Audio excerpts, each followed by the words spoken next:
let's hit. Why is mic 2 so much turned up than mic 1? I'll fix it. Come back here.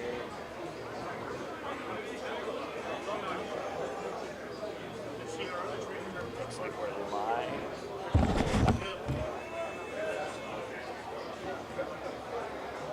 So, you said something happened over here? Well, let's just look at the volume differences. I did whatever. Chad said it was good, so I wasn't going to touch it again. I wasn't. Chad said it sounded great on the stream. Hang on.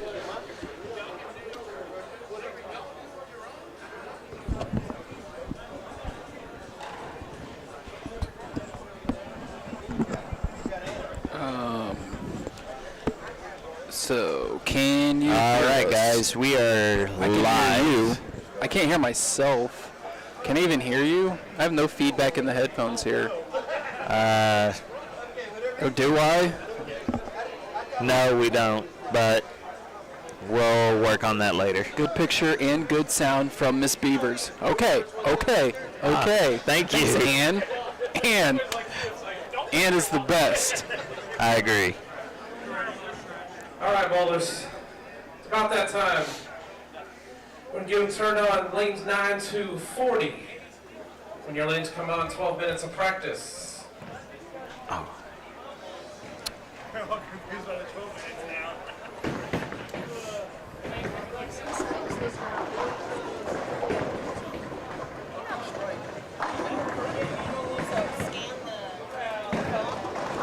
All right, practice is starting here in Plano. We are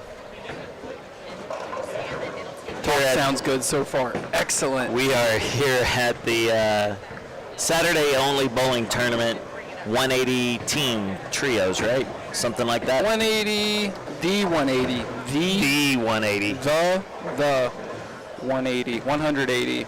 So, for those out there wondering, the 180, what that stands for, the trio, the three bowlers' combined age must add up to 180 or above. That's correct. Not 179 and a half. Nope. 180 before today's date. So Tyson was letting everyone know who the oldest team was. What was that age? 189? Something like that? Probably. And then the youngest bowler in the field is going to be 31 years old, and he was like, y'all can do the math, and You don't. We do. Yeah. So what I was saying after he mentioned that was, Yes, sounds good. I did the math, and you do it with... You gotta drop the gain on your mic, Chris. Yeah, no, you do the math, and it's just a They thing. did it like- with pencils and erasers. Yeah, it's just a thing like DraftKings on NFL football. Get 180 years to right. spend amongst three bowlers. Doesn't necessarily mean the youngest team is the best team out there. Because I picked a team that only adds up to 183, and I think they're going to win me 30 chicken nuggets from Chick-fil-A. So, I mean, sitting here in front of us on 19 and 20, we got a very talented team. I was giving Paul Fleming a hard time. Was that the best he could come up with to bowl with him? We've got the Hall of Famer Walter Ray Williams as one of his partners.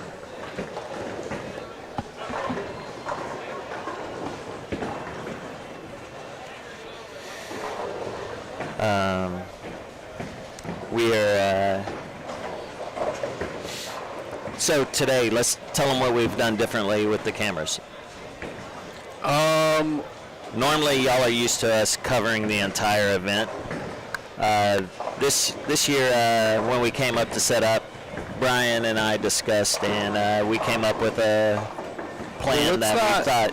Yeah, hey, let's wait till we get the link shared, and then. All right. Yeah, let's wait. Give me a second. I'll be right back. Yeah, we gotta get some links shared going on. Quick little upkeep, downkeep, and we'll be right back. Just remind me I've turned these off.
thing with this thing. We can show up at midnight. We can stay here until 3 in the morning. You can come back at 6:30 in the morning. Yeah. And we can work on these things until tournament start time. And then once the tournament starts, all the lighting changes and the audio changes, and it's proper forked. But we are here, Saturday only bowling tournaments, sponsored by Global Spheres and Prime Life Chiropractic, excuse me. And it's a Saturday only bowling tournament. It's one day. It's called the 180. Past iterations of this tournament have been called the 180 Monster. It's just 3 members, total age, hit 180 years old. Or higher. Or higher, yeah, or higher. That's it. It's pretty simple. The teams we're looking at right now on... It's a little bit like golf, too. You can use a pencil and eraser, get your 31-year-old into the tournament. Yeah, exactly. The We're just kidding about that, by the way. That is our youngest player today, 31-year-old. Yeah, and he's here with Mark and Bob McGregor, so... Yeah. I mean, you can pen that math in. That's 81, 69, and 31, or 80. Did he say 80? I don't know. Bob's got a birthday in a week or two, so... All of them have birthdays coming up. Yeah, so shout out to them. But yeah, what we're looking at here on lane 19 is the team of Ben Hofs, Walter A. Williams Jr., and Paul Fleming taking on Tommy Walker, Barry Bryce, Darren Wilson. Yeah, Paul Fleming said he had to beg, and finally he got to the bottom of the list, and Walter said, yeah, he'd come bowl. So, joking around with him a little bit before they started if that was the best team he could come up with. It's actually his worst team. I don't know if this is number 3 or number 4. But it's his worst team because before Paul has bowled with Pete. And Spencer Robarge. But anyways, we got 6 rounds of qualifying. We got 32 teams. It's position around every single round. These guys are bowling for total pins only. It's not a point system. They're just bowling for total pins. You are bowling the person across from you. It's match play. So you get 10. I heard the team gets 50. 10. Yeah, that's right then. 10, 10, 10, and 50. 10 bonus pins, you win your match. 50 bonus pins if your team wins, for a total of 80 bonus pins per match. So 480 bonus pins out there to get during the qualifying. They're going to cut to the top 8 teams. They're going to cash 10, which is super fantastic for a one-day tournament. They're cashing roughly 1 in 10 teams, or excuse me, 1 in 3 teams, 33% of the field. 10 of the teams are going to cash out of 32 teams. Cannot get much better action for an entry fee of this size. And because of that, there are teams out there. I know Mark Dean was like, hey, Marshall Medlin and one other guy, I think Bill Ferguson, he's like, hey, y'all want to bowl with me? Because I want a piece of this action. And boom, came out to be more than 180, and they are down there somewhere around 39, 40, getting their tournament going. Yeah. We're only 4 frames into this thing. Seems like we got some pretty good audio going, and should have the video going. If you can hear us, if we sound good, let us know in the chat, or if you have my number, give me a phone, text, and see it. So a little change. We're going to say it again since we had some issues to start off the day. We did do something different with our cameras this year. We are not covering the entire building. So what that means for everyone is if you are too low in the standings, you're not going to be on a camera. More than likely not, no. So but if you send us a message on our stream, we will be more than happy to give you updates on how they're doing, how they're looking in that match at that time. We will have scrolling top 8 after each game as soon as we can get well, top 12. All right. Yeah, top 8. We're fixing that. Yeah, top 12. Yeah, top 8 will be our cut. Top 10 will be our cashers, and then we'll do like 2 teams for who's just out. And we'll just do that by the oldest bowler, I guess. Easy peasy. But yeah, so Tyson told us last night that we are using 11 through 20 for the bracket finals. It's an 18 finals, no buys, anything like that. Just going to be 1 bowls, 8, so on and so forth. If you are in the area, if you're in DFW, local to Plano's Super Bowl, as much as we want you to watch this thing, just get out here and join us in person. A lot of great bowlers in the building. Going to be seeing them throughout the live stream today. Yeah. But like we said, currently watching Tommy Walker, Barry Bryce, Darren Wilson take on Ben Hofs, Walter Ray Williams Jr., and Paul Fleming. They are approaching the halfway mark of Game 1. Game 1 was a random draw. And it is... A is ahead for Bryce. Yeah, that's Darren Wilson. Darren Wilson front five. And Bryce can take the lead also. Yeah, and so another thing that's different than our past live streams here at Plano's Super Bowl is just this week they had some BC TV come in and hang up some flat screens throughout the bowl. And you can see that right in front of 19 score there. There's no way for us to get around that without working the angle. So yeah, and that's just going to make bad stream for y'all guys. But we will make do with what we got as Barry Bryce gets that strike.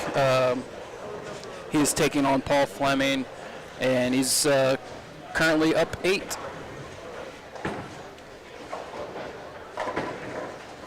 Paul Fleming himself having a chance to strike in the 5th to get his team a 1-pin lead going into the 6th. And he does just that.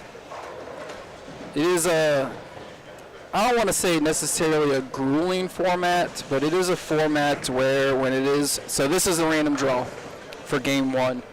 So yes. Games 2 through 6 is going to be the same thing, position round every single round.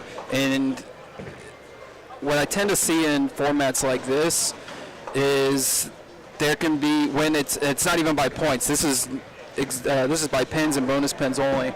So this is a pretty tough draw on paper for Team Tommy Walker. In theory, yes. In theory, on paper. Now, it's one of those things where they can escape this round with the win. Round 2, they'll go down to 9 and 10 if they're in first place, so on down the line. But then they might see these guys again in round 3. Yeah. At the rate they're going, they could see each other again next game. Yeah, they might. Yeah, depending on bonus pins, they might be 1 and 2. So, it's seen some of these formats where there are 6 rounds, and someone's bowled the same team 3 times. So, yeah, and it can get to a mental beatdown, depending on your ability to maximize your scores, get breaks, the other team getting their breaks. I was about to say the other guys getting their breaks, but it's all guys today. No females were asked to bowl this event, apparently. No, and the best female bowler, is top in the 3 building. in the world, is in the building. I said, hey, who you bowling with today? And she said, no one asked me to bowl.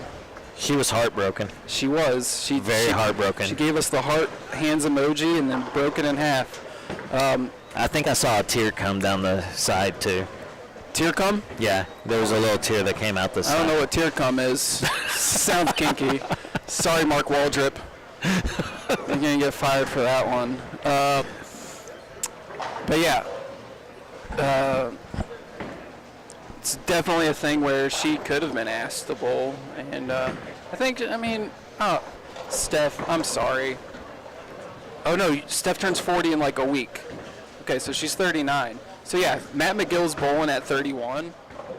Steph Johnson can definitely find a few bowlers to, 2 bowlers to make the 180. Although her husband, Chris, is bowling on 9 and 10. Yep, he is currently bowling on 9 and 10. He's on pace for a 250. He is bowling with James Stevens and Randy Summers, so he found a couple 70s and said, let's do it. Jim's just turned 70. I believe Randy is 73, but they're over 180. They had a lot of room to spare because Chris is in his early 40s. He's about 7 months younger than me, so 46. Yeah, so they had room to spare. They had some extra change to work with. That's what I was talking with Mark Waldrop before this tournament, where Bob's about to be 81, so Bob's 80, Mark's 69. They've bowled this tournament together every single time, and next year, based off their ages, if it's in January again, they'll be able to use a 29-year-old as low as they want to go. And I also do think that I'm for sure that they've cashed every time, and I want to say that they've made the step ladder every time. Who's that? Bob McGregor and Mark Waldrop. Last year, no. Not last year? Not last year. Okay, not last year. We have flipped cameras for you. You are on the Joe LaCroix, Rick Manier, and the great Paul Henderson. They are on pace right now for 79, 379. And you're welcome, Paulie. I'll just jinx you right there. I picked this team. Mike, are you leaving? Bye, Mike. Lefty Yeah. Donahue's out. UCF ain't playing today, are they? Where's he off to? He's off to his 7-year-old's birthday party at Urban Air Park. Happy birthday. Yeah, so instead of spending $500 in bowling and action, he's just spending $500. He's doing the smart in thing and Urban Air. yeah. And I don't know. It's when you're spending a Saturday indoors, I think I would have to rather spend it here than Urban Air. 15, 6, 7, 8-year-olds running around going nuts, but who's to say? We're spending it here at Plano Super Bowl in Plano, Texas, courtesy of Global Spheres and Prime Life Chiropractic. Grant will be with us. He was supposed to be here game 1. I don't know if he's in the building. Mark said he was going to be stopping by to have a chat with us. Oh, no, it's going to be later in game 2. Okay. Game 2 it is. So we had a barbecue dinner last night and a Calcutta.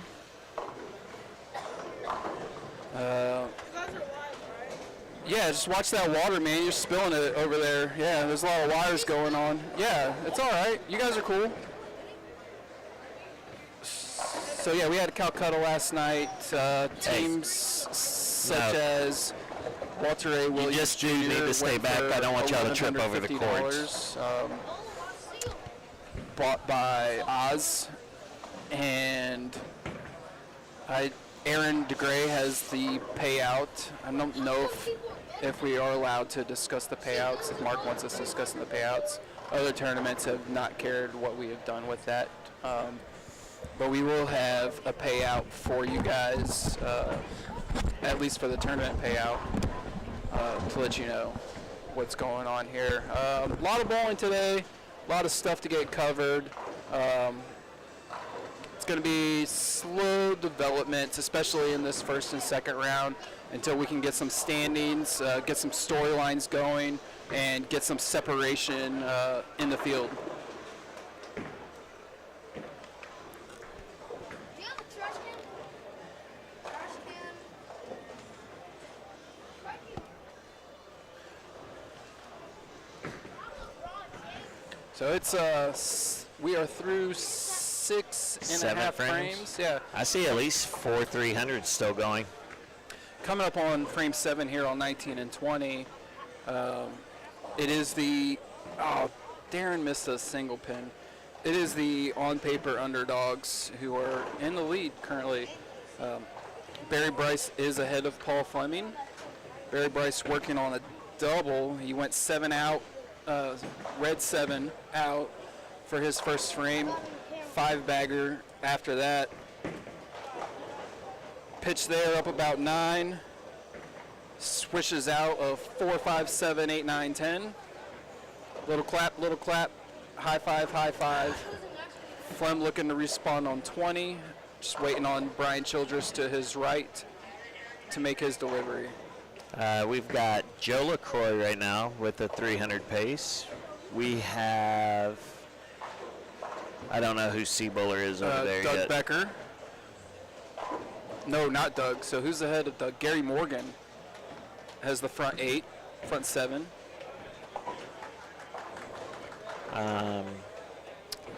We've got a 15 and 16. I'll let you know here in a second. They're bowling with Danny and Cincio.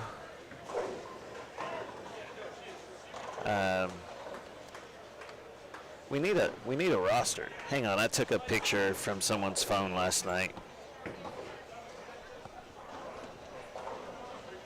Oh, chiropractor's here. Chiropractor, if you need a fix, come on up.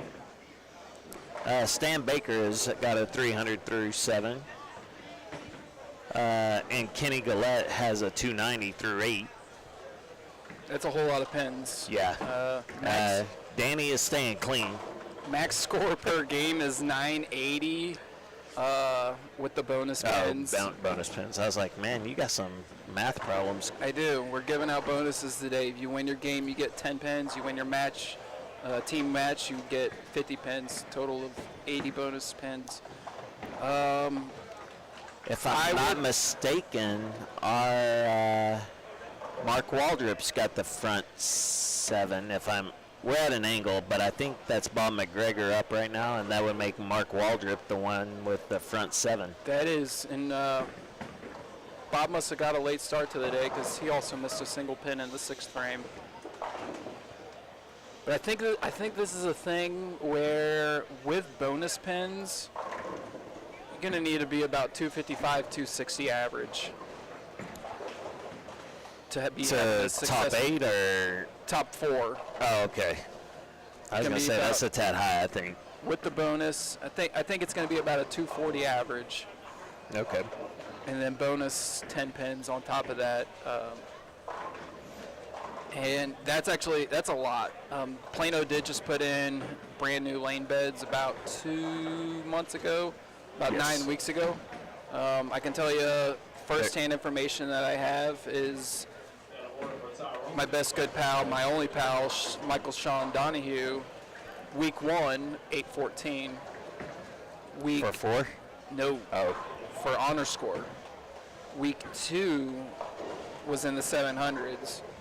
Weeks 3 through 8, 660 to 680. So they are tough. They are not the high-scoring Plano conditions of old. No, because right now there's no built-in track, so it's the guys that a lot of lefties have complained from what I've seen on boards and stuff like that. Wait, Mike's a lefty Yeah. and complaining. Yes. Gotta be him.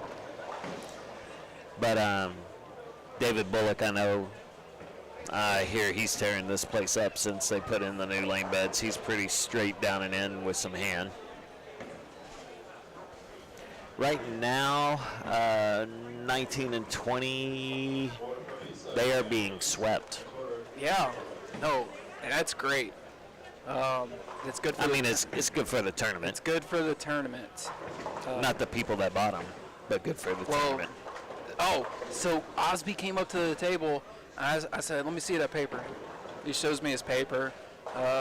He had, Barry Bryce, here we go.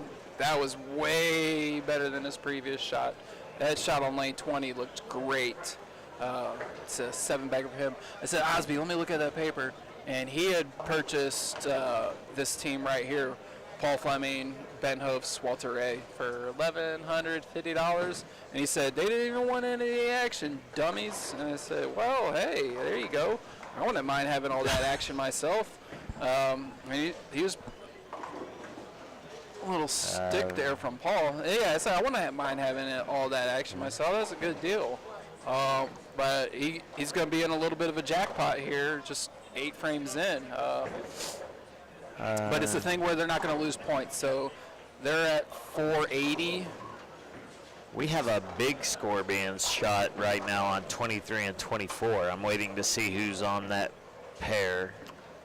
For sure, Gary Morgan, Doug Becker. Oh, is that? They were on 23, yeah. Okay. Yeah. So It's And then the only other big score is, what did I say? Stan Baker, still shooting 300 through 9. Danny Incencio is still clean and winning his point. it's not going to be a thing where you necessarily getting into way too And much trouble. Kenny Gillette is on a Kenny, 290 I like going into the 10th. You're not going to find yourself getting into too much trouble as long as you can keep it close, because it's not like some of the other formats these guys No. are used to bowling, where there's just, hey, we got 0 points or we got 14 points. You can shoot, let's see, be 900 max. You can shoot 770 as a team and lose, but that 770 is still really good compared to the rest of the field. Yes. Which is 32 teams. So 750, 770, 800 is just an absolute monster of a score. And then they're adding on those bonus pins here. So That is Keith Hensley, Rodney Black, and Thomas Gwynn Yeah, shooting the massive. Well, it was massive. it was. Keith Hensley just left that 2-8-10 on 24. But that's in the 9th frame. They still got good mojo going down there. Sounded like 10 for D-Dub. It's 9. Nope, it is 9. Yeah, I don't know. 10 pin. 10 pin. Okay. So Tommy's eager to get up and bowl his frame as well. He's standing up there on the approach, just off the approach, right behind that's Darren. Tommy anywhere he bowls. Yeah, Tommy believes in being up when it's your turn. that's and good. If Terry Taylor's out there, he bowls with him on Thursday nights. Yeah, They were done a half game before the rest of the league, and there were no blinds. well, it's They believe in bowling when it's their turn. yeah. So You should be ready. So in that instance, Tommy's already up there. Darren didn't strike, but Tommy ain't sitting back down. Well, Tommy's ready to bowl. 14 months ago when we did this tournament here, Tommy was still wearing a mask, and Walter was as well. Tommy's gone. Tommy has since said, you know what, enough of this, but Walter is dedicated to the bit. Over the nose, all the way up until it's his turn, takes it off down to just about the chin level, gets a little bit of fresh air, and then right back up whenever he's done. But he is losing to Tommy. no, he's Max got scores the- tie now. yeah. They can max out tie with Tommy getting that 9 count. As long as he spares. It's a 2-pin, people. He should spare it. And Paul Fleming is down considerably to Barry Bryce.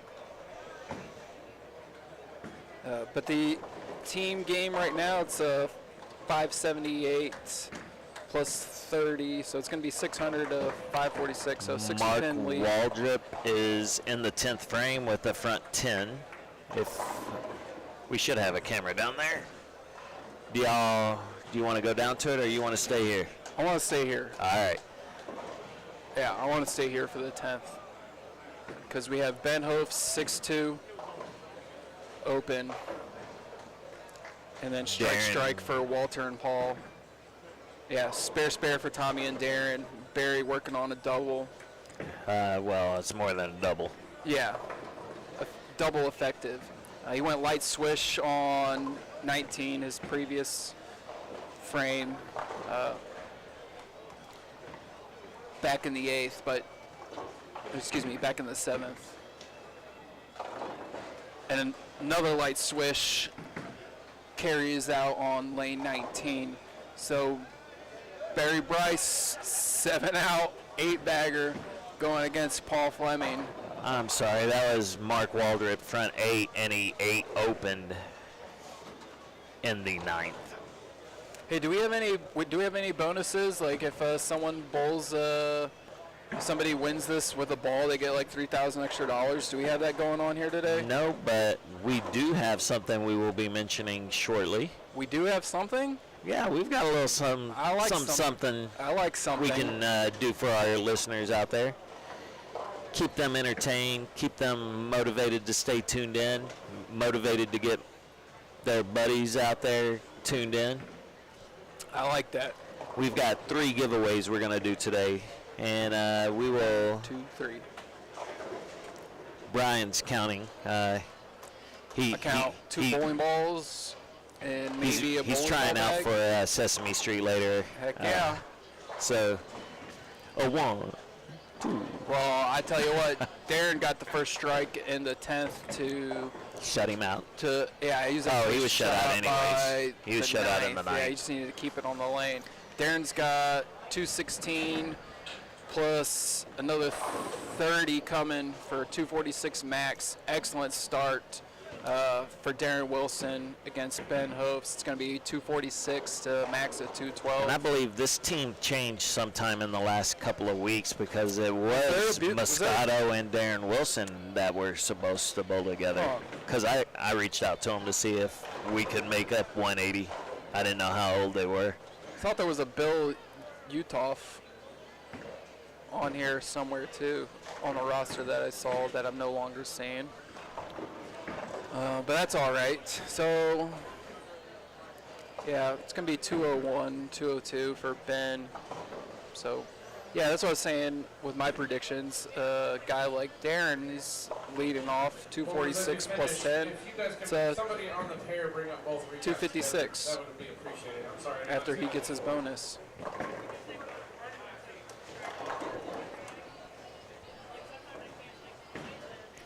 Stan Baker does have the front 11 now. Yeah, we're gonna completely mess this up trying to get over to see him do He that. is the second camera.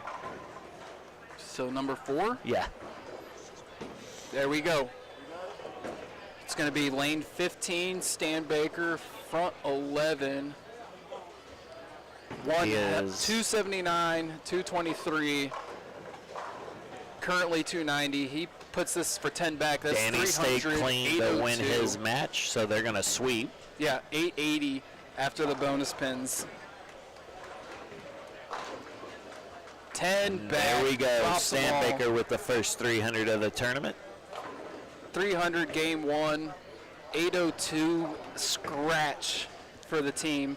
Add 80 more That to is that. massive, They will be bowling on lane 9. I would assume. Although Ryan Boroff did tell us Billy Hudson's team after 6 was shooting scores like that. I'm going to say 8. So that is the only down part today, everyone. We will not have the entire building covered.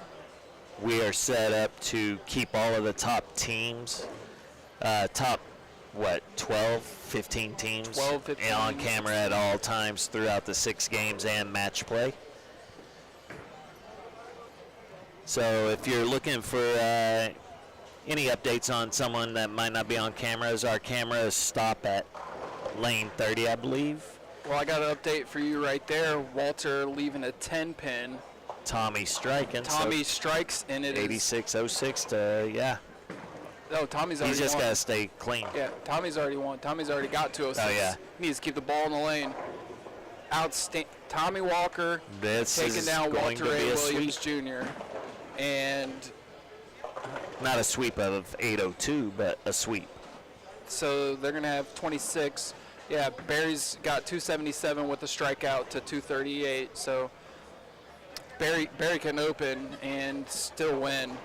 The other big team we were watching, Keith Hensley, Black, and Thomas Gwynn. Hensley has finished at 44. Rodney Black can double in the 10th for 44. And then Thomas is still on a 279 pace. So let's do some quick math for Team Tommy Walker here. He gets 10 more. That's 689. 26, so that's 472 between them. Plus 140. So they can finish with 829 after bonus pins. Yeah. And that's going to probably be good enough for like third or fourth. But fantastic start for them. So happy to see it. We are bowling position round every single round. We will be starting it on coming back to lanes 9 and 10, skipping a pair after every round. So first and second will be on 9 and 10. for game 2.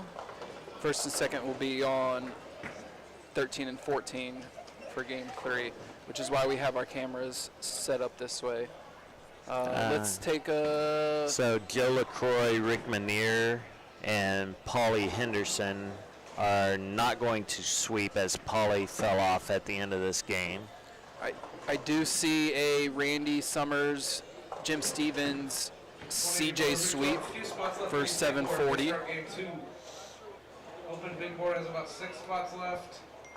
1 team big board spot remaining, and 2 open big board spots on the smaller one. The mega big board you can get in 4. That's the 32 spotter. Flat 10 for Barry. So their max is just going to go down to 730 now, but still picks us up, takes care of it. It's 730 for the team plus 80, 810. Not bad for game 1. But I do think after bonus pins, that is going to be the requirement, the pace. 4, 6, 7, 10 in the 10th range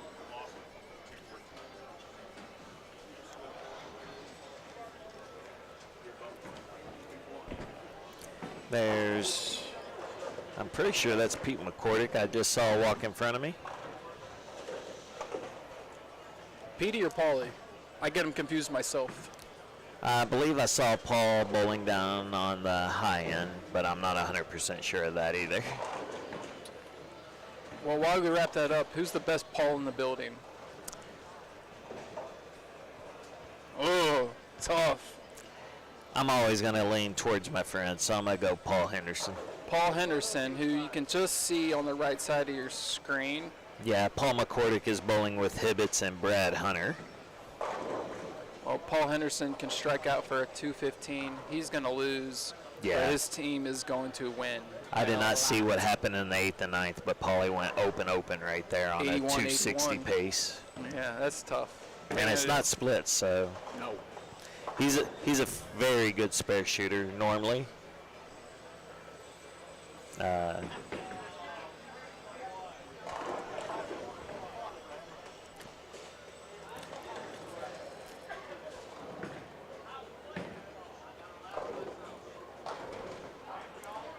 Another good team in this tournament would be Bill Nichols, Robert Why not Lawrence, and Tony Franklin. Another great team in this field. Barry Bryce just, he might have even picked it up on the mic saying, why not us? Well, that's what I told him before they started. And I stole that from the lovely Tina Taylor. Whenever she plays slots and there's a big jackpot up there, she Why says, not me? Why not me? It has to be somebody. Why not? So. And it does happen quite frequently with her. More often than not. He's in the yeah. But that's why I told Barry before they started. I said, I mean, look, on paper you guys have the worst draw in the building. And but why not you? Swept them with add 80 to that, they get to 808. Yeah, they beat them by 104 scratch, and they're getting 80 more. So they got a 182 pin lead.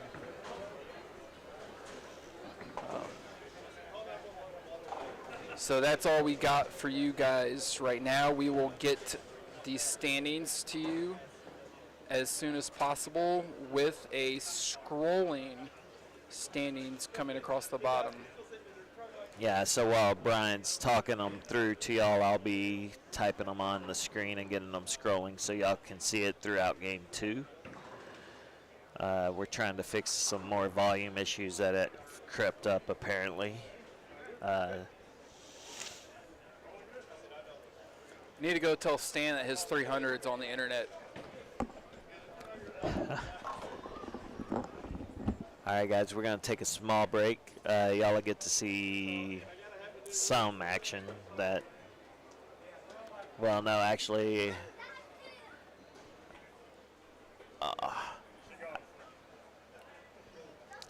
that's the only pair left bowling. It's Mark Dean and Mike Bailey's on that, so give me a second. I'll find out.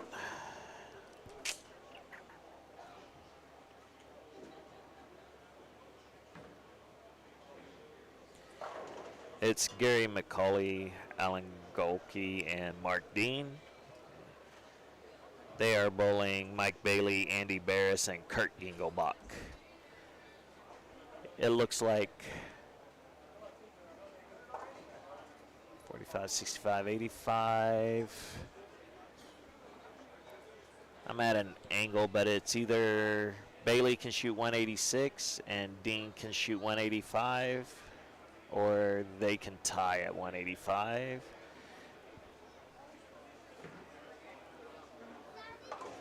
It is coming down to that last East Hemsley, tournament table, please.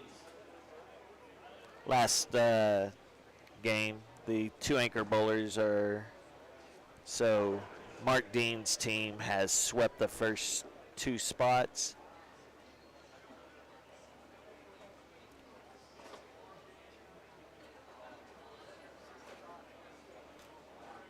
And I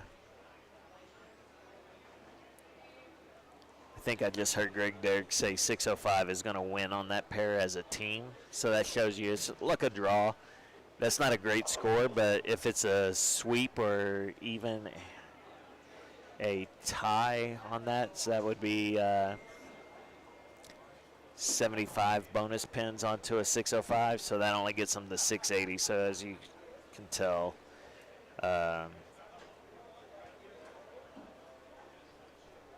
Unwrap the tournament table, please.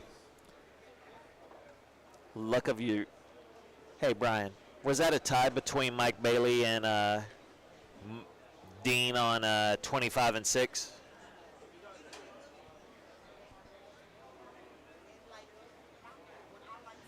Mike Bailey won by a pin? All right. So it was not a tie. Mike Bailey beating 186.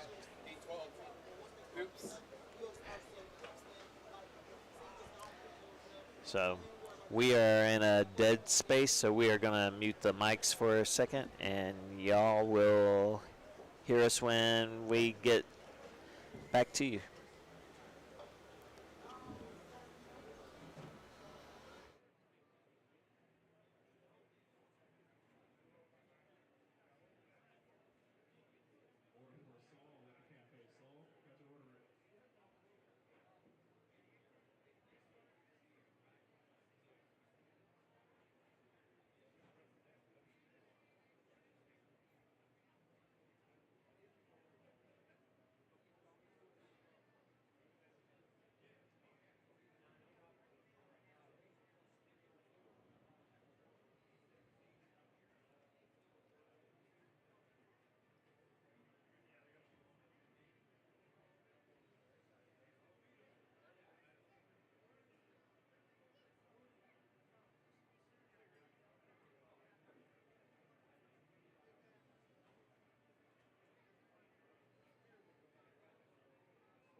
Cool.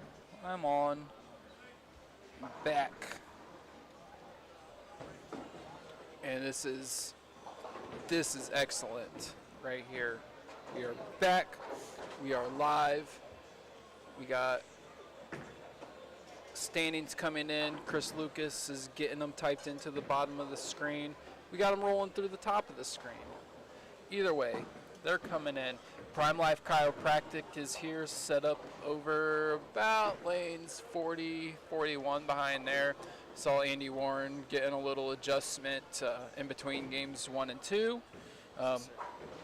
Tyson got these standings back out super quick. Yeah, Sorry. amazing. This That's is the first. yeah, this is gonna move right along. Let them know we're just going to give the oldest person. Yes, so the standings that are going to be scrolling across your screen are going to be just the oldest person on the team. If you weren't able to hear it earlier, there is a link through the Plano Super Bowl Tournament's phonetic page that is going to be updated after every single game. You can just go to Facebook, Plano Super Bowl Tournaments, Phonetic, Tyson's group, MLB is the one running it here. So he's got it out very fast, but I'll read them off. Their oldest bowlers.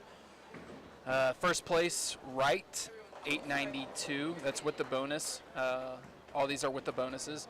Second place, Gillette, 882. Third place, Hensley, 834. Fourth place, Summers, 827. Fifth place, Shuffler, 824. Sixth, Wilson, 808. That's who we were just watching on 1920 versus Walter Ray and Paul Fleming. Seventh, McGregor, Waldrip, 805. Eighth, McCordick, 800. That's McCordick with Hunter and Hibbets. And that is the cutoff for the finals. Just one pin behind them in ninth. Menier, LaCroix, Henderson, 796 in 10th for Rasty. That's the cash cut. And then 30 pins behind the cash cut is Barron, and even more of a difference, 60 is Marks, Poledna, Bozarth. So you're going to see that scrolling here on your screen, hopefully within a few seconds, a few moments. What do we got developing here on 15-16? I believe that's where I turned it to. It is Bob McGregor, Mark Waldrip, and Matt McGill versus McCordick, Hunter, and Hibbets. Let me find out which McCordick that is for you. Paul. It is Paul? Okay, that's what I was thinking. But that is who we got on the screen. You see that Global Spheres banner right over 17-18. They are the major sponsor of this event, courtesy of Mark Waldrip. Bob McGregor led us off in a brief prayer to start game one, and we got things rolling, moving right along. It's 6 games qualifying today. Game one was rather quick, and that's good for the pace of this tournament. Get these guys, they didn't have any practice for game two. They just got right back into it. Unbelievably fast turnaround time. So shout out to, I believe it's Olivia and Aaron working together with Tyson today back there in the lounge. So they are doing some pretty good, pretty fast work.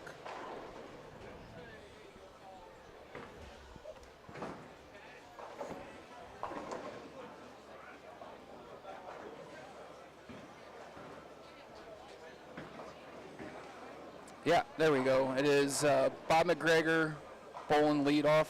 You can see him there. He's the number one. He's got that double to start off. He's bowling against Paul McCordick. This middle match is Brad Hunter, North Texas USBC Hall of Famer, taking on Mark Waldrip. And anchor bowlers are Matt McGill and Chris Hibbets. Chris Ibbott's bowling with Hunter and McCordick. Matt McGill bowling with McGregor and Waldrip. Doubles for both Mark and Bob. Matt starting 9 spare. Matt, the youngest bowler in the field, 31 years old. Raise it up a little bit. I'm trying, but the scroll's working. So from 9th to 12th, I put how far back they are of 8. Cool. How long do you think we're going to keep this up here for? You want to go 3 frames, 4 frames? If we can raise it up just a smidge, I'd say about 2 frames, 3 frames should be good. Order for Ryan at the cafe. Ryan, that's what we're.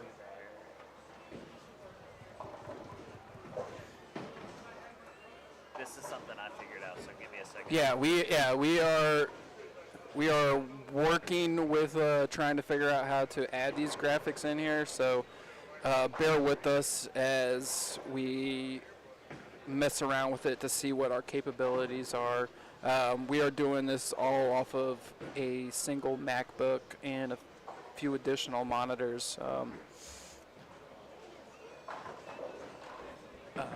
So yeah. We will check the chat and see what you guys think about it. But hopefully it's an informative display of information for you guys. And you can also follow along through that Google Docs that is available on the Plano Super Bowl tournament page on Facebook.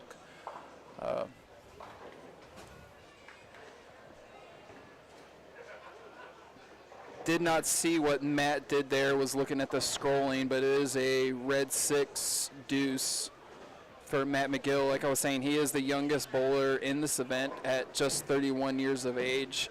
It's Bob McGregor, 80 years old, and Mark Waldrip, 69 years old. So these guys pinned it in right at 180 to be able to get this thing to work for them.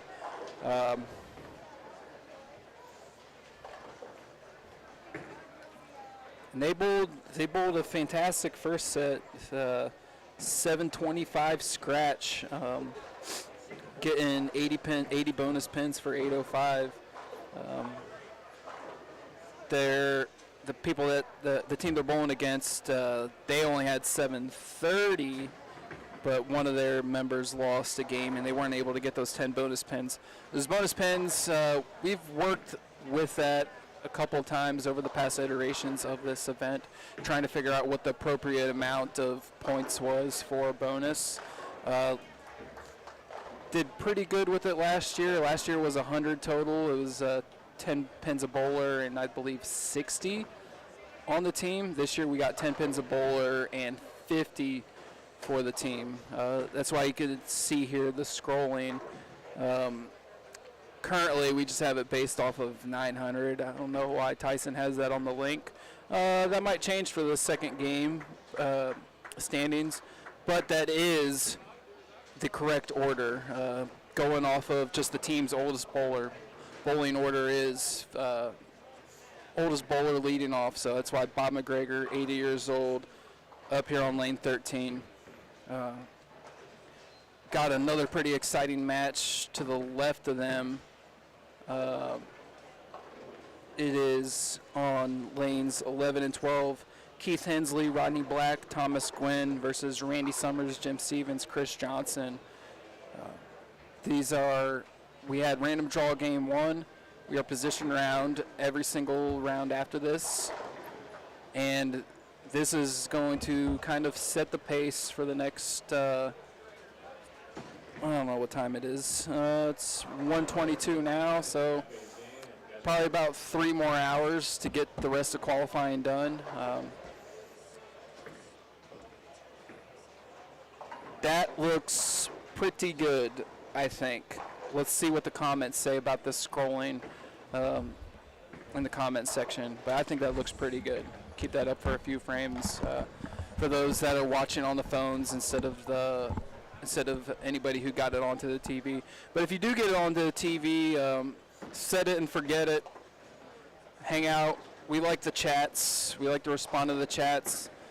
We got some things to give away here in a little bit. And those will be courtesy of Adam Vinci and Platinum Ford, your #1 car dealership for the bowlers here in DFW out in Terrell, Texas. Did you beat him out of a bet to get these things, or how did we get them? I said please, Oh, there you go. with the cherry on top. So do you know what balls they are? I am assuming it's his newest one, which I believe is going to be the Exotic Gem. Is that the newest one they've gotten? I am not certain. I'm sure I can get us an answer pretty quick, but he has donated 2 balls and a bag for us to give away today.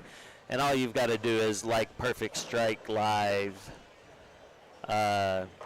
subscribe to our YouTube page, and like our Facebook page. And if you want to, go out there and like Platinum Ford's page. They have a page? Yeah, they've got a page. Do they post? I don't Yes, see any post. Adam does post. I see Adam's post.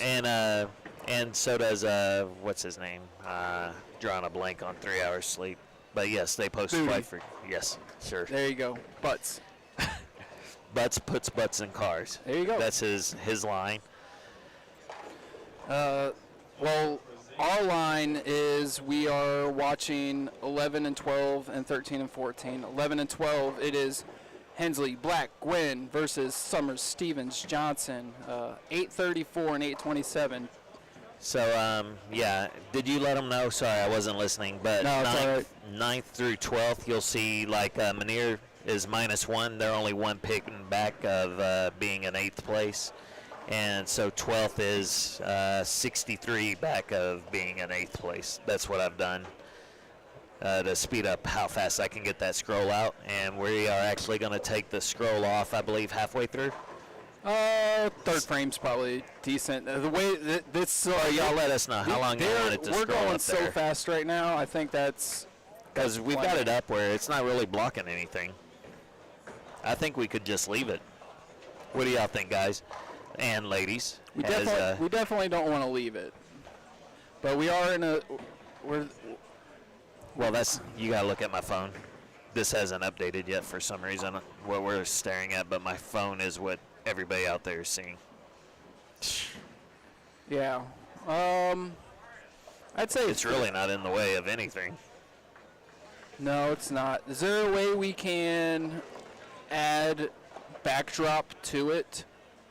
So Yes. like you see, like we're looking at the bottom line on ESPN, how they have it blacked out, and We can do anything my mind can think of. I just got to figure it out. while you mess around with that, why don't you give Ryan the headset so I can talk to him, and then you just keyboard away, so Ryan and I can have some fun. He's got nowhere to sit. Yes, he does. We have an extra chair. We have chairs. We have chairs. Look at this. Boom. All right, here I come. Here I come. Here I come. Uh-oh. Uh-oh. There you go. I can't hear myself. I can hear you. Can you hear Oh. me? No. I don't know. What was the setup you had on Tuesday night? Yeah, I can hear you. You can hear me? I had Tuesday night. I had a mic in my hand. So I couldn't hear Oh, nothing. you got a mic in your mouth now. Yes. Hey, it's Brian Roberts sitting alongside Ryan Boroff. What up? Saturday only bowling tournaments, the 180. No monster this year. Scheduling conflicts with a lot of the guys and ladies who put up a bunch of numbers. They had other tournaments and things to bowl, stuff to do out of town. So We Mark still got a few said young guys out here. couple. You're a young guy. How come you're not bowling? Oh, I have reasons. Give me one. Give me the best reason. My wrist is garbage. Oh, okay. How's that one? Well, how many bowling balls have you thrown in the last 3 months? One bowling ball 5 times, and it was earlier today. How'd it feel? Hurt. One of them hurt. The other ones are fine. The It's other gonna ones be are good. fine? I think 3 weeks from now, I'll be striking up a storm. So not enough to make it through 60 games of qualifying, or 60 frames of qualifying today. Probably not. Probably not. All right. Well, what we're Could looking have got at, through 10. Pretty good, I think. 10 would have looked really good. And then take a blind score off that. Yeah, we'll just take that score and just subtract 10 and Well, blind it out. It'll be fine. Well, your dad's here today. I think I've seen him out there somewhere. They ain't too far back from the cut, are they? No, they're right here on lane 21. It's 13th place. 13th Okay, place. so they need to get up to 10th to get some money and 8th to get into the finals. So the first two guys did both open in the 10th to lose their matches the first game. Been an extra 20 pins. So. Well, I was really glad that I posted something because this tournament was open to I think about 40 teams, and I posted something last saw that week. post. You saw that post? Yeah, I think I saw posted that post. something, and I don't like $5,000 and. yeah, that's for sure. But Mel, Ron Boroff's teammate, thought that this was at Forum next week, and I was like. So I bowl with your dad, me and you, whenever you're healthy on Wednesdays. And I was like, I'm really glad I made that post because otherwise Ron would have been sitting up here wondering where's Jerry and where's Mel at 11:30 on Saturday on the 13th. That would have been an interesting conversation to have. Yeah, then we're just doing. I mean, how many is Ron got? He's about 68. Yeah. He's 68, so more than 55. So. Yeah, doing some fast math to figure out, hey, Ryan, we are going to need you for those 10 good frames that you got today, and we're going to need one other bowler to make it work. Well, let's see here on 11 and 12, what do we got for a match? Pretty tight, looks like. Oh yeah, 11 and 12. I can't see the scores very well. No, it's all right. It's 203, 231. But we're only 4 frames into that thing. There's my guy Eddie Loafers putting him back. He's bowling against Randy Summers.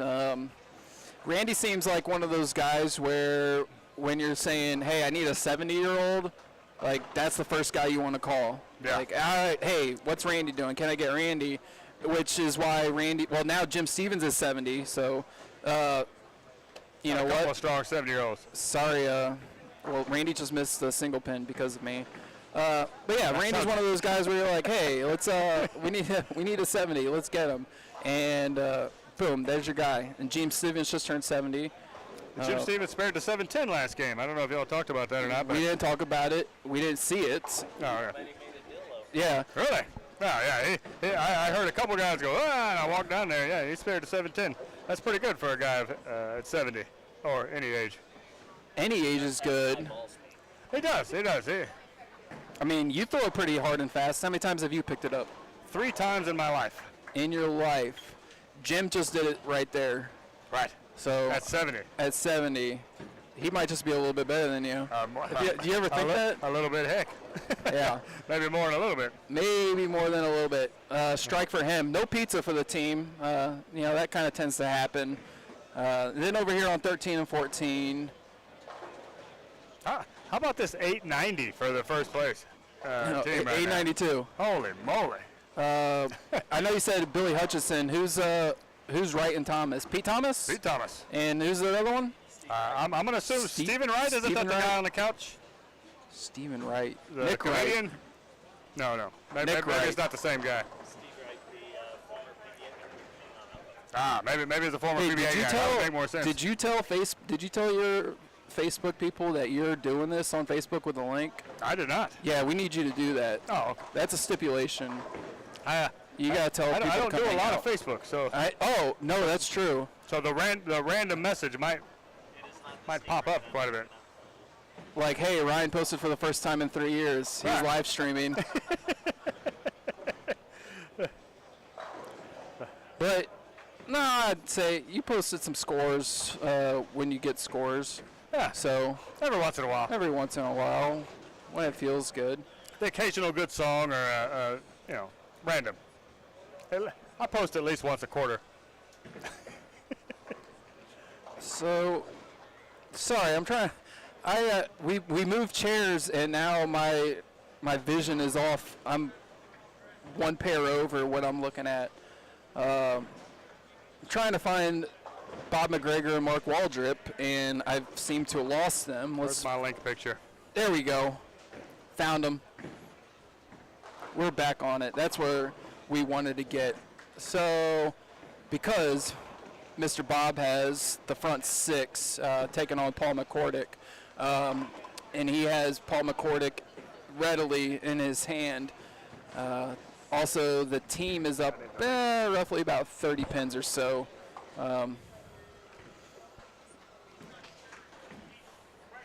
Mark Walter, he had front 8 last game. Yes, he did. Yeah. And then Struggled a little bit the last 2 frames. what I think would be awesome. So, see, live streaming's difficult, and what the people at home or just on their phones, wherever they are, what they see is just we post a link and they're able to watch. What they don't see is Chris and I get to Plano Super Bowl at midnight last night. We're here till 3 a.m. Trying to figure out all this camera stuff and get it all connected. What they don't see is then Chris drives home just to kill 2.5 hours and then drive back here at 6:30, get the rest of the cables wired down that we need to, and then get all these camera, audio, visuals set up. And it's difficult, and we're still learning. We've been around for about 3 years now. We're still learning. But it's expensive. It is expensive, and it takes a lot of time. It takes so much time. No matter how good you do get at it. The price tag on the equipment and the cameras here that we have is astounding. And then so what happens a lot is the folks will say, well, why don't you just have Wi-Fi drops so we don't have to do the wire cables? Because that's for 6 cameras. That's another $40,000 just to be able to send it wirelessly from the camera to the table. Just write a check. And there's no money in it. Like there's already no money in this, and just to break even. And then it's like, we would love. Like it sounds so simple. Hey, Wi-Fi drops, or hey, have.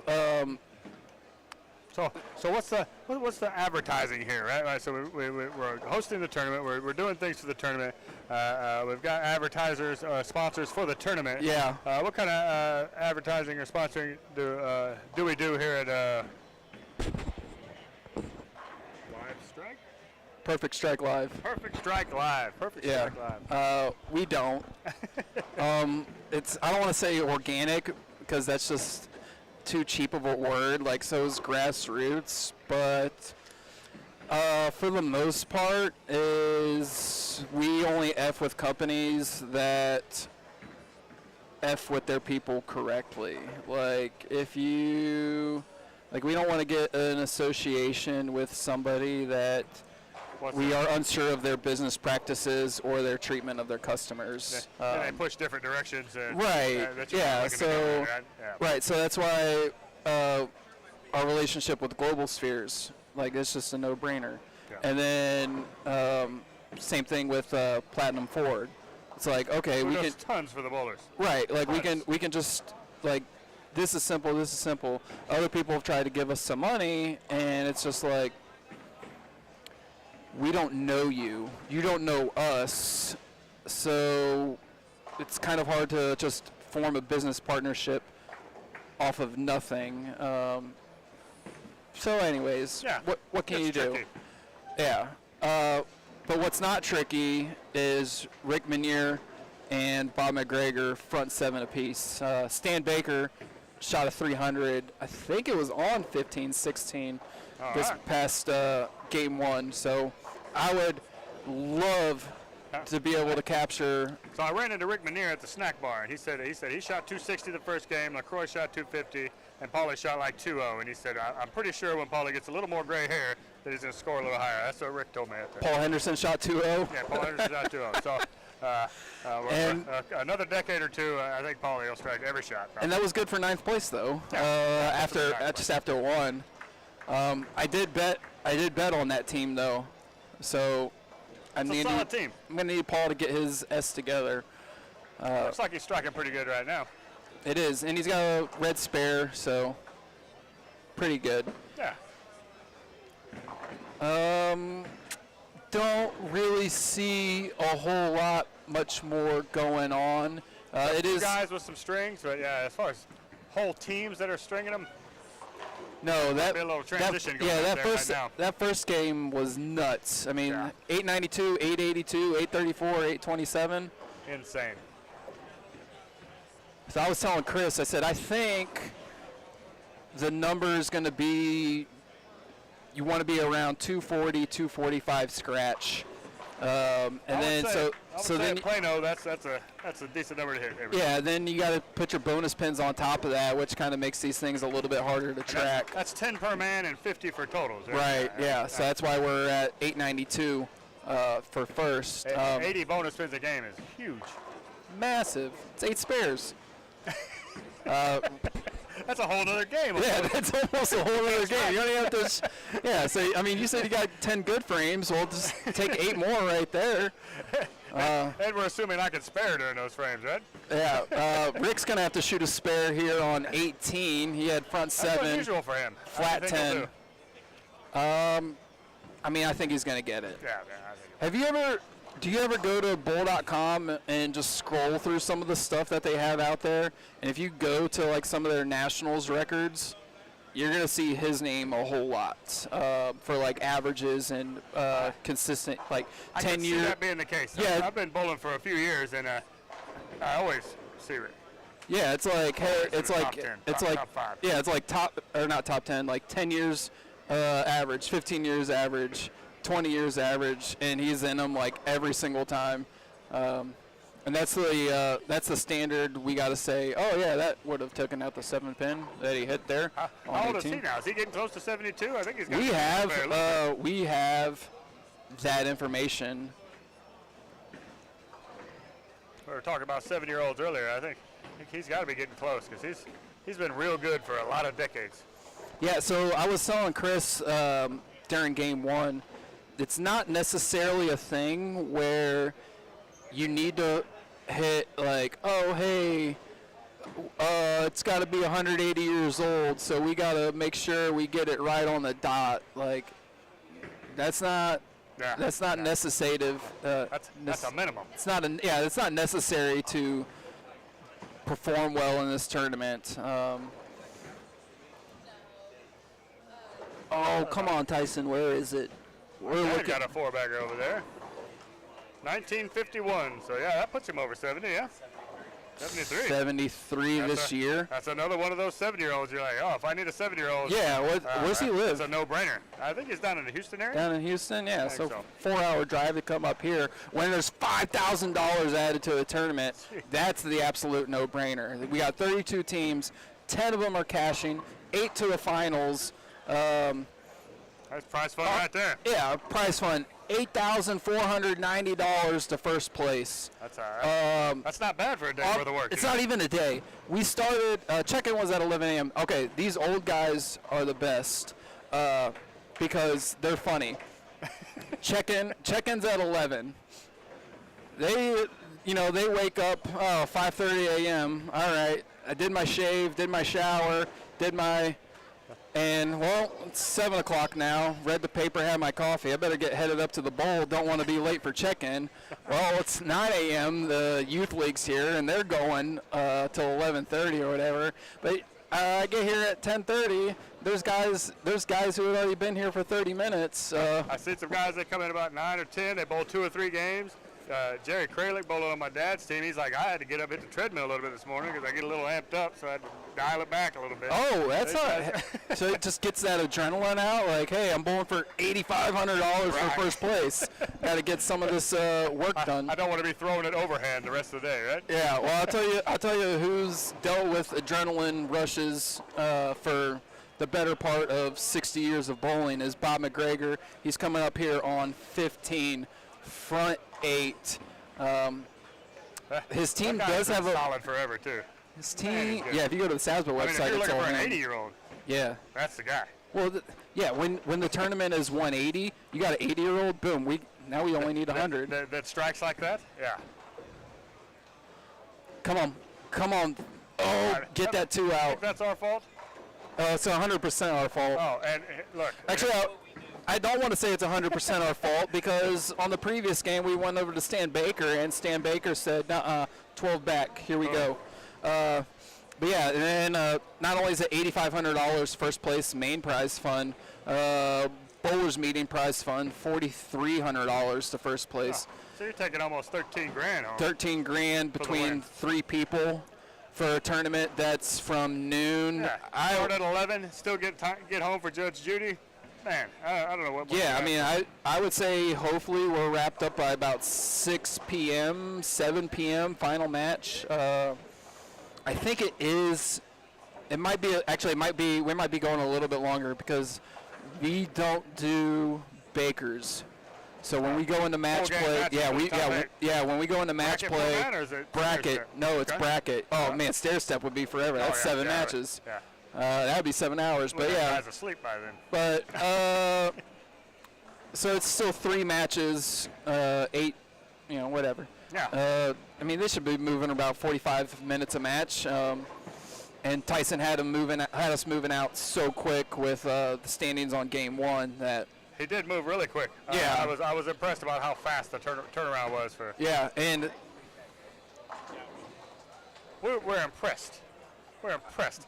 it's not Tyson's happened to be dropping eaves. He's standing back here. I don't want. I mean, I know it's an Arizona Cardinals jersey. He drops eaves. That's right. But it's something. Yeah, no, I know it's a Trevor jersey, but he said don't doubt him. But we've seen the track record. I mean, numbers are numbers. We're not talking about his bowling. We're talking about his tournament running, right? Yeah. But he's a good sport too because he's. That's what we're saying. These guys, they show up. Tyson's not going to be ready to check people in until 11 o'clock, which is on the flyer. But there's guys who are like, hey, can I? He's not even here, man. Like, he's not even ready to take money. What are you guys doing? There are a lot of tournaments like that. Yeah. Check in at this time, start at this time, and it's an hour later before you ever get close to starting. Tyson does really well at that. So it is Bob and Mark. Bob is well ahead of Paul McCordick. Mark is 21 down of Brad Hunter. And then Hibbets is. And Hibbets is way ahead of Matt McGill. Matt's going to need to strike out and get a considerable amount of help from Chris. But Chris is moving right along. I mentioned earlier Brad Hunter, North Texas Hall of Famer. I could see Chris Hibbets about 5 years from now to 10 years from now giving a speech at one of those induction dinners Yeah, himself. you think it'll take that long? I'm not sure because I only know what I know. Fair enough. And I've only been around for DFW bowling for about 10 years. But he's still out there doing it. He is still out there doing So- it. When I first met Hibbets, we were bowling regionals together, and he's been pretty solid. It was back when Daceman was bowling regionals. So. Okay. Yeah, and so when I talk about stuff like that, I mean, we got you sitting here with me talking to me. You'll be there one day, no doubt. Hey, I gotta get old enough. You know? 2 house records and all the stats. What's the hurry? You're still out there doing it, so Yeah. I mean, Hey, I got some more house records to set. Yeah. We're not ready. well, you got one to get back. All right. I mean, I heard about that. Ooh, Hey, that's hey. tough. 889, that's a big score. Yeah. I can't take nothing away from that score. Well, Except beat it maybe one day. We'll see.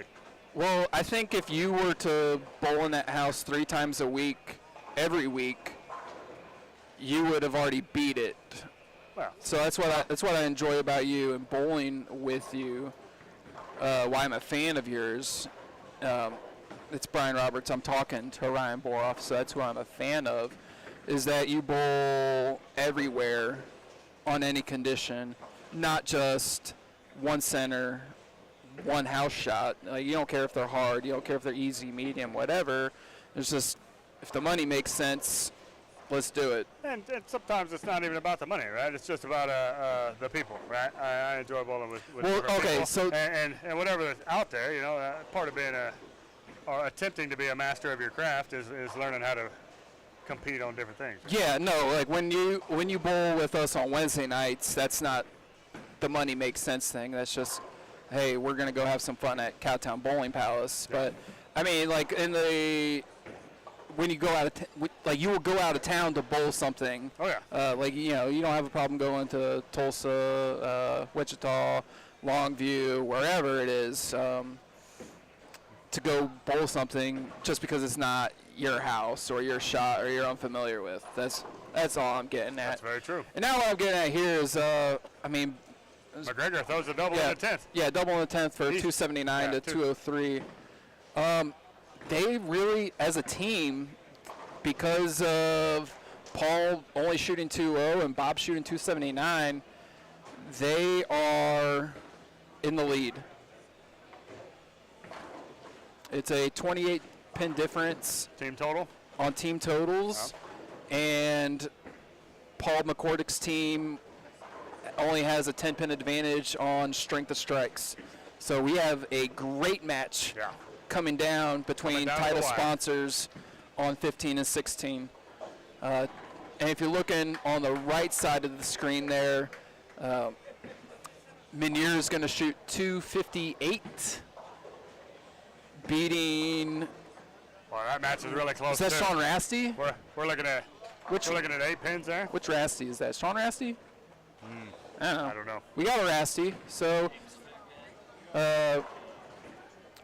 Minier just beat Rasty. Yeah, it looks like Sean from back here. So yeah, Minier beat Rasty by 9. LaCroix's taking on Carl Lewis. Carl strikes here. That's going to shut Joe out. Joe's just watching patiently. And Henderson and Fugit. Henderson. Henderson's got a healthy lead on Fugit. Still a pretty tight match. Yeah, very tight. 638 to 628. With Paulie working on a double. That is a Sean Rasty. We just verified, Yeah, Paulie's working on a double over there. Brad Hunter got his first one, so he's got 255 max. Mark Waldrip going to need to get himself one here, match it. And stuff. Mark, excuse me. Even with some help, I think that matches. Well, Mark Wald, if they got ball in hand, they double in 9, they double in count, they're going to win. Yep. They're going to lose. They're not going to get all the bonus pins that they can, but 50 on team totals, 5 free frames. That's huge. So, and Mark does get his first strike. All he's got to really do is just match what Brad Hunter does, because Brad's got 255, Mark's only got 234. So Brad's already got this match. He's already got his 10 bonus pins, no matter what he does there. He spares this up. It's 43. Yep. So 243, 234. Best it's going to be for the middle bowlers on 15, 16. Hibbett's down there. C bowler can strike out for 280 to Matt McGill's 243. That's the biggest game I see right now. 280. Yeah, I can't see too far down to the right there, but 268 on Robert Lawrence's team there. hey, there you go, Rob. Or actually, Rob's leadoff bowler. Rob's second. I don't know who the leadoff bowler was.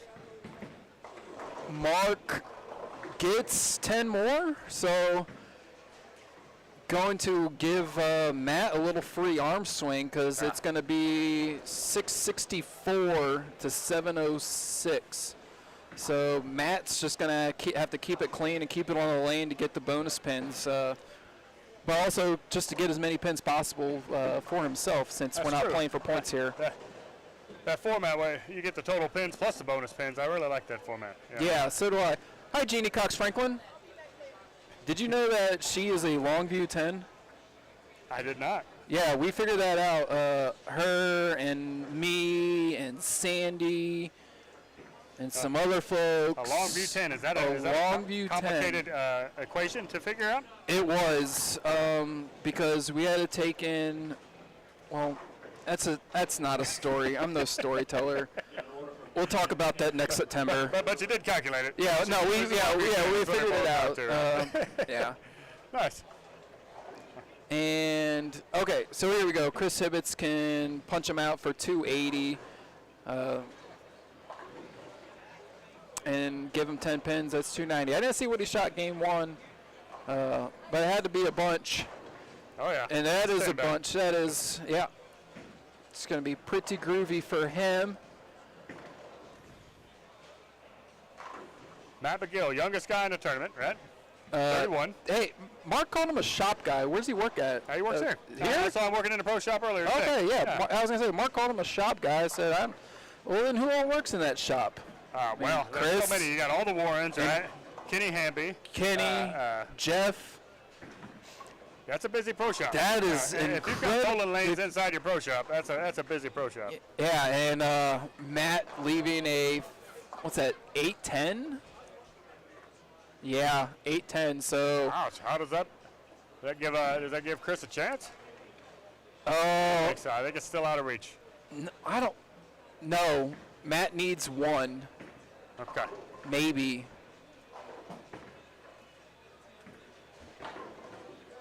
Oh man, Gonna get- I They might be able just to had lose by one. yeah, I just had an absolute brain cramp, but I think Let's see. it's yeah. No, yeah. Matt needs one, Yeah. and then Chris can strike the tie for That's 25 pins.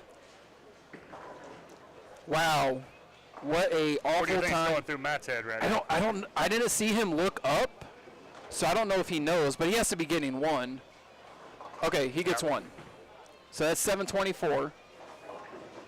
Yes, okay, so that is the way the scoring system works Yep. here. 724.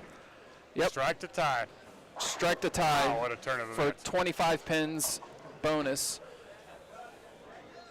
There's no way he doesn't strike. Every single one of these that we've had him on for have looked absolutely perfect. Just flush 10 back. So it's going to be a heck of a bad break for him to leave anything and not get these bonus pins. So it was Bill Nichols Oh, who had the man. 260 over there. Hibbets 9 counts. Hibbets picked up just a little bit more friction, left a 410 and 4 pin only. So he's going to shoot 279. So lose by Team- one. Yeah, Wins his match, but team game by one. team game by one. So that's 25 pins that they won't be getting. Massive break for the title sponsor of the event, picking up 50 extra pins. Let's see if I can flip over one.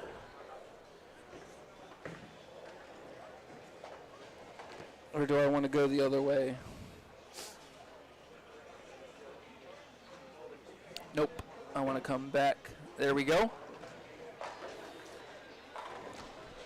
We are, We're over there on 13-14. yeah, we're looking at 13-14.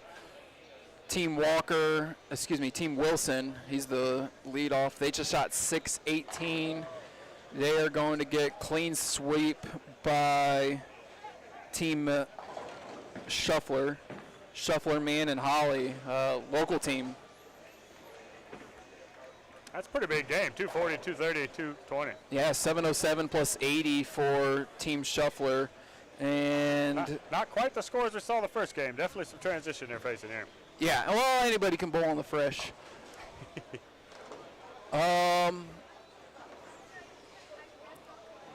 And speaking See of, what the top two teams did?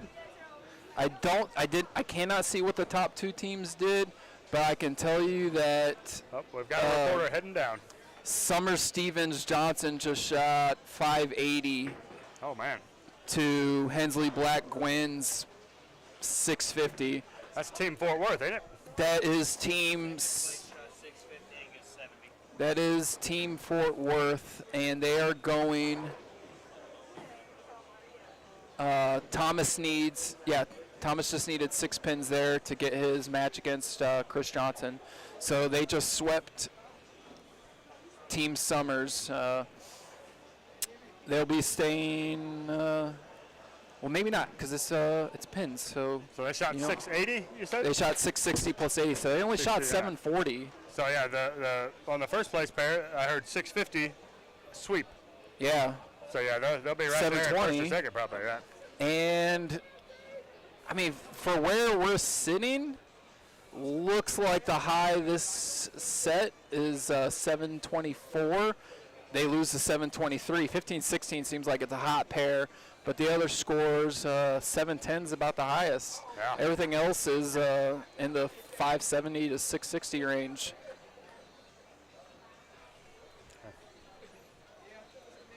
So, So I think how'd the old man do? He's smiling. What's he smiling about? Huh? Oh, that's why he's smiling. All right, so 240, 180, 230 for the sweep. So they shot 756. Yep, All right. very Well, nice. They'll be moving up a little bit. yeah. Well, we're gonna hang it up Yeah. for now. My dad really likes holding that broom. I tell you that. It's one of his favorite things. Is it? No, for sweeping. Broom pusher? Yeah. That's what I mean. That's the only time I see him hold the broom is when he's bowling. But yeah, he really likes sweeping when he's bowling. Yeah. 8x12 room. King of the road. 2 hours of pushing broom. 2 hours of pushing broom. 2 hours of pushing broom. Get you a 8x12 full bedroom. I'm a man of means by no means. King of the road. King of the road. King of the road. All right, we'll be back in just a little bit while Tyson works on these standings. I'm going to set a stopwatch. What are you setting a stopwatch? Just to see, To see how long it takes him. see how long it takes them. Hey, We that's got it going. Pair down there, bowling. One pair Oh, bowling. we got one pair finishing up, but Hey. I mean that's fine for the stopwatch. Oh, yeah. Yeah. So we'll see. It's a little different animal with all of this going on compared to what I did Tuesday, you know what I mean? We had those working where we could hear each other. We just don't remember everything we missed with. That's why I'm like, Yeah, I can kind of hear him on it, but yeah, it's a volume thing.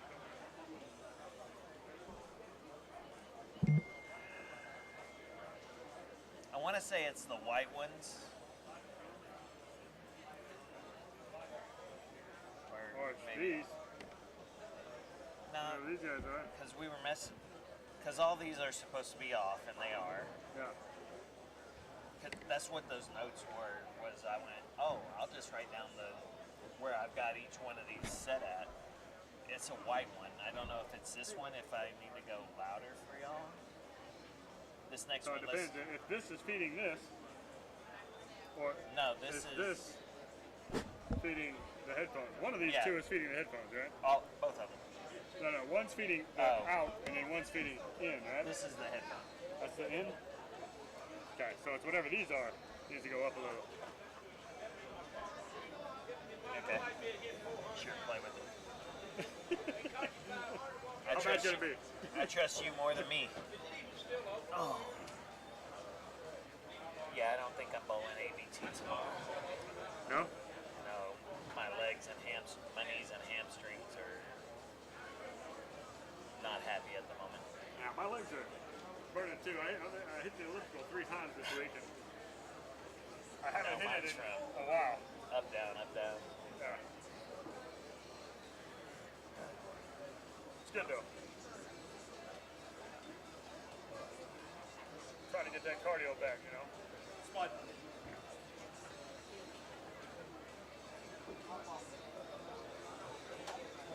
Does his name really Spud, or is that Andy?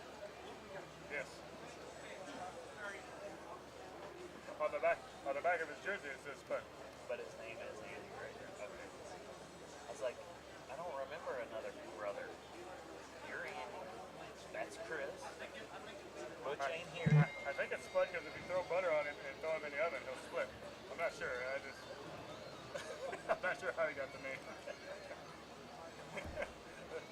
Leave it to me to make something up. I'll do it.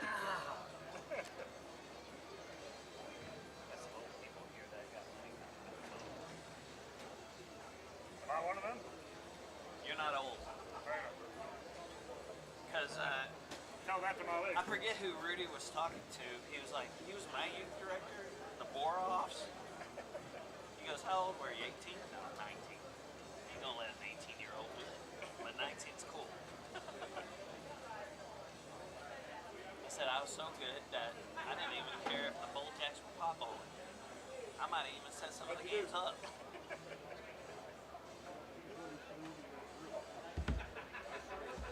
I do think your dad and Rodney are in here. Rodney. Pollock.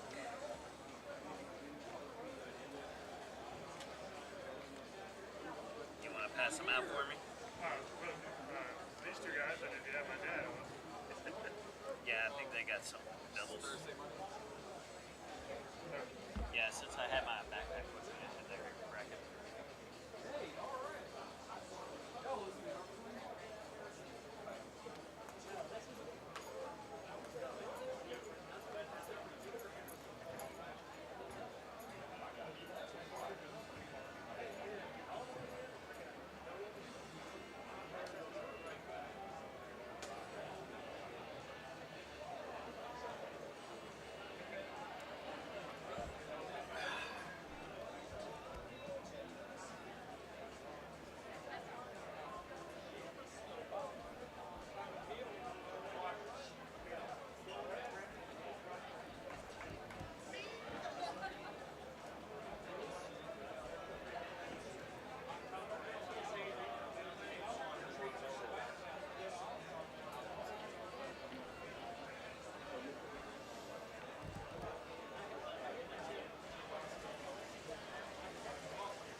Series-wise? With bonus or just scratch? Somebody with Scroggins and Eddie Kelly were bowling good. What they finish with? They might be the 7. They were right here somewhere. 249. Oh, Scroggins open in the 10th.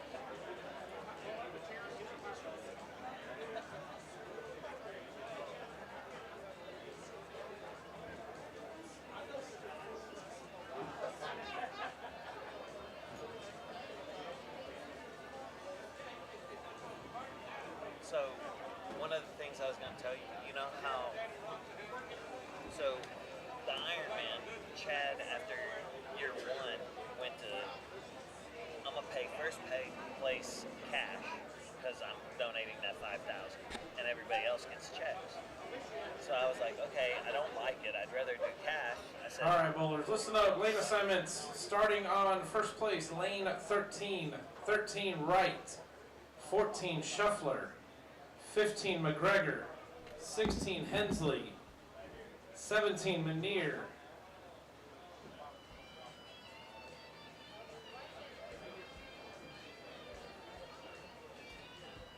so, and I tell him, I said, normally you can wait 2 months, whatever's left in the 18 account. Gillette, 19 McCordick, What happened? 20 Boroff, 21 Rasty, 22 Nichols, 23 Marks, 24 Medlin, Come on, up to 25 the Kelly, 26 Wilson, 27 Barron, 28 Summers, 29 Delaney, Click that. 30 Gengelbach, 31 Macaulay, No, go back. 32 Thompson, I don't know what I just 33 did. Sherrill, 34 Morgan, 35 Hoffs, 36 Cherubini, 37 Tynan, Refresh 38 Jackson, I was trying to leave that. in case 39 y'all wanted to go Painter, back and 40 say after Pete game McCordick. Back down to 9 Menifee, 10 Adkins, 11 Woodcock, and 12 Chapman. He said Woodcock. That's hot mic'd. Sorry, folks. We have the brains of 12-year-old boys, apparently. Not apparently, for sure. do. Yeah, for Shirley. To all you Shirleys out there, for Shirley.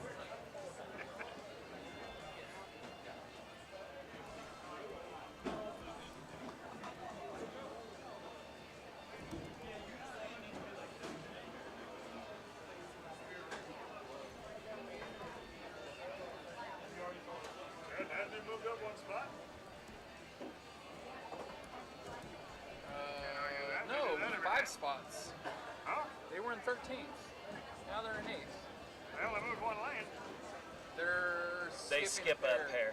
Skipping. So- yeah, I moved up a bunch. Nice. Right. So I was on 5 the- spots on the skipping a pair. standings would be 1 spot on the lane. I like it. All right. Jumping in, Chris, you in? You want me in? He's You can- typing. You can Yeah. all you want. I don't know. Hey, is the audio on? It Are should we be. on? Have we been on Didn't this whole ask me to turn time? it off, that's why Oh it's off. no. I'm the worst. See, that's what a lot of people don't understand is that I'm actually like really bad at this job. I'm just really good at getting other people to come and talk to me. Like I'm a pretty okay interviewer, and occasionally will drop a bombshell or two, even if I don't mean to.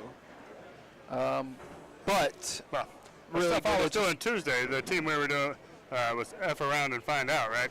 Yeah. It took me hours to actually say that, drop that bomb. Oh, so we keep it PG-13 here at Perfect Strike.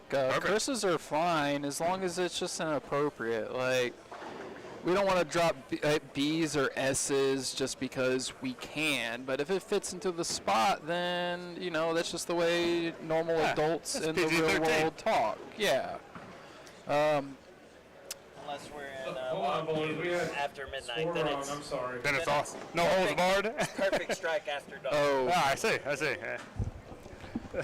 well, we have There is an adult swim version, huh? There is, and there's also a scoring change. Tyson had him turned around in 6 minutes 18 seconds, but he made a typo going too fast. So these guys were getting ready to bowl. What? Yes, Tyson made a typo, and their lane assignments are changing. That's awesome. Yeah, that's why they stopped. Where's Anita? I think she's at home. She's at home? All right. Well, Last I heard, she was leaving Starbucks. And then I'm like, well, what'd you get at Starbucks? She said, I didn't get anything at Starbucks. So I have no idea what she was doing at Starbucks. There's a fair chance she'll text me if she's listening.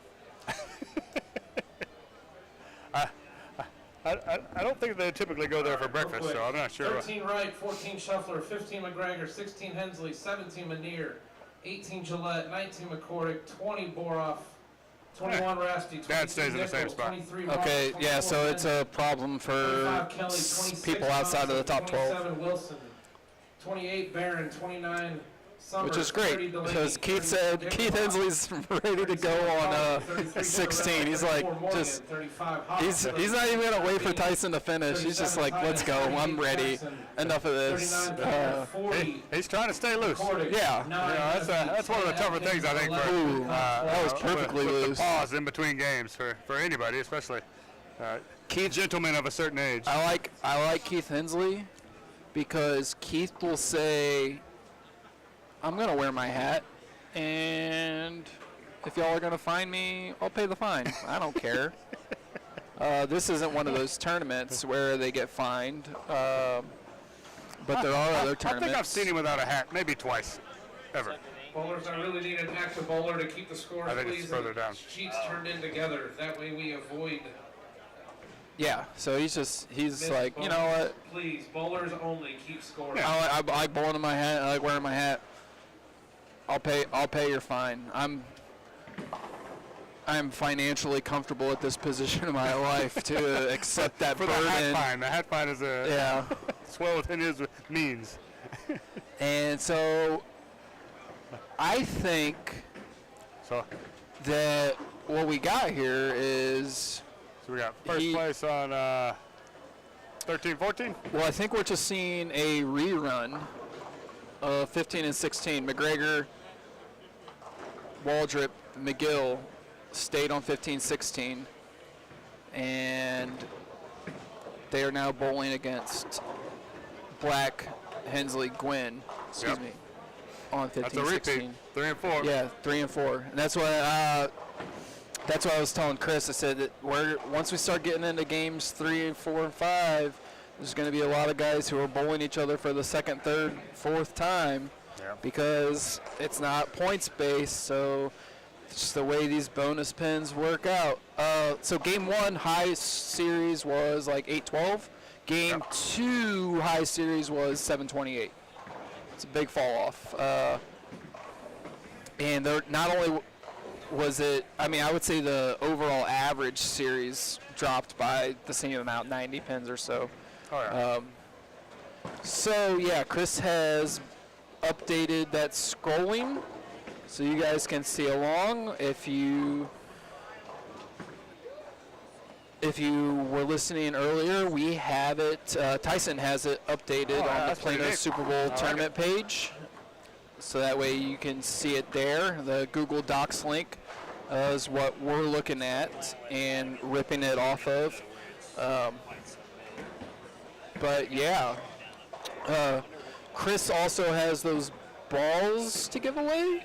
Yeah. So at some point, you got those balls to give away. So at some point, he's going to be posting about it on the Perfect Strike Live Facebook page, and that's how you're going to be able to know to play and get into that giveaway. Is when you see that post. He's the one that had the idea.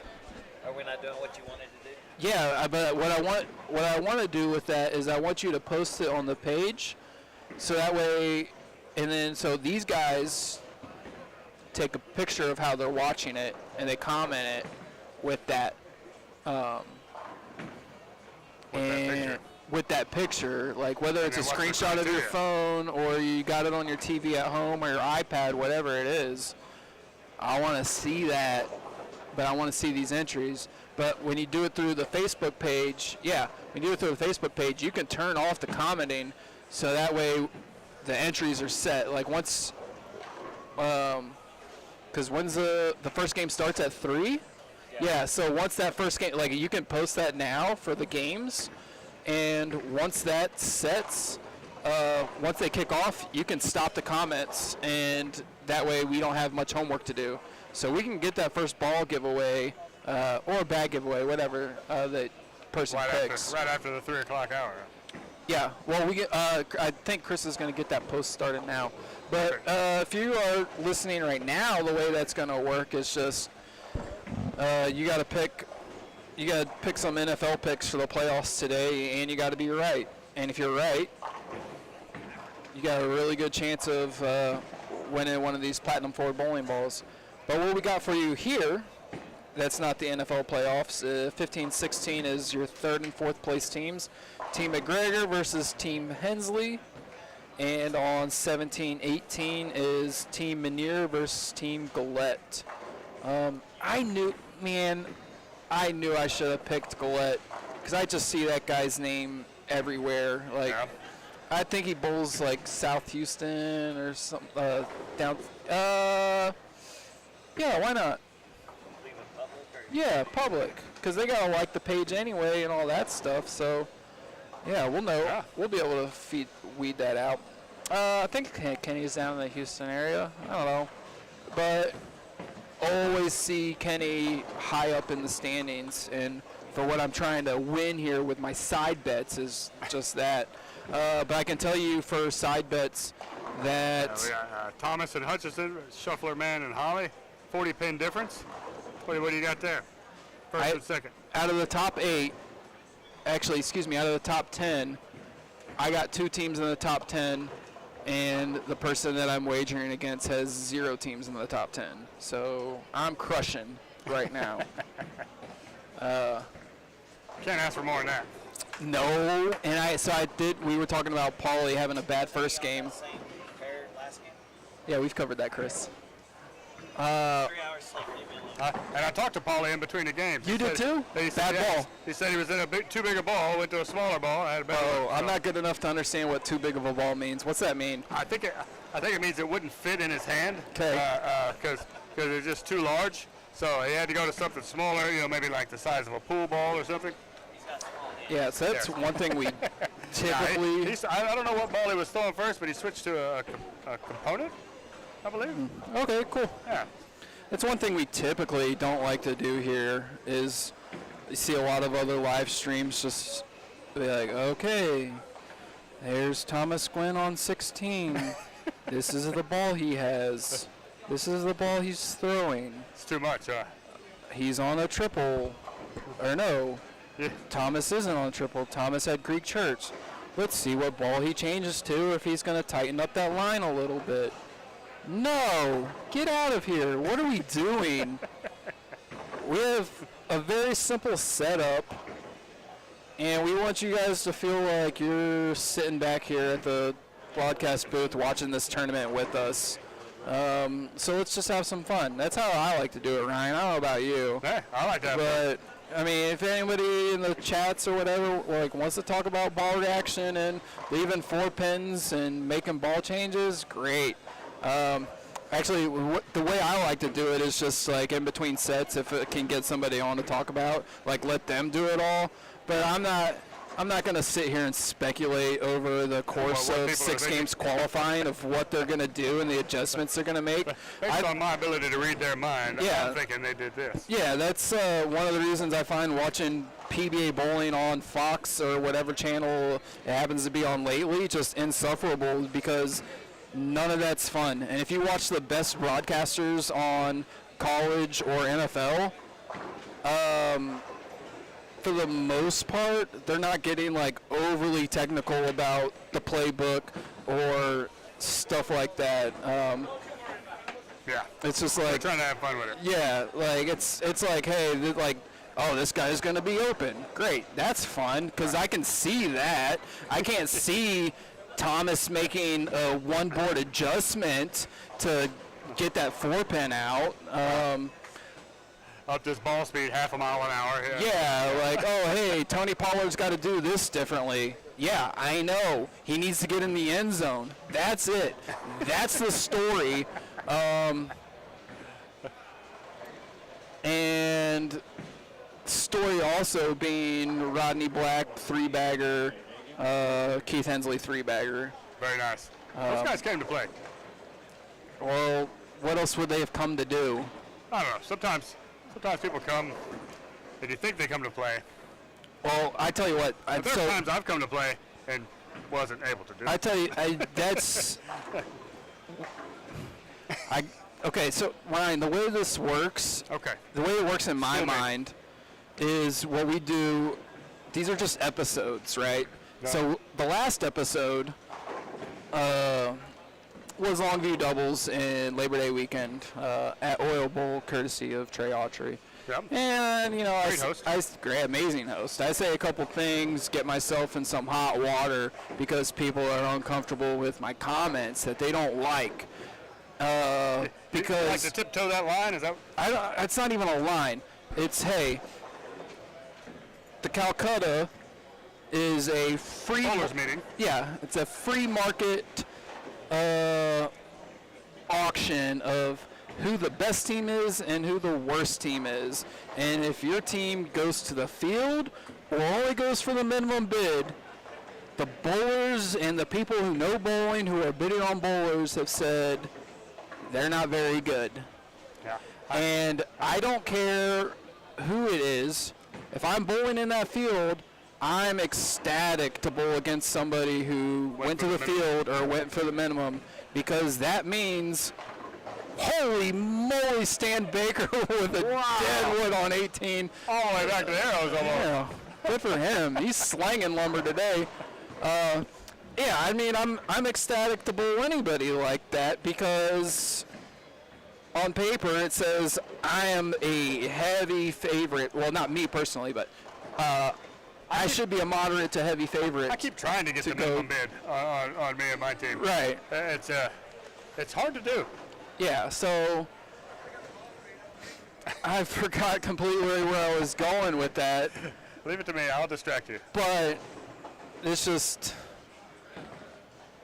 I'd rather talk about that than the bowling changes, is I guess what I was getting at.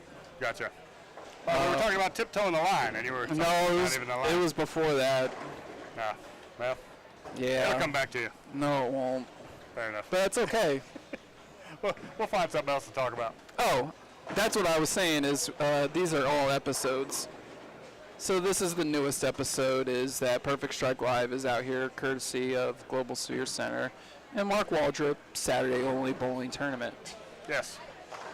what folks should understand, none of this is real. Perfect Strike Live's not a real place. Facebook's not a real place. This is all just words and entertainment. They're part of the metaverse. Yeah, that's all it is. It's part of the metaverse. You're empty. There you go. It's all just entertainment. Jerry Kralik with a 4-9 trip. You watch, I don't even know what the hot show is out right now, but, you know. I've been watching Reacher lately. Okay, there you go. Reacher, yeah, Reacher's got a new season out. Yep. And, hey, maybe Reacher's not for you. Maybe Cool. not. Turn it off. That's right. If you don't like the next episode, Yeah, there's a power button. that's it. And you know what the best part is? We are free and always going to be free to tune in. So you're not even, it's not like, oh, hey, I'm paying $14.99 a month for this. And I gotta say, for free entertainment. Yeah, this has got to be fair. Oh, another one! Another one? Oh, good. Rick is slinging lumber. What's going on there on lane 18? They must have a curtain offset back there because them boys is just plowing it around. Joe LaCroix's having a pretty good laugh about it. So anyways, yeah, that's all I had to say about that, whatever it was. Looks like there's quite a bit more striking going on this game. There is. Transition is settled in. Team Hensley 229 to Team McGregor's 249, so 20 pin difference, but also going to be another 30 pins in strike. So Team McGregor up 50 pins after 4 frames. Not only up 50, but in position to get those all 70 out of the 80. Yep. Now, here's one thing I would like to, don't mind discussing, is what the left in this format, or what the left today looks like compared to the right. I think that's fair enough to discuss. As we see Rodney Black getting ready to throw a shot on 16, where he's playing versus where these righties are playing. But I can also tell you, Ryan, is that I just don't care. I just I feel like lefties are always further, tighter and further right. left than. But even with the what ball is this guy going to throw and what line he's going to play? Yeah. I'm just watching it get to the pocket or not. And Rodney went high flush, and it looks really good there. Tagging Thomas Quinn in. Thomas Quinn is bowling against Matt McNeil, and he is in the jackpot quite a bit. Matt McNeil 4-bagger to Thomas's gross, awful start. But I don't care. And it's just, while I do have an analytical brain, when I'm watching this stuff, I can see, if I watch somebody throw 3 or 4 shots in a game, Right. I'm going to see what their next shot is and off the hand or where it is in the lane, if it's going to be good or not. Yeah. Like Paul Henderson's shot right there. Just right outside. Yeah, that was the result that I would have expected in my brain watching it come off his hand. That was on lane 18.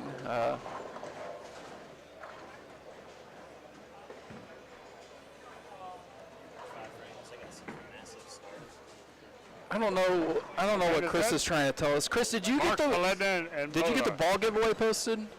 Okay, so I don't even know what stipulations he put with it. I can see we have some notifications on Facebook, but if you're listening right now, there's the ball giveaway announcement is on the Perfect Strike Live Facebook page. There's probably going to be something that says you got to like the page. There's probably going to be something that says you got to subscribe to our YouTube. And yeah, no, I know that because that's what I wrote you. I don't know what you put on the internet for it, though. That's what's on the internet. Verbatim. He just copied and pasted. Yeah, but I'm not doing this hourly keyword thing because this is going way too fast to track that. So I hope you didn't put that on the internet. Yeah, delete that part because this is going way too fast. Just pick 2 winners. We'll just do. Well, one of the things is going to be in the finals. So we'll do 2 from the NFL games, and then we'll do 1 from the finals. Yeah, the keyword thing, this is happening way too fast in order to do that. It was a great idea that I had, and it would have worked in past formats where this was a 4-man team. But these guys are striking a ton today, and it's a trio. And the games are just And while it was supposed to be 2-lane courtesy, I think for the most part, these guys are just doing 1. And it's great because this is just a lot of fast-paced action. Speaking of action, we got Keith Hensley taking on Bob McGregor here. Keith Hensley has a the chance. one open in the 4th there. Yeah, one open there. But Right here, I'll tighten that match up. yeah, 115, down 14 pins and down 4 overall on max. But it's not a strike there. It's a 3-6-10.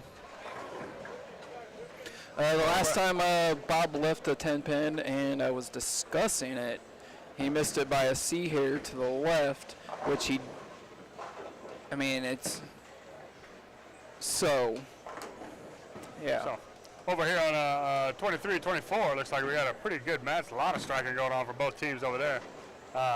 That's Marks, Paledna, and Bozart versus Medlin, Ferguson, and Martin. Oh, hey. A lot of striking going on over there. Yeah, so that's what, I guess that's Jeff Martin bowling with Bill Ferguson and Medlin. I thought Mark Dean was bowling with them. I guess Mark Dean's bowling with somebody else, or maybe he got Jeff to fill in. I think Mark Dean's further down. Okay, well there we go. I know there was some, I just remember seeing some of the 30-somethings finding some 145, 150 age combinations in order to make it work. Nice.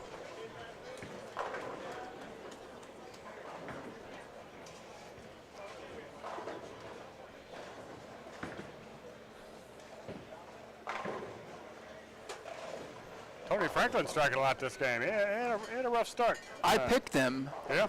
I picked them in my fantasy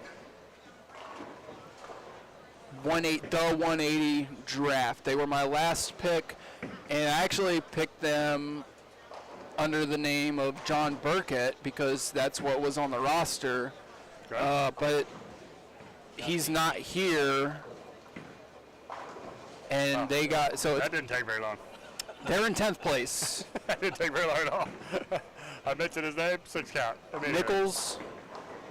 It was supposed to be Nichols, Berkey, Tony, and Robert Lawrence had a Robert Lawrence is filling in for Berkey. So last time I talked to Berkey, he said he has the same exact injury as Joe Burrow. Yeah, and that sucks because the last time the public saw Joe Burrow, he was trying to throw warm-up practice balls on the sideline, and the ball immediately fell out of his hand in massive amount of pain. And Berkey said he had that injury. Then when I seen him on the roster, I was like, oh, he's better. Yeah, he's all the way better. So Does that mean Joe Burrow will be back pretty soon, you think? I just think it means Tyson didn't update the roster. So, hey, get well soon, Burkett. John Burkett. So, I mean, it's not too dissimilar from your injury. You threw 5 balls, I threw 5 balls today. and one of them was no good. No good at all. So, I will be waiting patiently. yeah, what do you expect your turnaround time to be to the next time you even try to do that? I'll try again. I'll try again in a week. I won't be back for 4 to 6 weeks, I bet. Marshall picked that up? Nope. Yep. Maybe. Yep. All right. Well, Marshall's getting all he can eat. Marks is throwing the front 7 at him. Paledna, 8, 9 spare, 6 bagger. And Bozart just, it's a little bit. Another one. Yeah, Bozart's a little bit behind Jeff, but there were two matches last game, game 2, where it was like the 724 to 723, and then down there a ways off camera, There was a 7-11 to 7:08. So that just sucks when that kind of stuff happens. When they're so close. Both throw really good games. Lose by a couple. That's a big scoring game right there, too.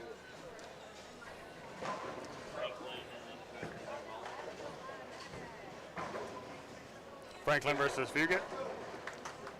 Fugit James.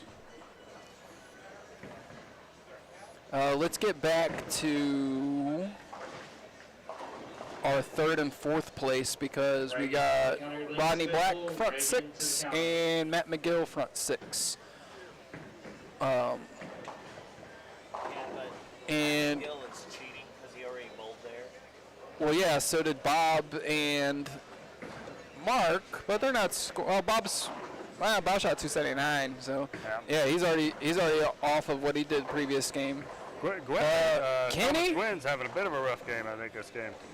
Yeah, Gwinner is he's hurting, and the team is down about 60 overall, and we're See how Rodney does on this seventh one here. yeah we need to move one camera over. How do we do that? Let's do that. Nope. There we go. That's where we need to be. Third and fourth place right here.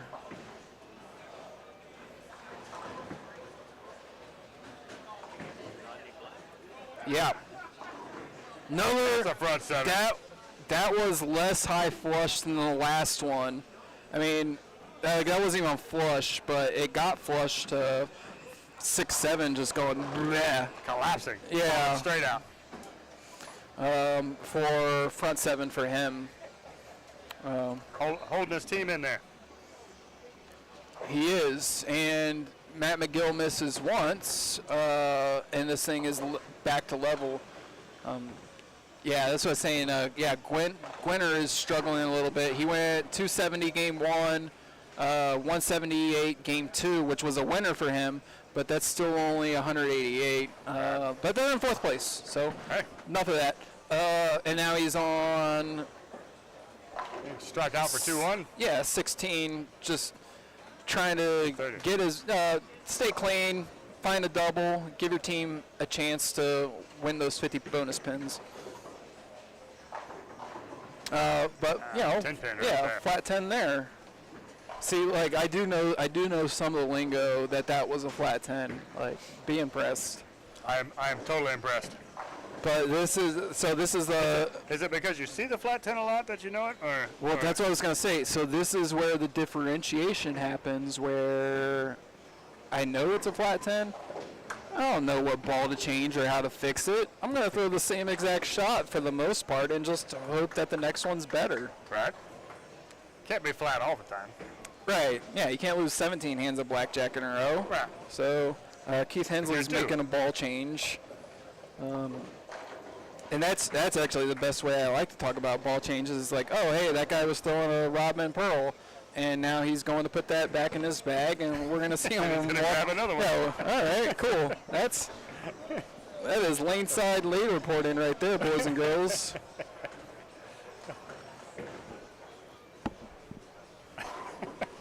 All right, Matt McGill coming up.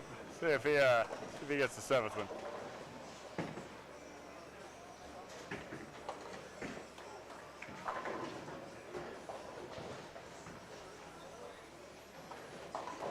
He did it. It's not 7 count.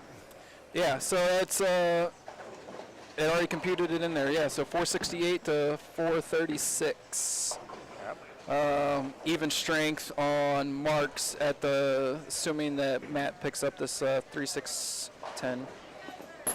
Well, yeah, there you go. How did that happen? I don't know. Hey, yeah, just pick it up. Outstanding. Yeah, just pick it up and carry it. Oops. So sometimes you get a little loosey-goosey with the grip, you know, it just comes right out. Yeah. I have adopted my brother's method, One ball.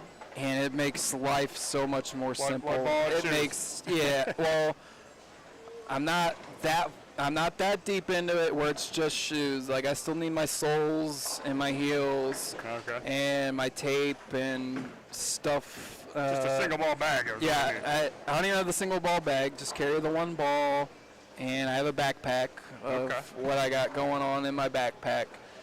And it not only makes the bowling more enjoyable, but that's about it. It just makes the bowling more enjoyable.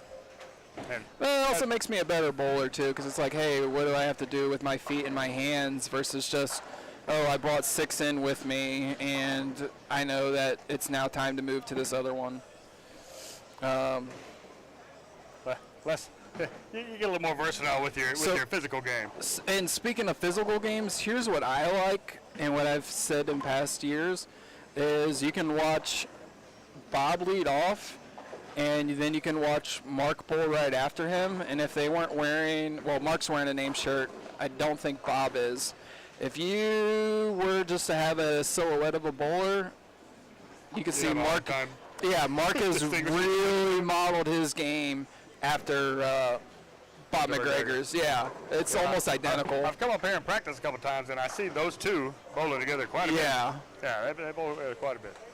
And Mark is down 41 to Rodney if Rodney strikes here. To the left of them is Team Wright and Team Shuffler. They are dead even through 7.5 frames. Wright is struggling a little bit. He only has 106 in the 7th, but it's a dead heat through 7.5. First and second. Yeah, first and second, and then Rodney coming up here in the 8th frame, lane 15. Looking for the front 8th. Looking and for fourth it. place, man. Oh, he ain't looking for it. He knows right where it's at. He gonna reach out there and grab it. That's out. Yeah. yeah. Well, Yeah. so what I was gonna say on that shot, that seemed to be a little bit left of target compared to what we've seen him throw on 16. And was that like a flat 7 carry? Definitely tripped the 7 late. Yeah, late. But you know, the one before it was so high flush. He had to make some sort of adjustment, right? Okay. He might not have moved. He might not have thrown it any bit differently. Might not have. Yeah, so he's got a nice Nice lead on this guy. 8-bagger. And as far as our eyes can see, he's the only one still perfect this far into Game 3. So then, yeah, to the right of that, well, we're going down in the standings now. I guess we're going down in the standings to tell you that Hoffs, Williams, and Fleming are in 23rd place. And we're also going down in the standings to tell you that Pete McCordick, Mark Williams, Jonathan and Jonathan Wiley are in the 28th place. I haven't seen Jonathan Wiley in quite a few years. And Making fun of me. Look what he's done. no, we're not getting canceled in the middle of Game 3 because of the way how you spelled type the gentleman's name. the way you type this man's name. You know who. You know who. You're the one who typed it. The first 4 letters are all capitalized. The last 4 letters The are last not. 4 letters are not. Go to bed, Tyson.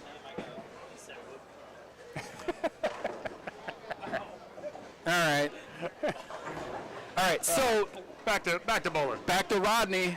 Back to Rodney. Back to Rodney. Front end up. He knows Coming where up in the ninth. he knows where the front 9th is. Last 2 tries on 16 were high flush and then runaway high. Trip out to 6-7. See what he does here. He's got a 41-pin lead against Waldrip. I feel like he's going to strike. Well, I can tell you, Keith question. Hensley made a good ball change to that whatever roto grip ball it was because he doubled off of it. So that one was further right than what he just threw on 15, and it looked way better. Like, there was no late or early better.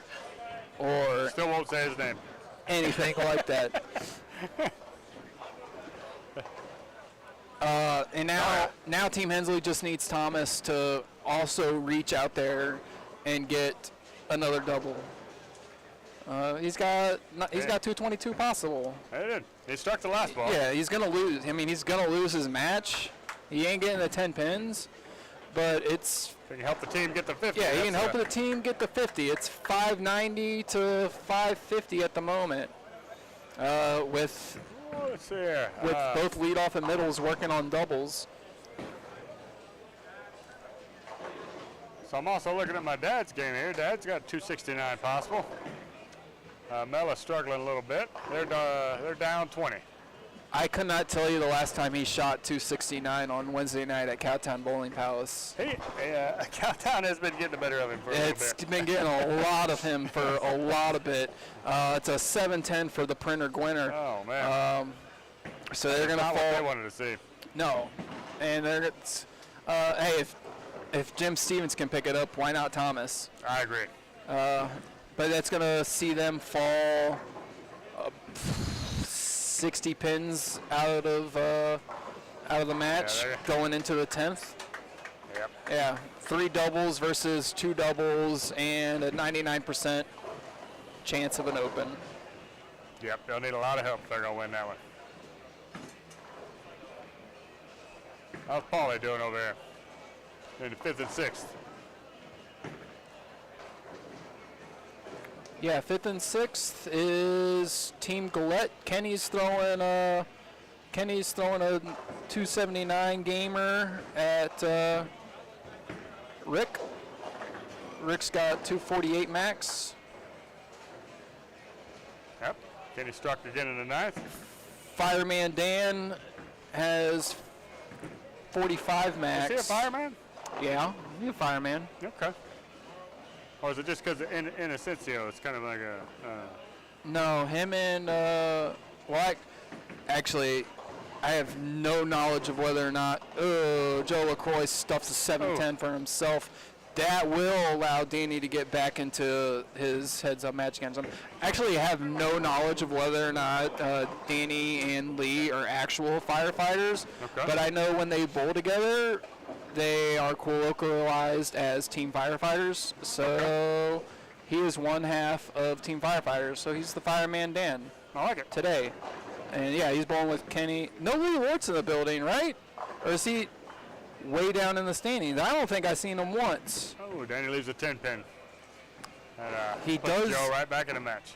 Yeah, he needed that double to get back to even. But it's 550 to 570. Is there a Lee Lortz? Is he down in the match? No, I don't think there's a Lortz. I don't know. I Lortz haven't been heard of out there I Lortz. don't think he came to bowl this. Okay. Well, hope you're well, Lee. Yep. Hope you're well.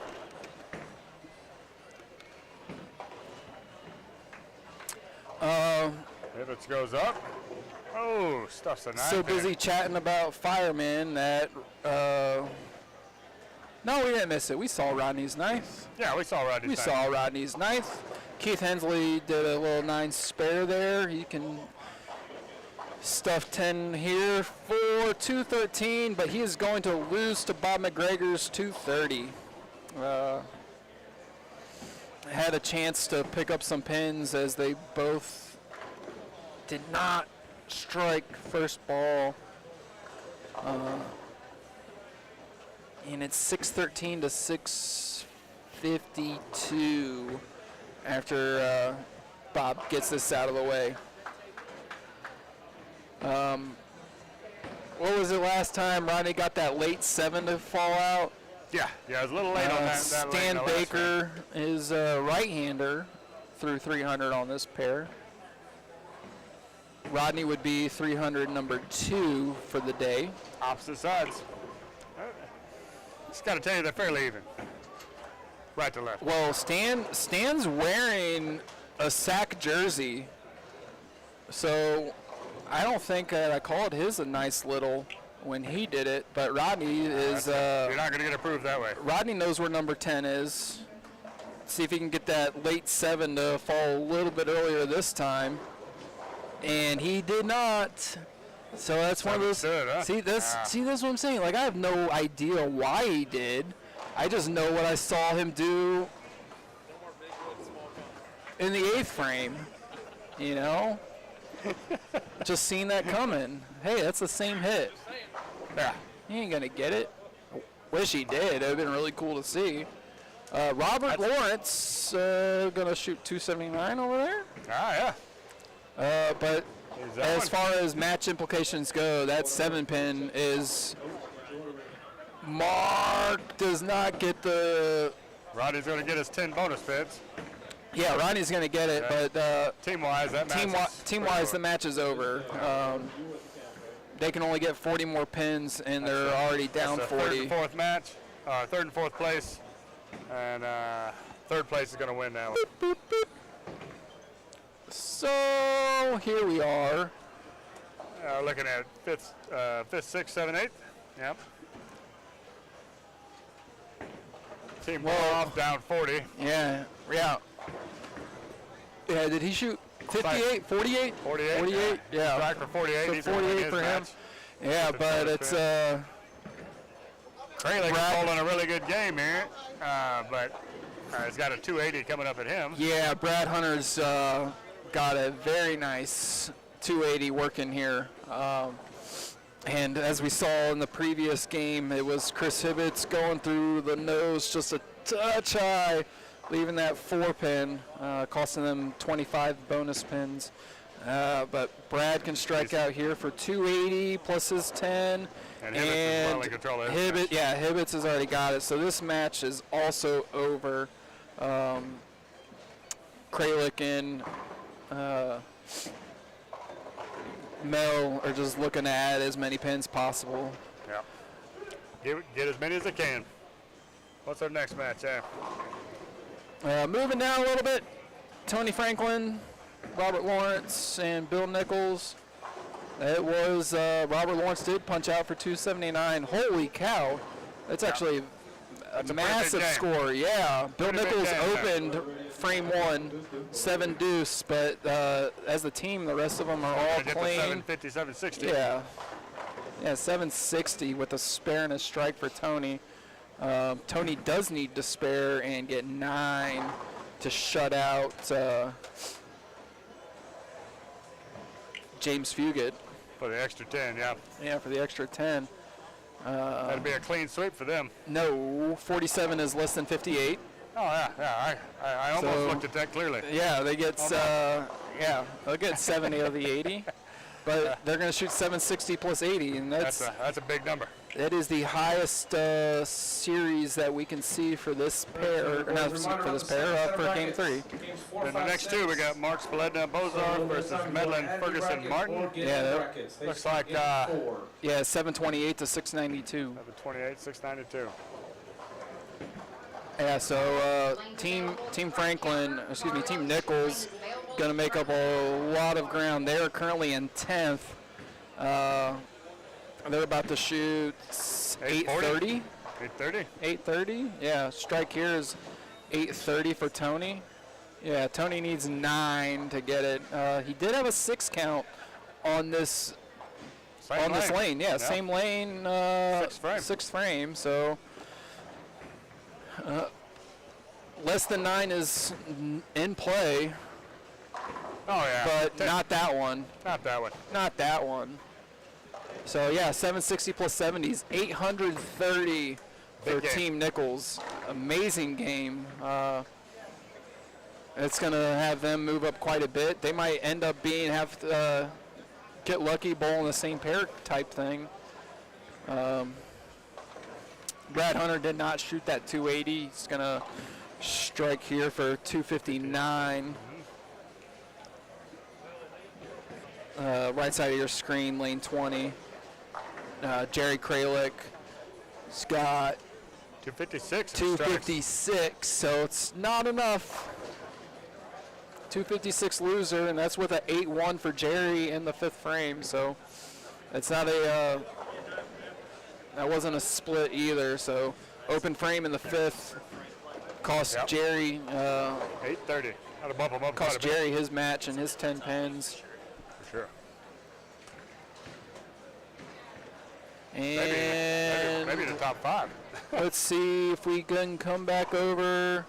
We got 48 versus 57 on the bottoms here. Oh, Joe LaCroix hooking it at the 3-9.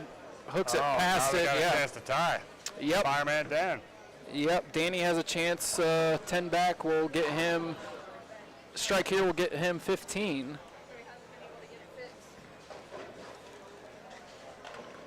And the match itself is already over, though. There's even with Joe's open, Oh yeah. Those are the they're strike still for going to the win tie. 671 to 639.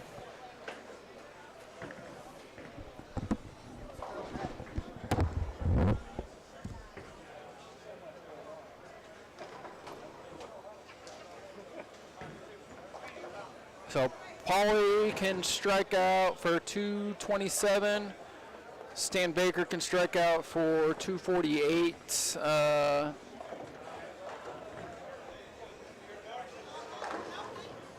9 spare strike for Baker will be a tie on max scores. So Pauly's got to strike out. He's still got work to do, forcing Stan just to get this first one. Stan gets this first one, it's over. 10 bonus pins for Stan. That's a good shot. That is a That's great good shot. Jeez, and then just in case that head pin came ripping back across the deck, if there was any shrapnel left over.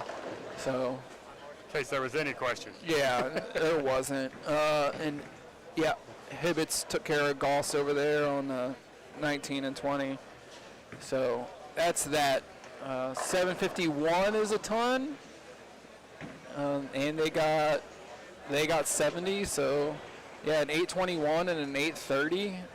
This set. Scores went right back up, didn't it? Scores went right back up. And what I'm going to do is I'm going to take a break here since our cameras are all, we have made the culmination of availability. I'm going to go check out that snack table and support some youth bowling.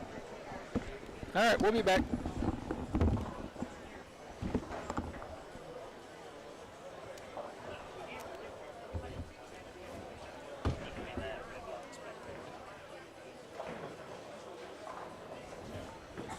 Hey, Chris, can you, I don't know what happened. Yeah, I know, right? There it is. There it is. Stick it in There the it is. groove. That's the one. That's what we need.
cents for me.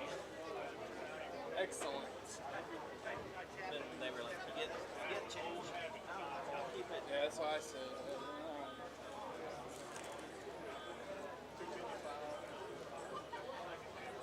Y'all selling this stuff way too cheap. Make it $2 each. Especially this. That's what I was saying. Once you said it, I'm like, wait a minute.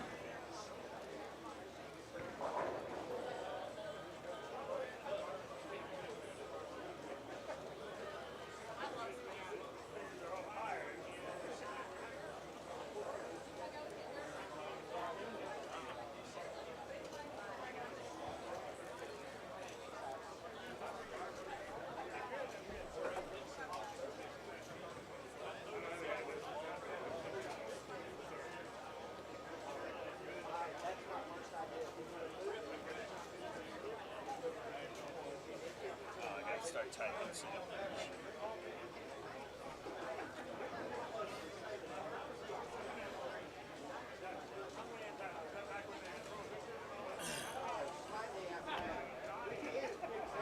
All right, well, there's the final call on brackets, set 2, final call. Some of you got in first set and not the second set. So if you want to get in the second set or add any, please come see us at this time.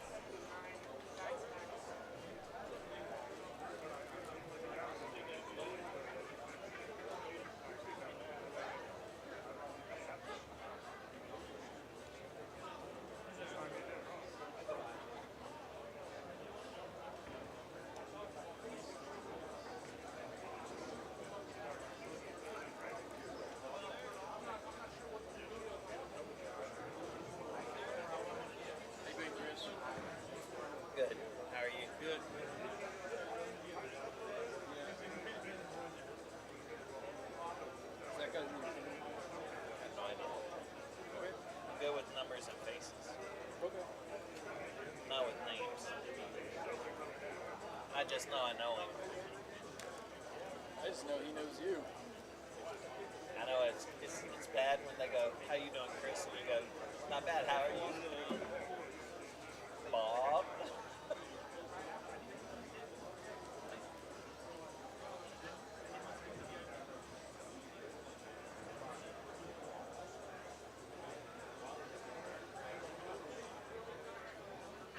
Tiger was doing something like a month ago, and it became a meme because someone was like, "Hey, Tiger," and Tiger just went, "Big dog." Didn't know his name. It's like, no, I know exactly how that goes. Boss. What's up, homie? Yeah. Oh man, hey, good to see you. I'm just gonna start saying, "What's up, Woodcock?" They're all Woodcock.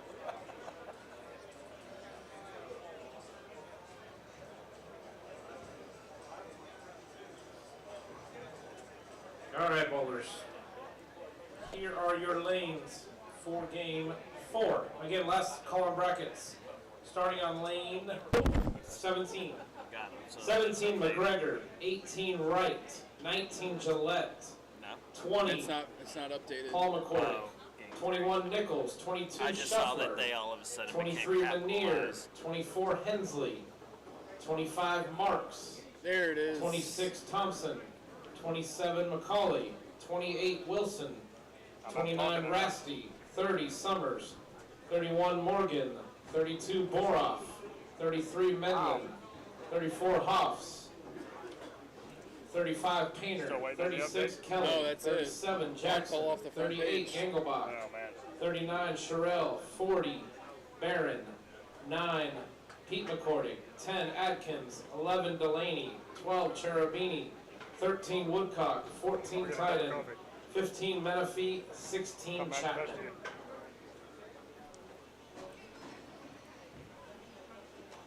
John Calden, I guess. We get 160 out of him.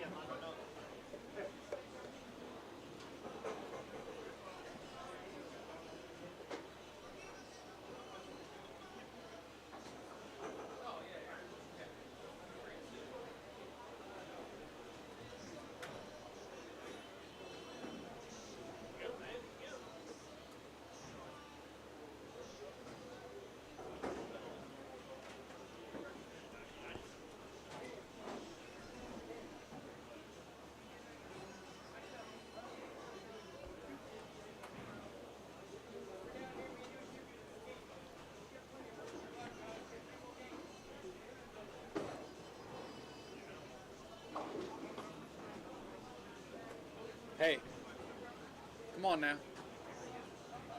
What is that, 26?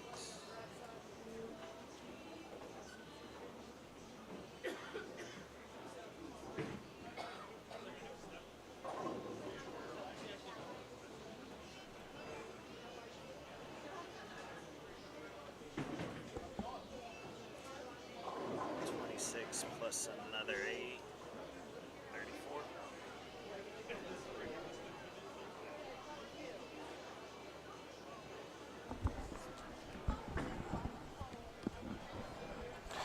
All right, we got scrolling updates coming right at you. It's also updated on the Google Docs. First place, McGregor. Second, Wright. Third, Gillette. Fourth, McCordick, Paul. Fifth, Nichols. Sixth, Shuffler. 7, Minier. 8, Hensley. That's the top 8 for the finals. 9th and 10th, Marks and Thompson. Those are your cash spots. And 27 pins out of a cash spot is Macaulay. And 28 pins right behind that is Wilson. So pretty tight grouping, but it is Bob McGregor, Mark Waldrop, Matt McGill leading after 3. They've put together a quite impressive set. 725, 724, 751 scratch with 80, 60, and 70 bonus pins. So out of 9 games, they've only lost 3. They're bowling Wright, Thomas, and Hutchison, who have only lost 2 games. Now, as we were talking earlier about how these bonus pins are massive, and the difference between first and third, 52 pins, and that was because Gillette did not win their match in game 2. So one more game and them on totals puts them in first place. They're making a fresh pot of coffee. So here we go. Game 4.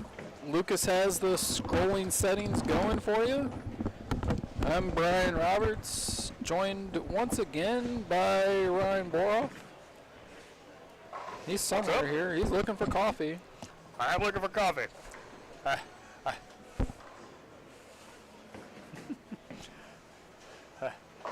I tried to sleep in this morning at 3:45. My eyes opened, and that was it. Oh, that's cool, because that's when I got back to the house. I closed my eyes at 3:45. Yeah, so rub it in. You know. My daughter came out at Sometimes 5 I've got it o'clock, like that. woke me up. Oh, no, so that's where I get to brag, is I don't have one of those. I don't either. But I tell you, Ice Cube, Not in the bunk bed last night? so I was in the bunk bed, and lucky for me, Ice Cube had a rough night, so he had already vacated his bunk, and I had the room to myself. I'm jealous. Yeah, but then the unfortunate part was that he was up and rocking at 6:45, so so that means Uncle Bry Guy was up, but not rocking at 6:45. So, out of the guys at the table here, my sleep alone is more than both of theirs added together. Yeah. Last night. I'm not trying to brag or rub it in or anything, but Yeah. So what we got for you? I blame Tyson. It's just actually let's So first and second's bowling on which pair of this game? Yeah, we're gonna flip one over. There we go. That's it is. 16, 16. Yeah. So my memory was bad for last year because Chris said they didn't cash, but I do remember on the previous year where Bob and Mark bowled with Sean Rash. Mark's like, yeah, I'll throw in $5,000 into this thing, but you got to beat me to get it. And so, him and Bob and Matt are in first place right now. 26 pin lead. 26 pin lead. They are bowling Wright, Thomas, and Hutchison. Steve Wright, Pete Thomas, Billy Hutchison. Billy Hutchison, another one of those names you see all the time. I don't. Well, I do. Where do you see it? Everywhere. Oh. Any tournament I bowl. SASMA tournaments, PBA tournaments, anything else. How old is he? He's 50. He's 50? Yeah. He's a 50? And he's probably the most powerful 50-year-old you see bowl. Okay. No. No? Who do you got? No. Who do you got? Watch him bowl. Well, that was Matt. You're right. Matt's He's not on up yet. 18, yeah. Pete's got to pick up a 6'10". But Mark Waldrop already threw a double at him, so Mark Waldrop in the lead there. I will watch this Billy Hutchison throw his shot. I don't think it's going to change my mind of which 50-year-old I have ready to drop on you is more powerful than him. I am eager to hear.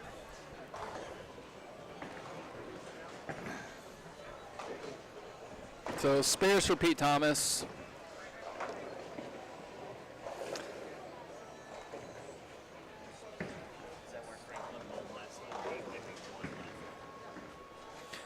I think it's the same spot. That was a 9-pin for Matt McGill on 18. Yeah. We think Tony Franklin's team is on the same pair that they were last game. Fair chance they've got the advantage here. All right, so Mr. Billy the Power Hutchison is on 17. Billy the Power Hutchison. I think we should get a jersey that says that on there. Brian, to the counter, your lane's available. Brian. That's not me. Your lane is available. I'm busy. If y'all heard that, they asked for Brian to the counter. I got stuff Hopefully to do they'll hold that today. lane for you for another 3 games. No, because then we got 3 more games after that. That's a good point. Yeah, we got 6 more games coming at you. So 58 frames Hutchison to up on go. the left lane. Oh yeah, no, Oh, yeah. no, my guy's way at better than that. that. My guy's do you got? way better. My guys smoke that guy every day. My guy make that guy look like Kitty Games. It does. My guy send that guy say, hey, Kitty Games down the street, down that way. Kitty Games down that way. Hey, yeah. What, do you need bumpers up? Is that what you're saying? No, I know bumpers, but you talk about, man, what are we talking about here? Hey, That's what I'm asking. Who's my guy? No, your guy's Billy Hutchison. Who's your guy? Terry Taylor. Terry Tyler. Yeah, More power than Billy Hutchison? yeah. Oh, man. Terry, we'd love to hear your comment on this. How do you feel about it? Hey, smoke that guy. And, Won 300 today. yeah, Stan Baker, only 300. Ah, very nice. Oh, yeah. How old is Stan Baker? He's an anchor bowler. He's got to be 40, at least.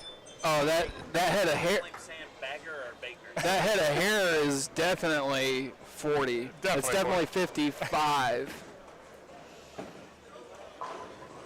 I don't know. Who can we holler at real quick and ask Stan how old he is? Hey, Stan. Yeah, no, I'm gonna move the microphone and say it. Hey Stan, how old are you? 53. Oh, we were close. That's 10 years older than we were guessing. No, I said that head of hair is 55. No, that's true. I lost. You were close. Mark Waldrop has no hair. He is on 17. He's already got a double at Pete. You know, the lack of hair makes it hard to guess his age. How far up is? Okay, it just looks different on our camera. It looks like he's way in front of the ball return on our camera, but he's not. He's at the dots. Like he's about one foot step ahead of the dots. 310. Yeah, if he's motioning like it, just either grabbed it a bit at the bottom or it just didn't feel right on his fingers. So I know I've seen this on the internet before, and this was years ago, but somebody put their fingers into Bob McGregor's finger holes, and he's like, no, like, it made him mad. He's like, don't do that, because he can feel the difference. Oh, wow. I I know some people that are pretty sensitive like that. I'm like, that is impressively nuts. So Clint, when he gives you 5, we'll do it with the knuckles, because if you have one of those grip sack stuff on your hand, he notices the difference.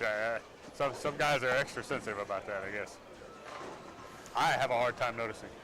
Oh, I have an impossibly hard time noticing. Like, and I'm the same way with, just to see here to the right, can't get that 3 to get in there. Anyways, same thing with like, see you guys make like Norm Duke's probably the best example, like just like, one little piece of tape, one more piece of tape, one more piece of tape in the quarter strip. Yeah, and I'm like, I use the same 2 pieces of tape every single week, and like I can feel the difference, but I'm not gonna change the difference because I just don't know the difference. I'll tear stuff into 3/4 pieces and quarter pieces all the time. That's why they're just a little bit better than me. Also, Terry Taylor would have carried that 10-pin. Hey man, where is Terry Taylor? He's back to bowling now. I don't know where. Oh, I know where he is. Do I know where he is? Yes. I saw him Thursday, but if he is not here, oh no, that tournament doesn't start until Greater Southwest doesn't start till Valentine's Day weekend, or somewhere around there. So he's not there. I don't know where he is. Yeah, maybe he's relaxing. I can tell you where he is. He's somewhere counting his money, or helping Tina count hers. So somewhere pumping iron for all that power that you're telling us about. He ain't pumping iron. He got natural power. Natural power. Yeah. I like it. All right, so first and second, pretty tight match. It's even. Matt McGill's spare, it's evened up. Well, it's only 3 frames in. So that's another reason, like I tell you, like we just sit here and talk about what we talk about. And that's why bowling on television and live streaming sucks. Because it takes us 9 frames to get to the good stuff. Like, and then just... So what can we talk about to make the front 9 frames more interesting? If we're not talking about ball moves or ball motion or anything like that. We got to find a way to liven that first part up, right? Well, Terry Taylor would have picked that 10-pin up that Billy didn't get. Oh, so we can talk about that. Like, that's simple. Yeah. No, it's whatever. Terry Taylor, been bowling Satsuma for a year now? He's got how many titles already? 1. Oh, I thought he's won a few. He's been doing really well out there, is all I'm saying. Has he? Hasn't he? No. No. Okay. All right. Did you look? I may have bumped my head this morning. You might have. But I think he's been doing really well out there. Well, they got 19th. Him and Mike Donahue got 19th in Shreveport. Oh. Or maybe 17th, whatever it was. They didn't make the match play. Oh, Mike bowled like butthole. But hey, you hang out with this guy. Well, actually, I want to talk to him. So you pass the headset off. I want to commend him at first because I stopwatched you, and you had that turnaround at 6 minutes and 20 seconds, which was pretty quick. But then you had a scoring issue. You talking about game 2? Yeah, game 2. Is that after the last pair was done? Yes. Oh no. Yeah. So as soon as they were still finishing up, and I hit it. So it was actually faster than 6 minutes 20 seconds compared to the time that they got those standings into you. I try. I don't want people sitting around. We also have league tonight. Oh. I don't have league. No. Well, that's Super Bowl has league. So that's why you already know where our finals were with 11 to 20, because the league's taking up the rest of the correct stuff. But it is Brian Roberts, and now I'm joined by Tyson Brannigan of MLB, My Life Bowling, and playing a Super Bowl tournament presented by Phonetics or whatever the heck it says. He's the one running the tournament. He's got the Google Docs page up for you guys so you can see these standings. Everybody's capitalized now. Unfortunately. But as the person who's running these numbers, what do you think so far halfway through this thing? This is actually the first time I've really looked at it because I'm trying to get that out, put bracket scores in. So honestly, this is the first time, other than reading their names for their lane assignments. So what do we got? Like eighth place, 154 a game with bonus. And what do they have? 170. So I mean, Yeah. we're at 280, 90, 95 a game, 700 a team average, roughly. I think that's pretty. I actually think that's a little lower than anticipated. Your anticipation? Yeah, Or mine. I was anticipation? thinking we were going to be looking somewhere in the 715-ish scratch per game for the top 8. I mean, this is a pretty loaded field. Yeah, I mean, so we have Team McGregor bowling Team Wright on 17-18, and Team McGregor's been steady Eddie, 725, 724, 751 for 3 for their first 3 sets. Like that's And pretty maybe, great. Yeah, I mean, maybe I thought a little too high, for the scratch scoring. I mean, that's pretty good. We've got 8th place, low to advance, 100, yeah. It's 20, But this was 220, 220. That's fair. $250 a bowler to Yes, bowl this thing. correct. And first place is paying out $8,500. Yep. So $8,500. That's $2,750 a bowler, roughly. Quick fast math. 2830. 28.30. There you go. Off $250. Yeah, and we're still paying nearly 1 in 3. And 10th place gets their money back. Correct. Why am I broadcasting this thing? Why didn't I find? How old am I? 35. Because we're not very good at bowling. Right, but even with not being very good, it's like, hey, I've accepted that a long time ago. the Osby bought Walter Ray and Paul Fleming in the Calcutta for $1,150. That's wild, yeah. They're not. Wait, that's not touchscreen. is Yeah, not yeah, it's just a monitor. It's on the clicker there. Yeah. Yep. There you go. So yeah, I mean, I don't know if that was the wild card or what, but I actually walked out during that time. yeah. Where are they so at? They are 18th place. To me so far, the teams that are struggling or a little bit out kind of shock me a lot more than some of the teams that are in. yeah, McCordick, Williams, and Wiley, 25th place. Like what? What's going on? Doug Barron, Hank Jordan, and Kirk Otterdale. 24th place. That's kind of wild. I mean, at the same time, you see some of these teams, Shuffler, Mann, and Hawley. Shuffler and 1.5 knee Rick and Bobby Hawley. I don't know how many teams they probably, not having it in front of me, probably went for pretty cheap. Yeah, they battling. had great games 1 and 2. Fell off a little bit 650 game 3. Only won 1 game. But they're in 6th place. Yeah, so I have a feeling a lot's going to happen over these next few games, especially as lanes start to really open up. Bob McGregor just got 4 out of 5 on that Greek church. Starting to hook. And No, match plays Normal. full games. normal, Yeah. No, that's what I like about this thing is that there's no short-term variance involved. Like you got to get out Correct. there and still. Yeah. Geez, Chris, how tired are you? Actually, I think we're going to do it. First round, full game. Second round, Baker. Final match, 8-pin, no tap. 8-pin, no tap Baker. We would be here all night with the way that thing rolls off. Yeah. That hey, 7 count's going to be really tough. yeah, like just announce right now. All right, guys. Kind of tired. Think I'll go home now. Yeah, we're gonna coin. Yeah, whatever. How many people on the stream really get that reference? That movie 3. reference. Yeah, it's not very many. 3, and one of them's at a trampoline park. Is that your brother? No, Michael Sean Donahue. Oh. I did one earlier, and Aaron didn't get it, and I was like, oh, geez. Tyson, fire her. Of course, I've already forgot what it was, but She's pretty good, though. she's pretty excellent. You know who else was really good? We got here last night at midnight. Whoever you got working the night shift overnight was pretty awesome, too.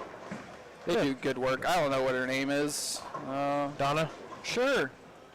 Donna's been here a long time. She said she had just came back to work, so she's taking some time off or something.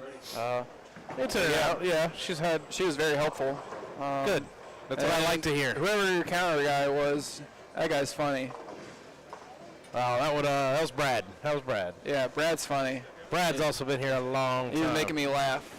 If people visit Plano Super Bowl, they know Brad and Donna. I promise. Yeah, Brad was making me laugh as just putting this stuff up. And Click on that it's for. like 1:30 in the morning. Is there no chat for this one? I don't think we have we don't have the actual YouTube That's fine. thing up. Yeah. Well, probably- that's what I saw yours set up, and you had what's that, like a 24-inch flat screen It's back just there? an old. Sometimes it works, sometimes it doesn't. Computer monitor. I took Yeah. it because nobody else seemed to want it. That's what I was like, man, that's living good back there. Makes it a whole lot easier. I want to check out the YouTube. There's probably people asking questions that we don't even know about. That's fine. Hi, Brian, Chris, and Ryan. What about me, Dusty? Gosh. Yeah, don't be rude, Dusty. Gosh, Dusty. Yeah. So, where are we at here with this match on 17-18? Team McGregor, 265. Team Wright, Where's 284. I was going to say, yeah, there's 30-40 pin advantage. We have the Browns game on right now. Or time Texans game. for Flacco. I'm about it. I love it. It's awesome. Yeah. Old Joe. Is this like a new Broadway Joe? Well, no, he's lights out. He's way ahead of the original. Yes, Patterson, he is. well, He's also playing like 50 years later. right. So there's Broadway Joe, then there's Patterson Plank Joe Pisarcik, from the New York Giants. I do not know who that is. Joe Pisarcik played for the New York Giants shortly after Joe Namath was playing for the New York Jets, the gosh darn Jets. Are we being politically correct? Out of respect for our title sponsors, yes. All right, fair enough. Well, you guys have seen Big Daddy. You know what the real line is. Yeah, you know, cutie.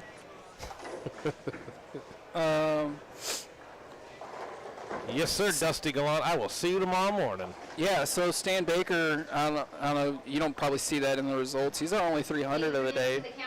I don't know anything about Stan. Do you know anything about Stan? So I don't know a whole lot about Stan other than when Omar Arnett with NDO down in Houston, they run their Monday night King of the Hill during the summer. And packed, by the way. Omar does an awesome job. And Kenny Gollett's also from that area? I think so. I thought so too, because they're all bowling together, and they're in third place. I'm pretty sure, yes. So anyways, I would often log into their stream a little bit later at night as they got into the end of round 2 and into the final round, and I can't tell you how many times I heard Stan Baker. I think Kirby Pitts calls him the Silver Fox, maybe? It is silver. That's and all silver. Stan Baker, like, you get those guys down there, and it's big players, and you hear this name Stan Baker, and I'm like, who is Stan Baker? And he's there every week, and he cashes every single week. Yeah, so he had 300 game 1, and he's got the front 5 here on lane 20. And Phil Kepner just confirmed that Kenny is from Houston. Thank you, Phil Kepner, we miss you, buddy. Yeah, where is Phil? I think Phil hurt himself. Phil, don't hurt yourself. And we are, as a result, we are selling significantly less Ultras. Jeez. Sorry, Star. Yeah, Star's struggling. Hopefully somebody will make up for it. Yeah, no, so it's like, it's my first introduction to Stan Baker, the bowler, wearing his sack jersey. He's good. Yeah, he's bowling pretty darn good. Torn rotator cuff, Captain cuff. Oh, Phil. Last call for Adrian. Your Yeah. line is available at the front counter. Yeah, see, Adrian, Stan your line Baker is available at the front may counter. not always look the fanciest, but like I said, he's always there. No, it's like one of our local favorites, Thomas Gwynn, Yeah, the Gwinner. Nothing fancy about the game, he's the printer.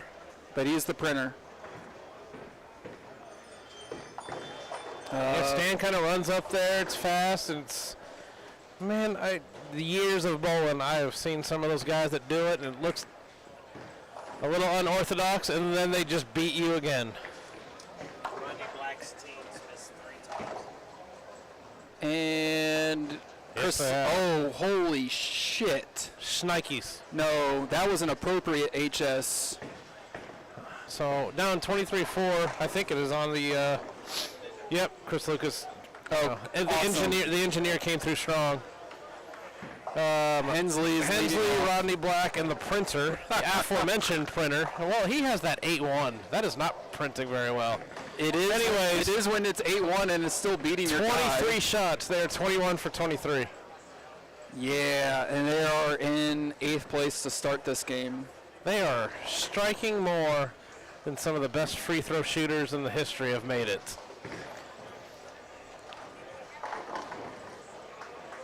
And I was saying, he was talking about like getting beat over the head by those guys who it looks like their game doesn't do a lot, and you're just like, how did I lose to that again? Well, crap. Yeah, 22 of 24. That's just fantastic. And it's actually, At 22 of 24, and there's 2 matches in doubt. but yeah, it's Rick Minier is only down 11 to Keith Hensley, and Robert Lawrence is only down 10 to Rodney Black. Man, Chris, this is the best thing you did all day was finding us this match. The most shocking You development should of all retire that right is- now. He said Wilcox. Hey, No. hey, I apologize for that. I It's the apologize. gentleman's name. I apologize for the big wood small cock. Are we going to have our second 300 this game? There's 5 possible still going. I would say yes, but it is Rick Minier can max out 279. He's taking on Keith Hensley, who can max out 290. So, in this, where are they at? 22, 23? Brian, that is not a pair. I can't. Bro, You sound like way too many of our bowlers. no. What pair are you on? 22, 23. Are you No, sure? I wasn't. Yes. I wasn't Double listing down? that as a Yeah. pair. I was just approximate area. What's that? Was not one of the higher scoring pairs. I mean, the highest scoring pair right now is 15-16. In general, though, this place right there, 23, 24, 25, 26, tend to give away scores. Oh, okay, cool. Now, know. 15 through 18, and this is all a new install. I mean, we're barely 2 months into, or 2.5 months into our lane install. So a lot of pairs that people previously thought were tough are scoring very high, like 9 and 10. There's a stigma that that's tough. No longer it's tough. Except for when you're me and my team bowls 2240 on Monday night, and I had 650 of it, Yeah, Joe just spun a 10. Joe LaCroix spun a 10. and now he's losing. And now he was down 10, and now he's down 31. And this is 2 left-handers, by the way. We're 2 left-handers striking this much on this place. yeah, Rodney Black is Some of built the like a bull. stigmas left-handers don't have anything. Yeah. I don't believe it. Rodney Black is built like a bull moose, so you can't see any of his pins that he's standing in front of. There you go, a little bit, you can see it. And he struck again. He struck again.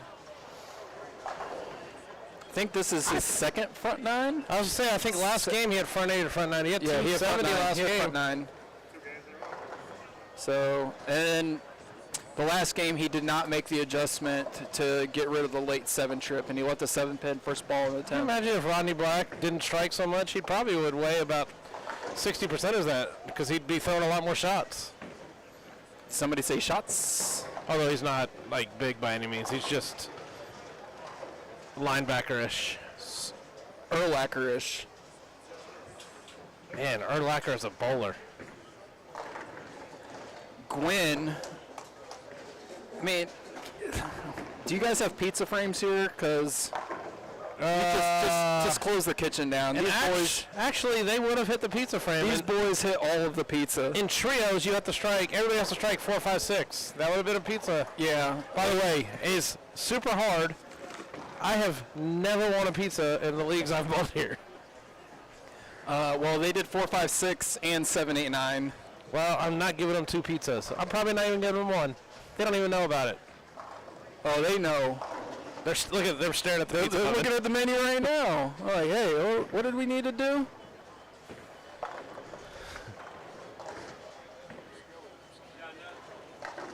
Pizza frames.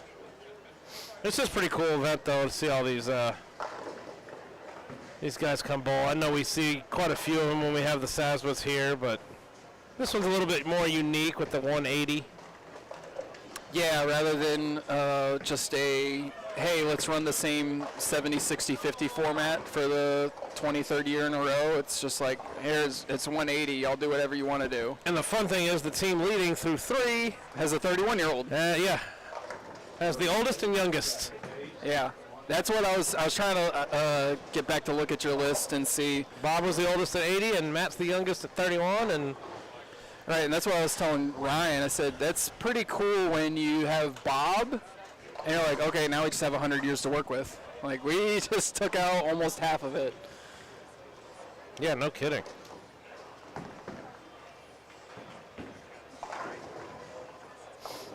Oh, Eddie mushed. Yep.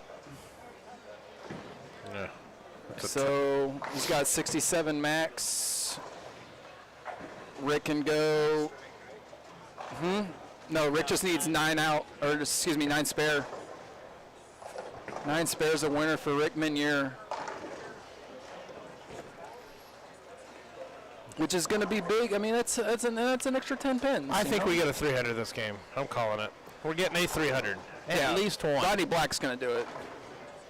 Adam Anguiano has the front 8. Yo, you just spit that out like you knew. I struggle with his last name. So you want to know? You want to know why I remember that, and I'll never forget it. Is when you really created Trevor at the 2021 Longview doubles, and we bowled myself and the pony Jeffrey Young bowled Adam and his partner late night, and we did defeat them. And Jeffrey did crumble a lot of stuff in the way, and Adam was definitely unhappy every step of the way. And I always remember Adam Anguiano. Yeah, like I hear it in my head, and I know exactly what you said, but I cannot get that repeated out back. Whoa. Oh, no, it's 75. I was going to say, he struck the second. Yeah, no, it's 75. So hey, Chris, none of us saw the double part. Yeah, so 275, 267. All right, I think I got to step away because we're starting. You're going to get pages in. So and I got to beat this. What is it? 6.5 minutes. 6 minutes, 19 seconds. All right. It was your best round so far. I got to step it up. Yep. All right. Thanks for stopping by. You're welcome. Much appreciated.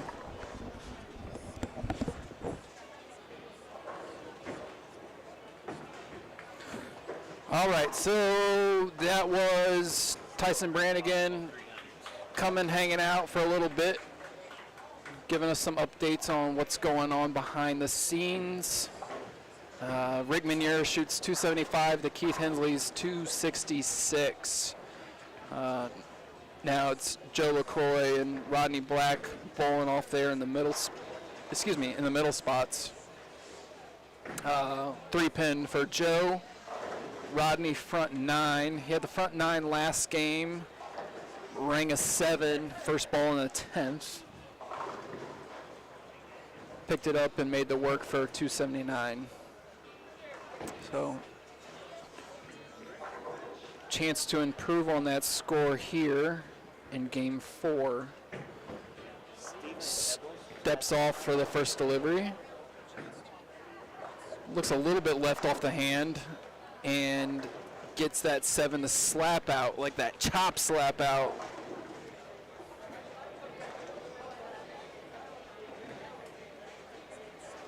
So it's going to put him in the 280s versus Joe LaCroix's max of 258. Kevlich has front nine. This, I can't read his last name. Adam Anguiano. Yeah, I know. Stephen Kevlich and Adam Anguiano both have the front 8. Adam's looking to do number 9 here. Rodney Black looks left at 21 and 22. It's his turn to go. Steps up. Ball resting comfortably in his left. Push off. All right, number 10 and 11. We were down to 2 possible 300s. Yep, 10 pin for Adam. All right, Rodney. Don't let me down, Bruce. 258, Joe LaCroix. Not going to be enough. Rodney Black has a minimum score of 290 here. Actually, he's got a minimum score of 300 because he's got 10 bonus pins.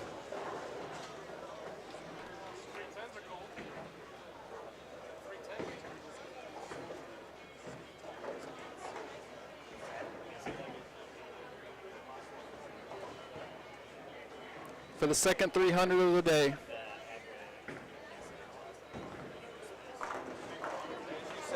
Second 300 of the day. Absolutely perfect strike from Rodney Black on lanes 23 and 24.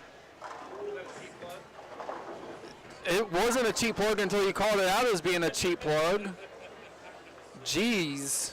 Let me go for the low-hanging grapes sometimes. So it's 772 to 701. Keith Hensley, 266. Rodney Black, 300. The Printer Gwinner can strike out for 266. And that would be a very impressive 838 for 908.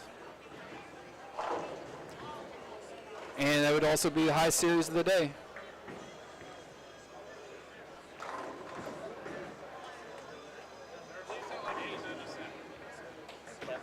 Also, think 7, Paulie left a 4-8 there, but pick it up and get 10 more for 739. 739 is going to be the largest loser of the day, 4 games in. Good game, Rodney. Hey, Rodney, congratulations on your televised 300. Hey, look at me go, I'm on TV. The other 300 can still lose. And we do have the camera over there. So yeah, as soon as Thomas fills in this 11th shot, I'm going to move you guys down to, these guys are in the bottom of the, Keblish's team's in the bottom of the standings, but he's putting together a very good game. Way to go, Thomas. Yep, so Thomas just needs 10 more for 266. They're going to shoot 830 with an open, but 900 after their bonus pins. That still looks hard.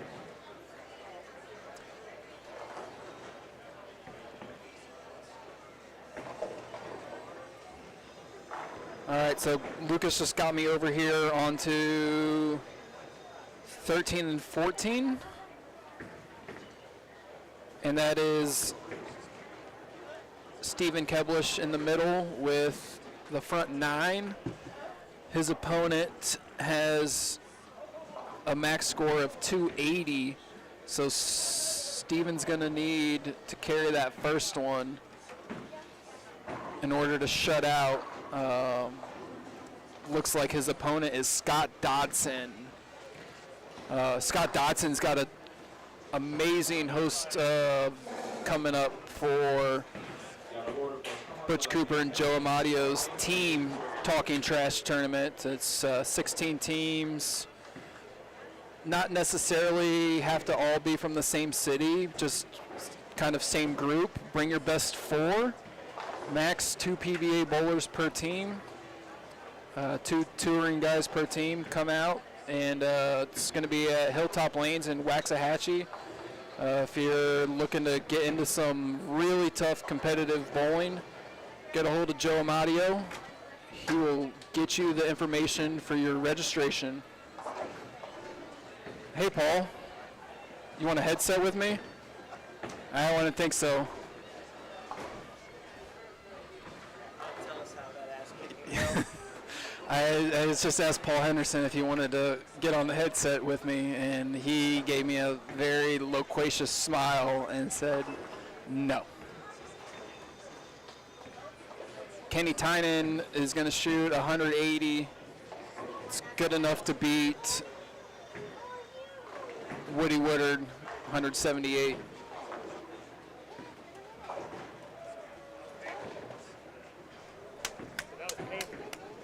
Uh, 2x, that was painful from Paul Henderson. They shoot 739 and lose by 99.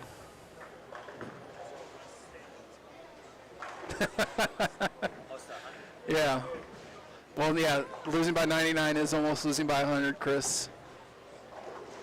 Bloody brilliant. And speaking of brilliant, it is... Dodson put the pressure on Kepler. Well, they're having a nice little chat together down there. Like, hey, I'm going first, and I'm going to make you do this. Used to work for you?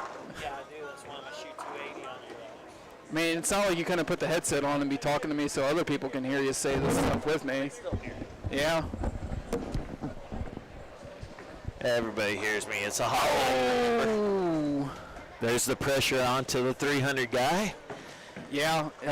He comes- late 4 trip. Maybe not too late, but Mason, your lane is available at the front counter. It's got to be good when your old boss makes you have to step up and strike while you're shooting 300. And he did not. Nope. He will lose if Scott needs strikes a double. out. He needs a double. Also, I know that that's Scott Dodson, but his jersey does not say Scott Dodson. It says something McCall. Junior McCall? Okay. I don't know. I know the Schmitty McCall gang. I don't know what Scott's wearing, but it's a Texas Hilltop Lane. He needs a strike here. Oh, that was slow. Oh, yeah. Now Kevlish can No, it's spare. over. Oh, yeah. Okay, excuse me. It's not No, over. we're talking about Kevlish having to Yeah. spare. Yeah, if Keblish misses this, it's 268. 267. He's got a spare. Oh. Oh, my God! Goodness gracious. Front 9 out. Stephen Keblish, 267. Scott Dodson converts this 310. And that's a 268 winner to the good. How about that, boss?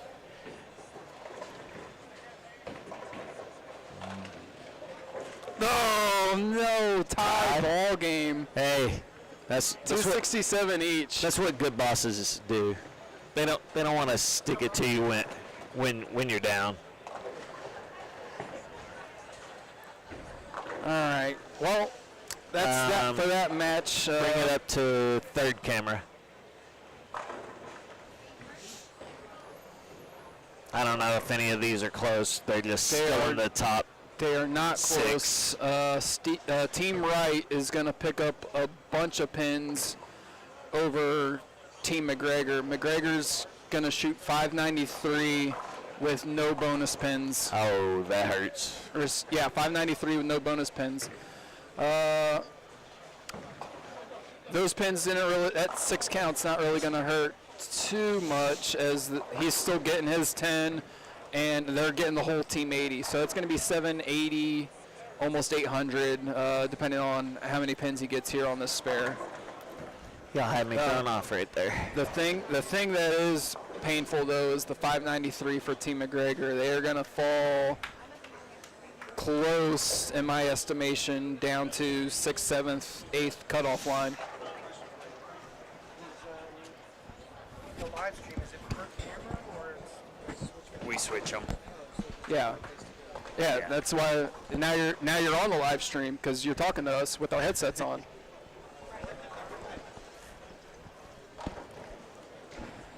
Do Randy Peterson and Rob Stone and Dave Ryan, do they get asked this stuff when they're doing stuff? Like, hey guys, I see you with your headsets on. Can I No, they have to sit way down there. can I ask? I mean, but even when it's way down there, we're way down here. What just happened?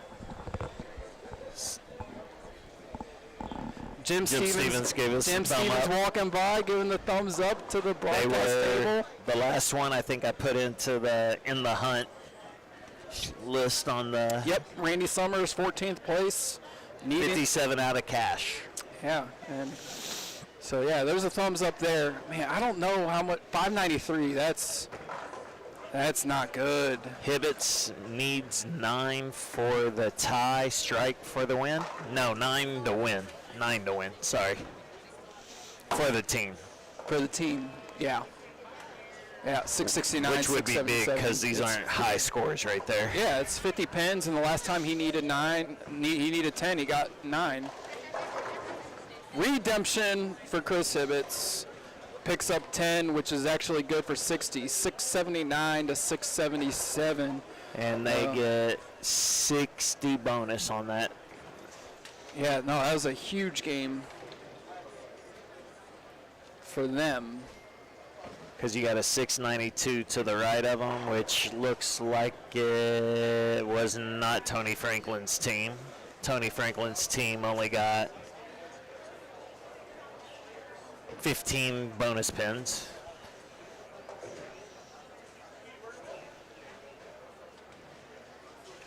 Yep, that's all we got for you for game 4. They are all done, it looks like. Yeah, there's Oh, never no, mind. I there's- see Mike Bailey down there. Yeah, bowling. they're still going down there a little bit. I gotta set a stopwatch for 35 through 38. the turnaround time. 6:19 is the time to beat, but there's still quite a few frames to go for some of these guys, which makes it easier on Tyson. Yeah, I and mean, the people. They are all the lower Get, seeded. yeah, get instead of 32 standing sheets coming in all at once, and get them broken up. So it's going to be even quicker turnaround. And so I'm going to enjoy some grapes, and then I'll be back in a little bit. So will Ryan Boroff when we come back.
Kenny Gillette, Danny Inocencio, Stan Baker, one of you, please come to the tournament table.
And then I went 6 through the middle and spared. Callisto, you're ready. Can't wait, Callisto. We're ready.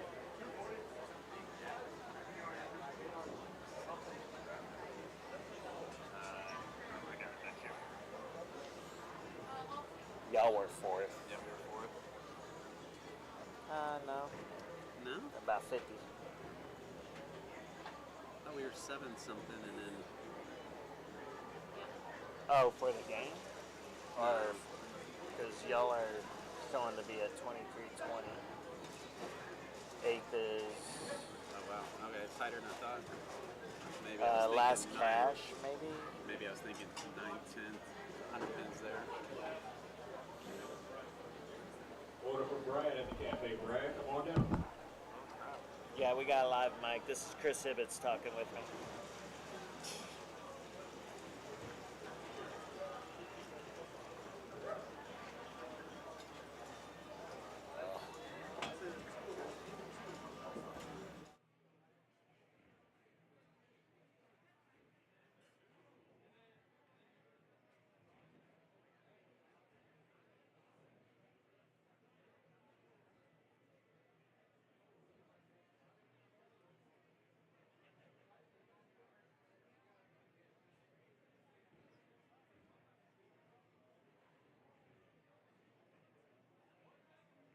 Listen up, starting lanes. First place, lane 21.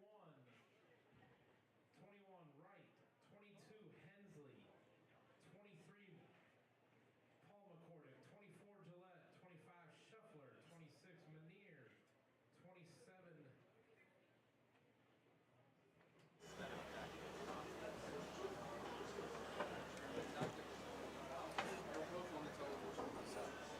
That's fine.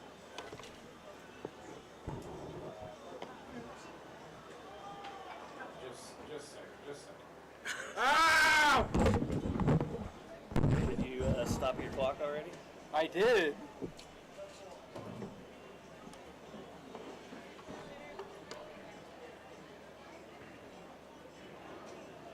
How old are you, Bradley?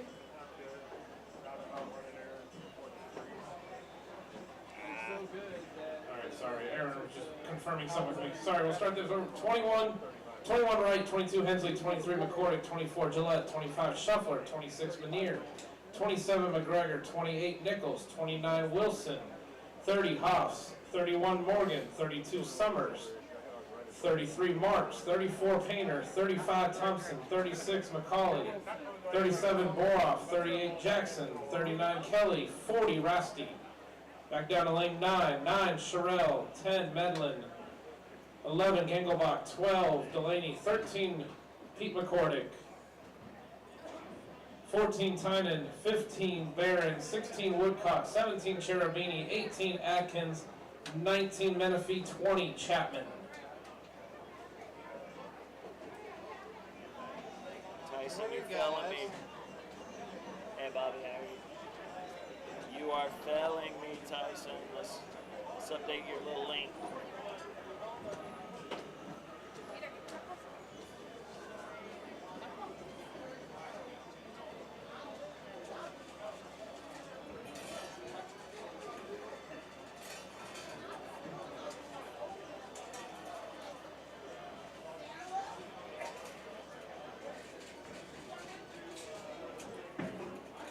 Got an order for Brad at the cafe. Brad, got your order, but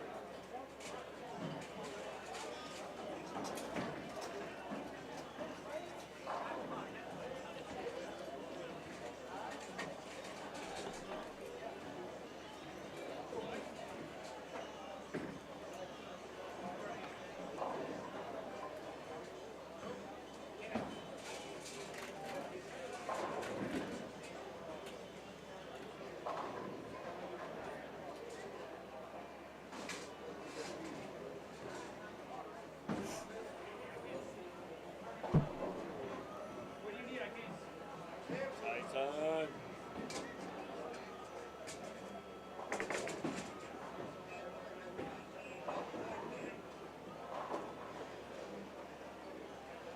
send it.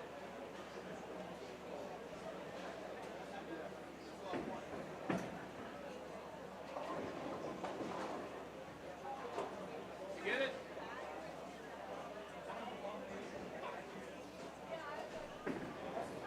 Why not? Because it's not updated. I can go try and find his page and see if the link updates that way. Is he posting a new one every time, or everybody just, yeah, so.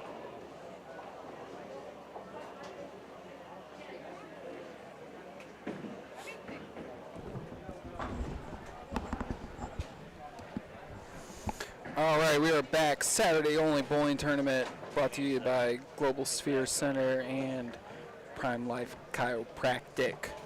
We will have the scrolling update. As soon as Trevor fixes his crap.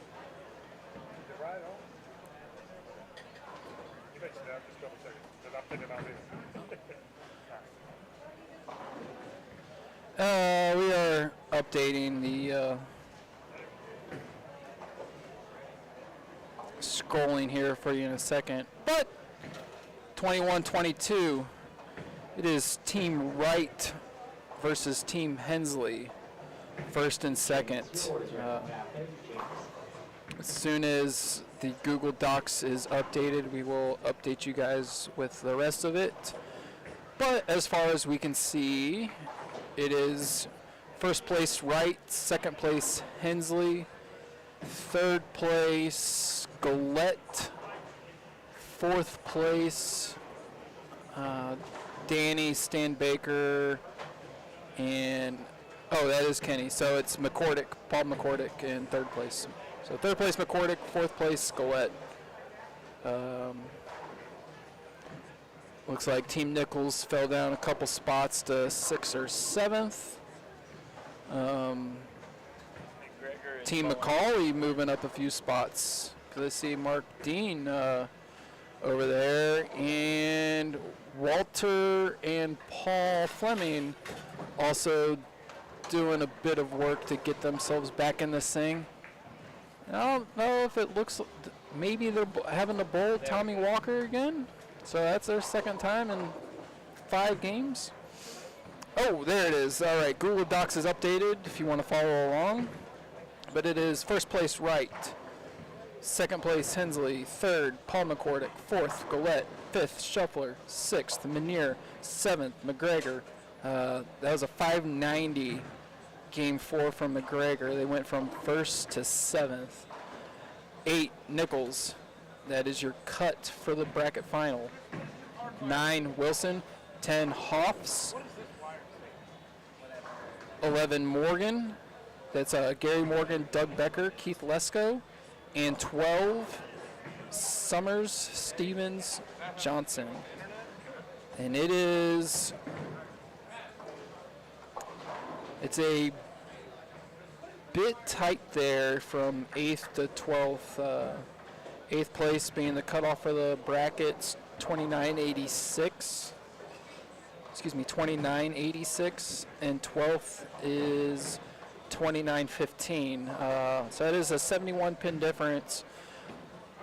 However, there is 80 pins of bonus every single match, and it is position round on these matches with 2 games to go. So 71, not a whole lot of room to work with for being on that number.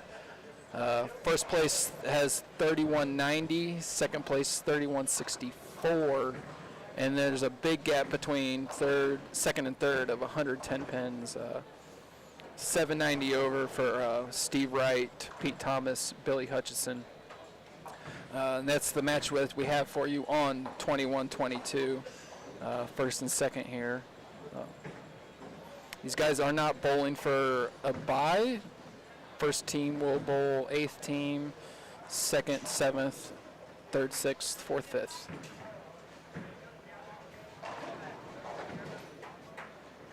5th. It was Keith Hensley, Rodney Black, and Thomas Gwynn. They went 266, 300, 266 last game for 832, plus 70 other bonus pins for 902. It's a very nice, very big, nice little 302 over for the game. They are 764 over for the tournament for 4, so that's roughly 42% of their pins all came from that one game. Pretty fantastic. First place is bowling for $8,490.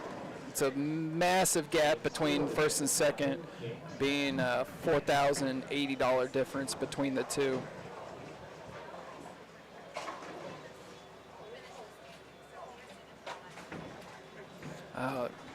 Chris Lucas has your scrolling stream going on there.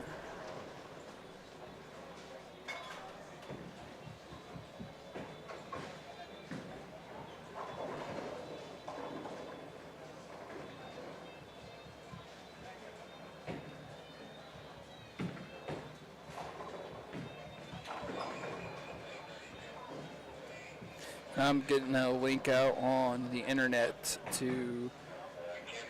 for the live stream. So give me 1 second. Be right back with you guys. Trying to also watch, and very thankful for you guys for hanging out on this Saturday afternoon, NFL playoff Saturday afternoon.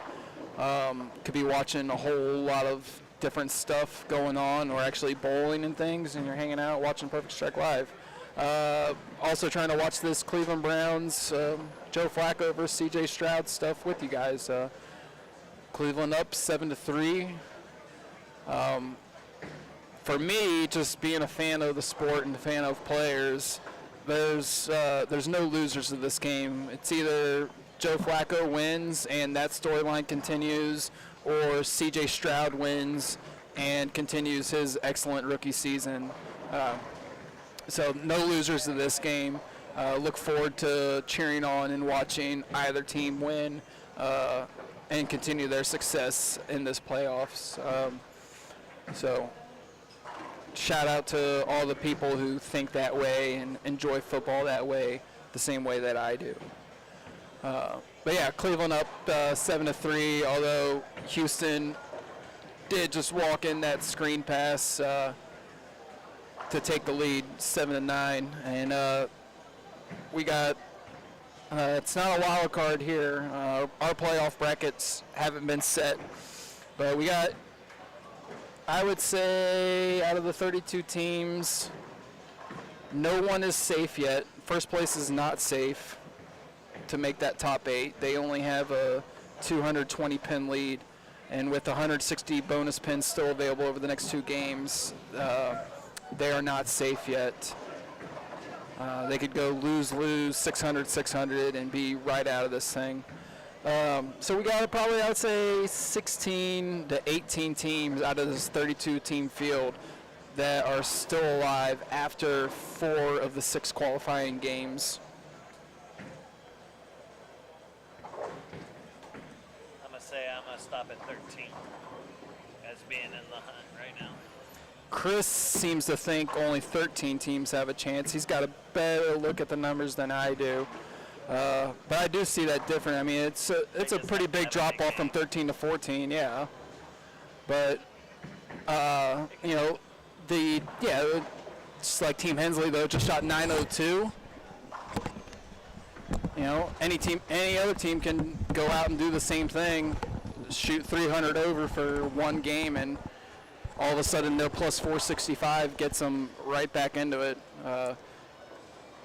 Keith Hensley making a ball change.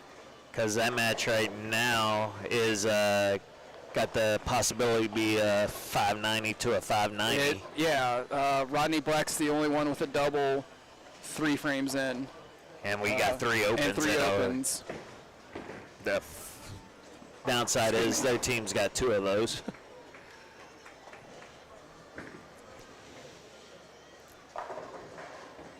And then you look down at 5th and 6th, and they're not off to a great start either. No, and I don't know. Pauly is the only one with a double other than. Hey, so we didn't have any entries for the ball giveaway, which sucks for us and for anybody else, but. So. I don't know. I don't know what to do with that information. I'll probably just save it for Longview doubles. Next stream, or come up with something.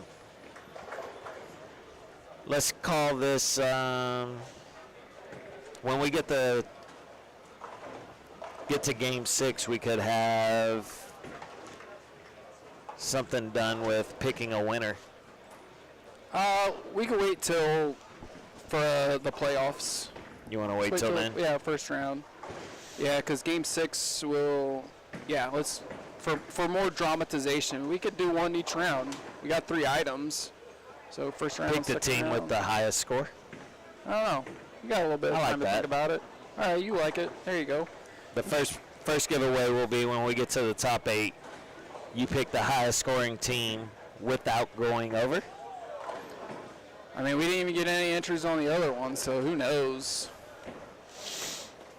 It's weird. We've got over 240 people viewing. It's not. Well, that's what I was saying while you were updating the stats. I mean, this weekend is we already had to schedule this weekend because there's other events going on. Oh, okay. So that's why we're losing. With the PBA. Yeah, with the PBA, we're losing viewers to that. We're losing viewers to the NFL playoffs. Those viewers just need to realize we're free. Yeah. So is the playoffs for the NFL. No, it's not. This is on Peacock. No, Peacock's tonight. Oh, Peacock's tonight? Okay, so then we got y'all for the next game. Yeah. I mean, I didn't get to look, but our buddy ALS was top 3 with 8 to go after last night. Yes, and he went 7-1. That's today, Saturday. Thursday went 7-1.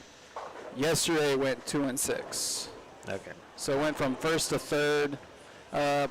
But it's which when you go 2-6 and you only drop to 3rd, that's great. Yeah, that's what I'm saying. Like, it's not too dissimilar from what we have going on here, where it's like, all right, you're not gonna fall out too far with the way the bonus pins are working. As long like his scores were good, like his scores were still good. Like his scores on Thursday were insanely good. Like, oh, absolutely, he's bowling well right now. Yeah, no, his scores yesterday, say, if I had to guess, it was still a 231 to 235 average. So I haven't looked at any of it today, so hopefully he's doing way better today than yesterday. Let's take a quick peek. Yeah. I'd love to tune in tomorrow on Fox and see that, if that's their format for how it's going to finish out. So Keith Hensley made a ball change. They are in second place. He makes a ball change, got a strike with it. Rodney double 9-spare strike. And the last time Gwinner the Printer had a red 8-1 in his game, he also had 11 strikes to go with it. So he does that here again. That's going to be 279 for him. He is bowling against Billy Hutchinson in that anchor spot. Just through 3 frames. Current score is max 280 to 279. So, a little bit of good news and a little bit of bad news. Which one you want first? Always the bad. Bad news is he dropped to 11th. That's awful. Yes. But there is some good news. A bright young talent coming. Ryan Barnes bowled really well. Yeah. He's in the top 5. He qualified 4th. Will be bowling Chris Vi. I ranked him number 1 for a reason on our last live stream. So, hey, wow, look at me go. Look at me. Who would have thought? Who would have thought I knew something? Hey, yeah. And those rankings were just in DFW, amongst DFW bowlers. And he's out there in 4th place against everybody. Everybody. Who were the 3 people ahead of him? I thought it said Smallwood was the leader. Oh, good for him. Trying to get the show back on TV. We got Woodcock. We do got some Woodcock. This is cool. My twin, Bill O'Neill, is in 2nd.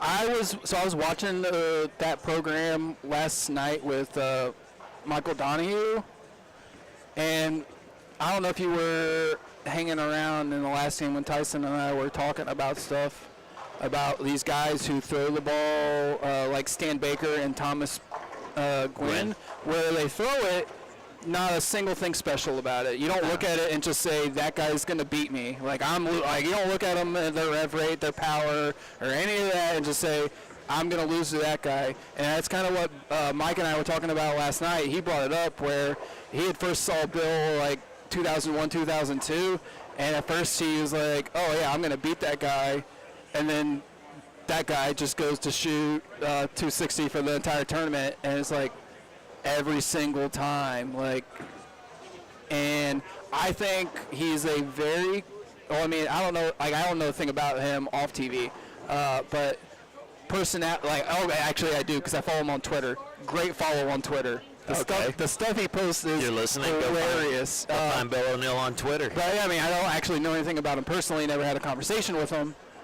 But not a guy who's got a whole lot of personality for the camera.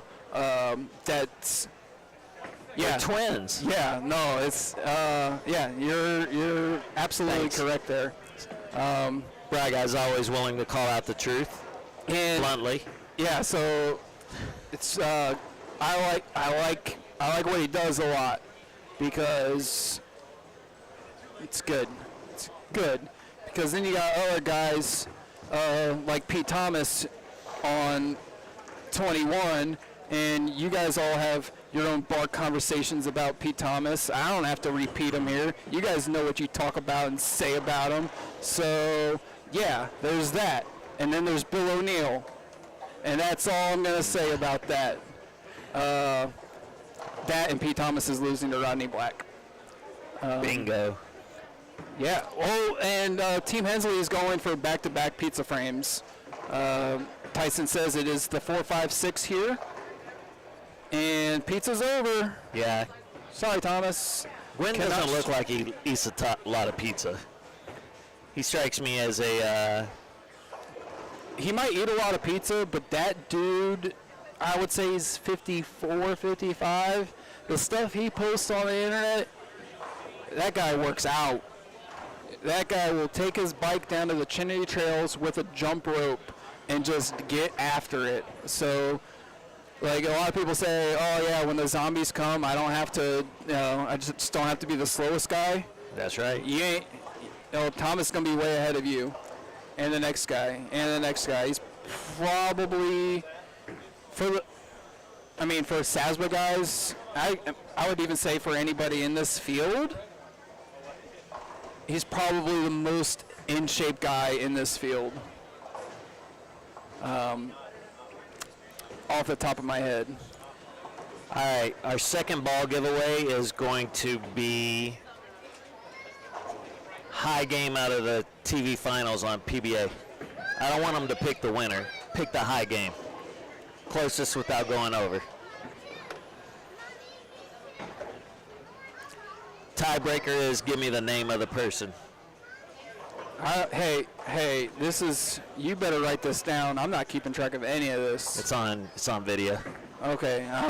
Kind of like when I had a hot mic and said, he said Woodcock. That's not our fault. That's the gentleman's name in this league. No, it's in this not. Tournament. It's not our fault. We're middle schoolers still. That is my fault. Oh, okay. I should be better than that. I should be too, but I still got some Beavis and Butthead in me. I don't know. Steve Wright, 4-bagger after a red 6-3. He's got both teams are starting to strike now. Yeah, he's got a 9-pin lead on Hensley. So the only real difference of this game right now is just Black versus Thomas. Where was Hunter's team? They were third? Yeah. And they are striking a lot right now. Paul McCordick, Hunter Hibbets are in third place. They're fixing to finish half of the game, and if Hunter and Hibbets both strike this frame, they will have 3 misses through 6. Yeah, and they've had team games of 730, 723, 707, 679. So they've gone down every single game. And now they're going to shoot up, maybe? I don't know. Baker? I don't know if we're allowed to shoot up in public. I don't condone that stuff. Yeah, we don't Drugs are that. bad, folks. But Brad Hunter says front 6 for me. Is a bad mofo. Yeah, front 6 for me. And it is Chris Hibbets who can get the 6th for a slice of pizza for his team. Yeah, so if he strikes and they are through half of the game, you got a 279, a 300, and a 280 going. Yeah. Yeah. I mean, I don't want to say it's like Stan was very happy about that shot. He's just glad they finally got 2 doubles up there. Yeah, but with the strike here from Hibbets on 24, they're going to be up 100 going into the 7th frame. Yeah, halfway through on this shot, you're up 100. I don't see you losing it. I did. I gave him a little fist bump at the end of game 4, and I was like, hey, way to close that one out. And he said, as compared to the other one that I just, yep, they were both on TV, sir. There's a reason we said, way to redeem yourself, Hibbets. Way Hibbets to redeem Hibbets yourself. 1-1. Hibbets 1 did not do well. Hibbets 2 did well. Is that a Mike Madonna jersey? It is something Dallas Stars. I know him and his wife have been to a couple of games here recently in the last few weeks. Yeah, if that's a Dallas Stars, that's 9 Madonna. Maybe the 9's personal to him, but if it was Dallas Stars, that's Madonna. True. The great Mike Madonna. Greatest American-born player of all time. Hey, Flacco took the lead again. Hey, way to go, Joe. Kind of doing a quick scan of the other teams. Who's bowling Manier? Shuffler, Man, Holly. So they got a lot of strikes going, but they also got a lot of red opens. Yeah, the local house team, or a house team, is having a very good tournament for themselves. Actually, I don't know about Shuffler. I don't know if Shuffler's a house guy. I don't think so. But Man and Holly are. Okay. Yes, they're always in the phonetics and other MLB tournaments that are going on here.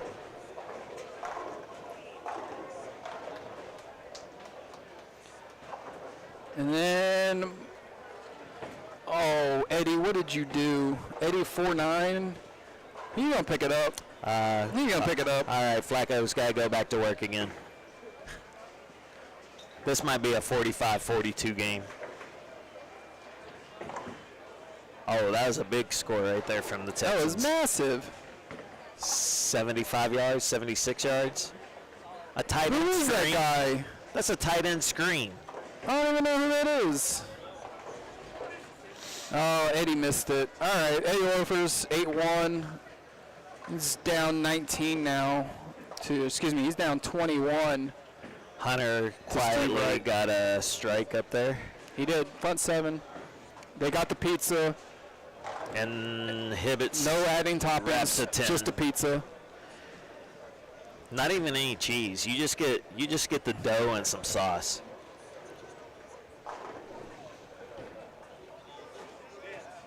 Pete Thomas's team currently holds a 30. Oh, there's an open up there. That's going to be a 60-pin lead most likely after this frame's over. Rodney, fresh off the 300 last game, right? Yeah, so he went Shooting 279, 300. And 279 Max pace out right 279 for this one right here. Easy money We're for still him. going to say pace because I like to You mess say with whatever you want to say. I like to mess with you. I've already made it be known what it isn't and what it is. And that's fine. So McGregor's team after that, dreadful. We'll use that word. Dreadful game 4, dropped from 1st to 7th. But that's all it takes. One bad game. Coley, he is reading your. Hi, Sandy. Thanks for saying hi. Sandy used to say hi to me, but No, that's just his brag guy. yeah. And yes, thanks for the stream, guys. A lot of really cool videos out there of when he clinched badass I moment. don't know if that's Brian, I think that's Bill Ryan. O'Neill or Ryan. I think it's going to be Ryan clinching a TV spot. Okay. Because I saw while I was making the post for our live stream, Coley had made Ryan his profile picture. Ryan Barnes his profile picture. So he's got to be talking about Ryan there. Okay. I figured, but we were also talking about Bill O'Neill a lot during that segment. Yeah, but Coley didn't make Bill O'Neill's profile picture, so yeah, sorry about you, Bill. But we do have It was like 3 years ago. I want to say Kathleen LaCroix sent me Bill O'Neill's picture, and she goes, "Y'all look a lot alike." That's funny. Made me change glasses. I had to go to thicker glasses. I didn't want to embarrass Bill O'Neill by walking around and people thinking I was him. Robert Lawrence is bowling with Bill Nichols and Tony Franklin. They are in 8th, I think. Yes, they are in 8th. Bowling McGregor and Waldrop. And Robert did have a 279 with the back 10 today for a win. They would be on the 6th. They are currently The scores just on that a little bit of pair. a lead, maybe. I don't know. He's No, the leadoff guy on. Hang on, I'm trying to see who's who. So McGregor's got a 279. Everybody else is not bowling that great. Rob Law is either a strike or a red circle. yeah. And Tony is. Tony, I think he might start striking. That guy won the United States Open of bowling Rob Law. in 1980. I'm not gonna. Sandy, you know when he won it. 1982. I don't know. But he won the United States Open of bowling, and that's pretty good to do that, Yes, especially back then. especially back then. I think that's a strike hop from Tony Franklin right there. It was. out of all the, I'm a big third down guy. Every third down, big third down. Big third down here. Doesn't matter. You could be up 21 points. Well, big third down here, so that way we can make sure we're up 28 points. Let's see if I can see their screen on my phone. And so that was a big third down there for Tony Franklin getting that triple. Especially with McGregor on a 79. Yeah. And it's not just McGregor being on the 79. It's the number one team in the Calcutta was down in the 20th places, and they made a huge jump with a 752 plus 80 on their last game for 832, and now are in 10th place. So yeah, and a paper team that's supposed to be right only now in the top 26 out 5, of making the top 8. Yeah, that's, hey, we got to get these bonus pins and these wins to stay ahead of them, because they had a slow start and now they're cruising right along. So the minuses up there right now are what they are behind from first place. I'm at 92, not 82 for U.S. Open. 92? 92. Hey, you had the 2. I got half of them. You had 3 of the 4.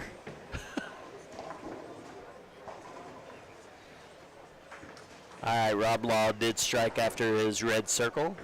The last time he left a red circle, he doubled, so let's hope that happens. McGregor is still on 79 pace. We got Mark Waldrop up right now,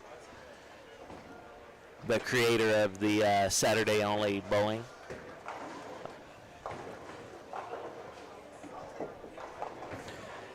Yeah, look. He is doubled. So that's kind of a thing that I like about what we have for our tournament schedule right now, where we have Ironman, and that's just a grueling, 12 hours, 13 hours of continuous live stream. Yeah. And then this one is very much abbreviated compared to that. And then we have Longview doubles, where it's like party night, Friday night, and then Saturday night is like, oh, okay, we'll get into some stuff. Yeah. College football starts, but college football starts. It's the way just the formats are different for what we got going on. That's really the only night you get perfect strike. You get our stream after dark. Yeah, for sure. And we don't have it on camera because we got it on the Team Nichols match, Team McGregor, Team Nichols match, but Team Wright is whooping that butt of Team Hensley. It's 522 to 484. We don't need to watch that. But yeah, it's I mean, if we want to go to the hunter doubles match versus opens and spares. I do want to go to a hunter match because we're gonna 3, 4, 5th camera. Yeah, that should be it. Yeah, because he's right there on the right side of your screen. You can see him in his jersey. It says Brad Hunter right there. He's on lane 23. He has 8 of them in a row. Well, you're welcome, Brad. We just finished that off good for luck, you. pal. Amazing stuff. No, look, I haven't seen many of his shots, but I did say Rodney Black was going to do it, and then he went and did it. And then, carry that 610 out. Brad put it through the face for a 610. The last time we had 5 of them still going. He is the only one that was going. 20%. Yeah, 20%er.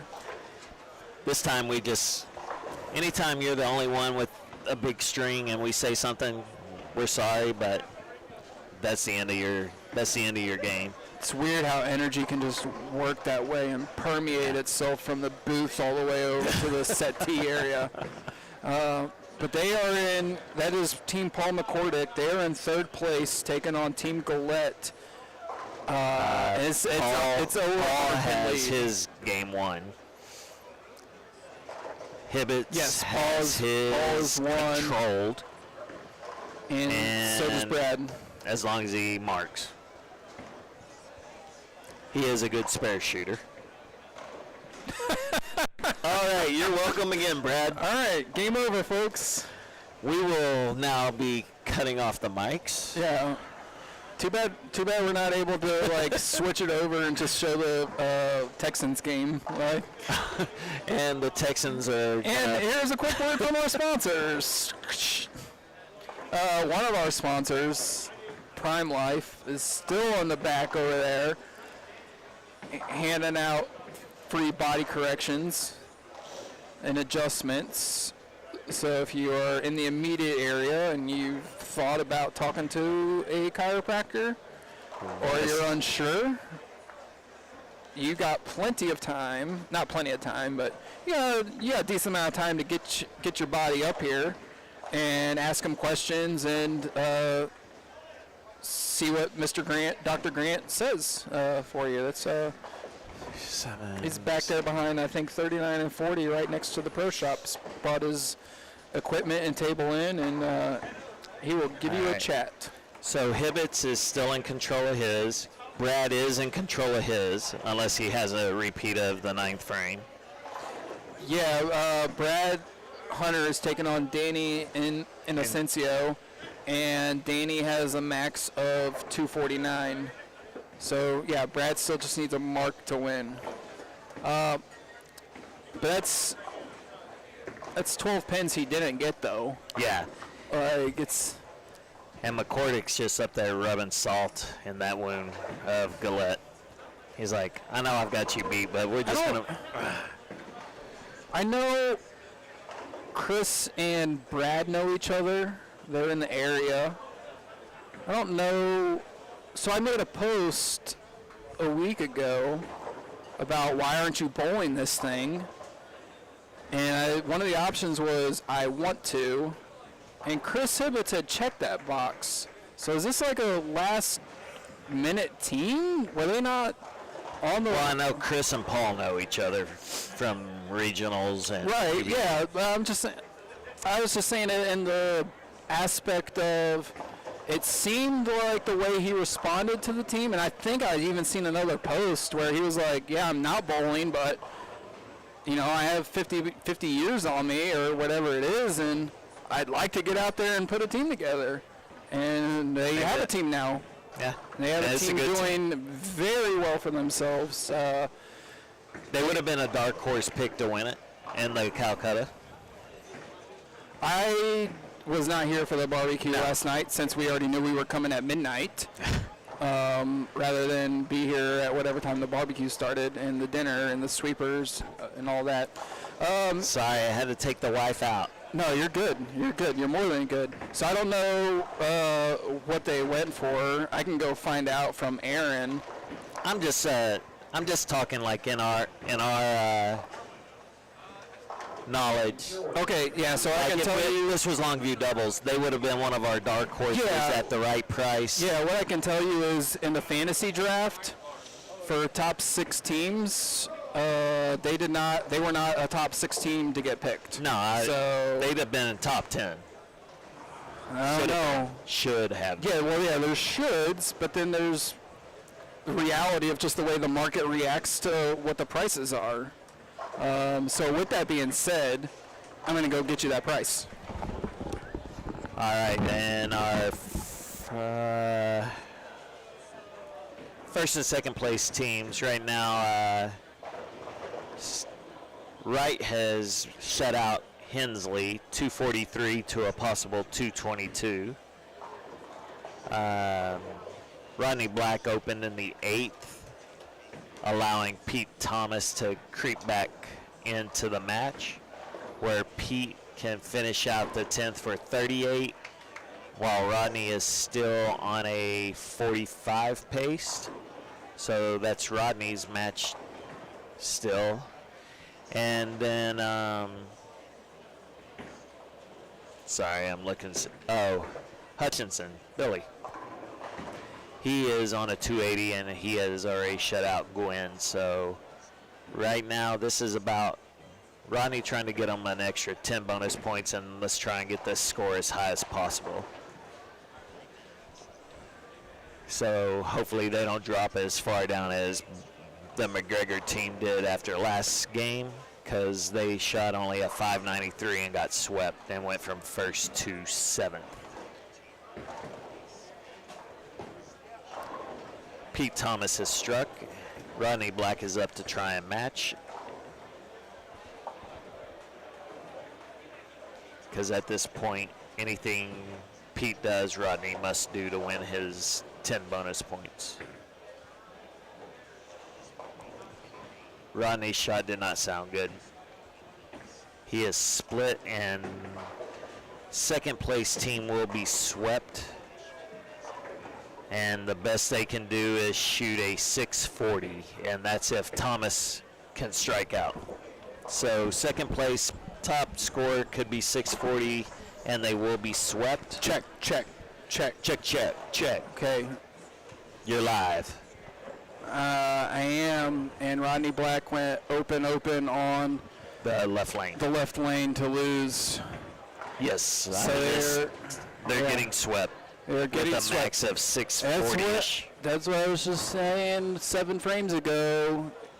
Any of these first, second place teams, even though they have a 150 pin lead, can go 600, 600. Third place is going to sweep as long as Hibbett stays clean. So the wonderful Aaron has the only copy. The only copy. Well, not the only copy. Some other people who are keeping track of. Yeah, no. Well, no, he doesn't. He only has his horses. He only writes his down. Yeah, he only wrote his down. So what I'm guessing from looking at this thing, if they did a wild card, Mark Dean. Ooh, I shouldn't have said that. I shouldn't have said who purchased it. Yeah, I don't know what I said. I didn't say a thing. Y'all said know. mark it down. I said mark it down. I said mark at 8, dude. The wild card. Paulie's not going to be happy, by the way. They just got swept. No, they got 10 bonus pins, but they got stomped again. 680 to. Yeah, and they were in 6th place with not much room over 9th. Not only did they get. Oh, Hibbets didn't like his shot. Yeah, they got. Oh, it struck. They got bent over by the house team. Wild card was a $1,200 wild card. Summer Stevens Johnson. If I was in our fantasy draft, that's who I would have thought would have went number 1.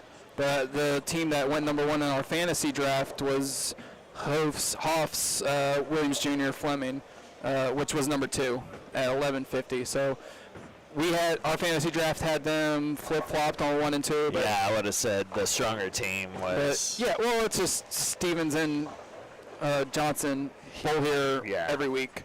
And then Summers is a frequent visitor of the area and tournaments that go on. So And CJ's still one of the best. I had him at like 3rd on that list we did back in September. So back in September. Oh, back at Longview, yeah. I don't remember that Yeah, list. no, and I put him. That was Friday night, boy. I thought it was a barbecue night. Friday night? No, that was Friday night. Yeah, that was a after dark night. Oh, we do have a 258 tie. Was that Paulie? It was. Paul and So Bobby they Holly get tied. 15 bonus pins. But they still got beat, Still got beat. I believe. Let me do quick math. Yeah, because that's a 2-1 to a 220 versus a 220 versus a 2-0. So Joe LaCroix wins his match. Paulie ties his, but Manier lost his. So that's 15. Yeah, it bonus. looks like they lost by 5 pins on totals. Hibbets and them will move up to second, I believe. I don't think they can get enough to. Oh no, they're too far behind first. So first place just widened their lead a little. Well, not widened it, but keeps their composure. Although Billy did split in the 10th, so they lose a few pins there. but Billy's still bowling very good today.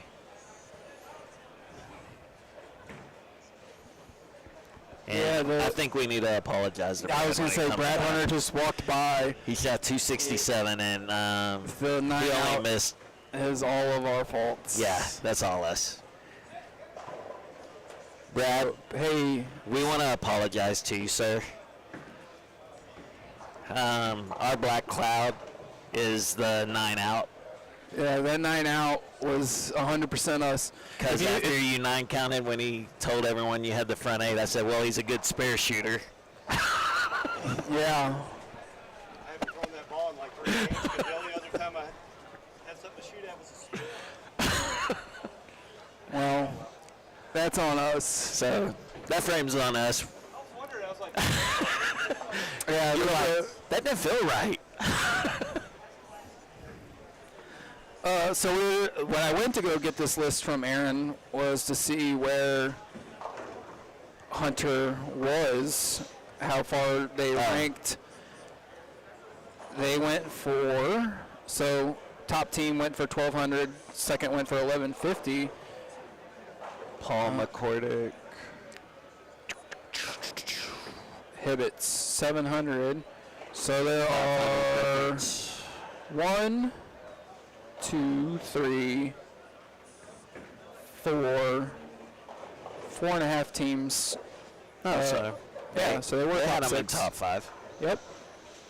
All right. Good for the market. Market got it right for the moment. For the moment. But yeah, so go look at Team Hensley. I know they just lost to Team Wright. Gwen. It's in alphabetical order by the 70s name, or by the oldest person's name. So Right now, that's a steal, but will it stay that way? One Right. game to go. and also Team Wright. Oh, they went for $700. Yeah. Okay.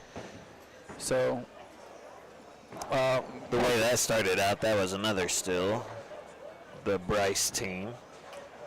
But we'll take a look back here after the top. After Tyson gets out these Game 5 scores to us. Oh, okay, it did go high. I was going to say that team had to go high. The Pete McCordick, Mark Williams, Jonathan Wiley. I've bowled with all of them. That's a very stout team, just having a bad day. And then Eddie Kelly, Mike Scroggins. I don't know John Austin that well, but Eddie Kelly and Mike Scroggins, that was a steal. Sure. Again, the last time I saw them, they were hovering around the top 13 or so. Who's Eddie Kelly's first name, right? Yes. They're in 19th. About 100 pins out. Of cash? Yeah. Yeah. All right, everybody is finishing up. We've got the last place teams down here finishing up. We're not going to embarrass them and put that on camera. So we are going to check out for a bit, and we'll be right back. Okay, bye.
So yeah. All right, Ann. Yes. Wow. We did not turn the mics back on, so we've been over here entertaining ourselves. Y'all missed out on a lot of gold, I'm going to tell you. Right. I think Brian. So basically, it was just basically when you see the matchup, who do you want to be against, Frank Snodgrass or Chris Vi? Which one's going to have a loose? Which one are you going to have a looser arm swing bowling against? Snodgrass. Okay, and that's that. So being in first place in this at this point of the event is not going to be a good thing because they're going to bowl the 8 seed, and the 8 seed is either going to be Nichols, Lawrence, Franklin, Summer, Stevens, Johnson, or Hoffs, Williams, Jr., Fleming, or Minier, LaCroix, Anderson. Like, yeah, congratulations. It's not. That's what we were talking about. Was just. Yeah, a lot of gold y'all missed out on. We apologize. But it is what I was saying was it's a $750 team entry with first place paying $8,500, which is pretty darn outstanding. Very thankful to Mark Waldrop for putting this on a the second Saturday of the year. Yeah, it was originally set up for October. Right. Yeah. Lots and of then scheduling. normally something at this time was like the doubles. Yeah. Yep.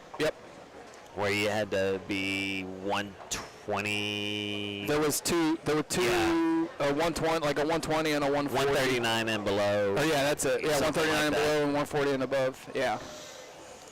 But life happened, stuff happened, and we're just New lane doing it beds now. were put in, which is awesome. And approaches. And I'm a guess the masking units were changed about 3 weeks ago. Yeah, they're very vibrant. Yeah, some people like them, some don't. Yeah, the Vermeer is quite nice, although his later work definitely fell off. And I always get them confused, Monet and Manet. Manet. Which is the one that had syphilis? Manet. And the other slept with his mistress. That's correct.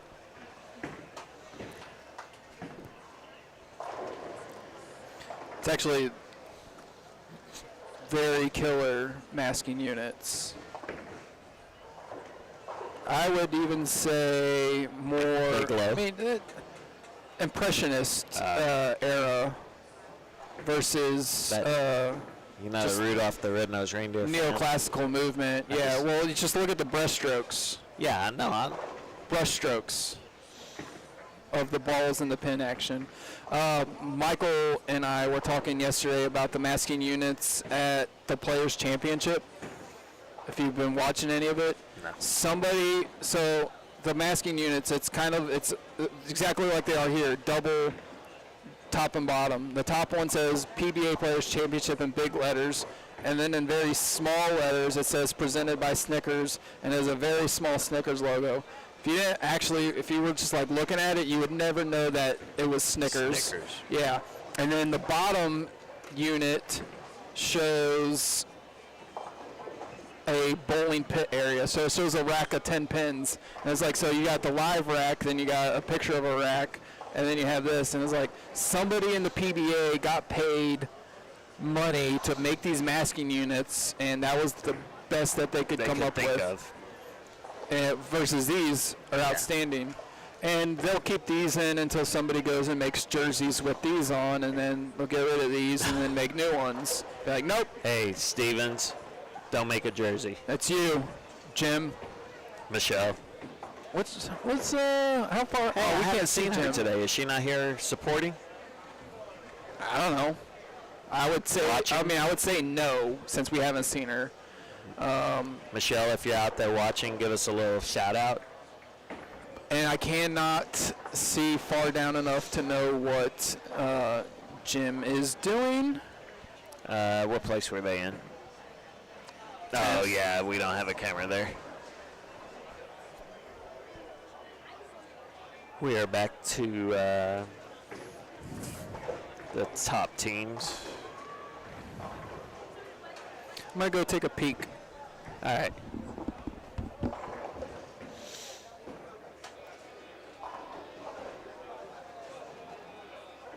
Bubba, your order's here at the cafe, Bubba.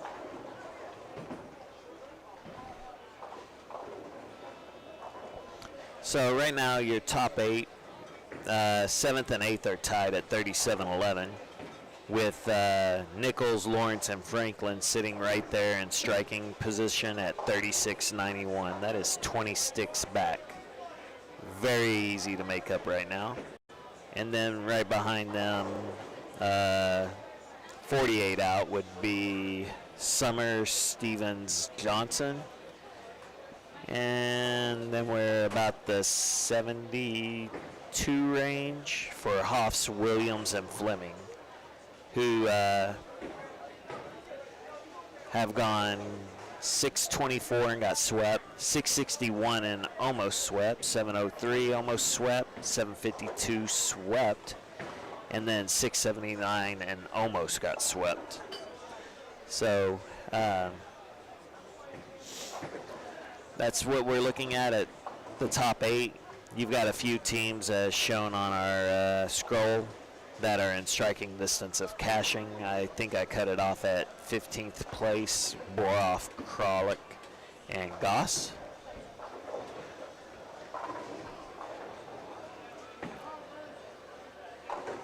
Right now, looking down, Hensley, Black, and Gwynn are trailing McGregor, Waldrop, McGill. McGregor's on a 300 pace through 5. Waldrop's on a 279 pace through 4. And McGill is on a 260 pace through 4. Where we've got a Dutch 200 being shot by Gwynn. Keith Hensley is either a strike or a red circle. And Rodney has a mix of everything up there right now. It looks like a spare double and a red circle.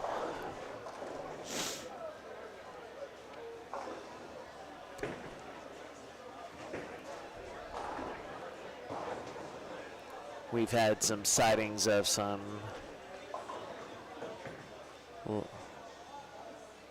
talents from the past. Randy Fuller has made his way into the building about an hour ago. He's here watching everybody, making his rounds.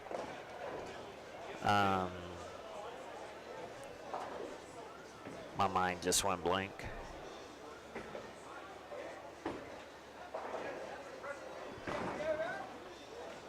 Well, the lack of sleep just wiped my brain clean. I can't think of his name. It's Larry something.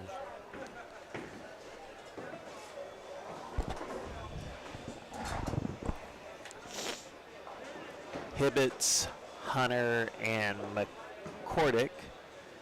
They are currently in second place, 86 back. McCordick's on a 290 pace. Hunter is struggling, but so is the person he's bowling. And then you've got Hibbets trying to find something as he is currently behind Billy, who has been bowling great today. Billy Hutchinson. Every time I look up, it's 240 or more. So yeah. So 9th place, trying to make it into that bracket final, is Team Nichols. They're bowling 10th place, Team Summers. Michelle is here now. She's sitting next to Jim. Jim is getting worked over by Robert Lawrence. Jim is not having a good game. He does not have a double yet. Robert has 9 spare, 6-bagger. And if Team Summers, Stevens, and Johnson are going to win, it's because Randy's going to have to strike out for 265. And is Johnson the 5-bagger? Chris Johnson is the 6-bagger. Oh, 6-bagger. Yes. And it's because Chris Johnson's. Is Tony in striking distance to make him at least feel pressure? No. Yeah, Chris is readily ahead of Tony. So it's going to be because Chris Johnson just says, no. It's time to hop on. Yeah, boys. it's like, all right. I stopped. Why was I messing around for these first 5? And it looks pretty good. So. I know y'all all wanted to see Stephanie bowl, but you got me. Actually, nobody. PA Rookie of the Year. Nobody wanted to see Stephanie bowl because nobody asked her to bowl. But she did make a very good point while her heart was broken and a tear was coming down her eye. You don't ask. The answer's always what? No. Exactly. Yeah. So yeah, they have a very close match where And no one asked Michelle Stevens or Jeannie Franklin? That's also correct. Or Sandy Charles? They have a very close match down there where it's going to be, hey, can we get 70 of these 80 bonus pins, because Robert Lawrence is not going to lose to Jim Stevens. He's got a very nice lead. What did the tie for 7th and 8th look like? Oh, I didn't look at that at all. Because you got to look at who's in 11th. Can they make a strike and make 7th and 8th both drop down? Hoffs was losing. Hoffs, Williams Jr., Fleming were losing to Marks, Paletna, and Bozarth. So, okay. Yeah.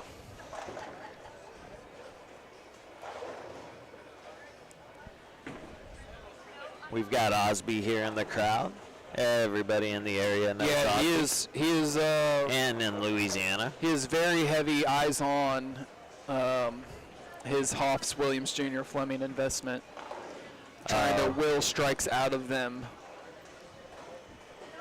He needs a, Oh, he does have 8th place.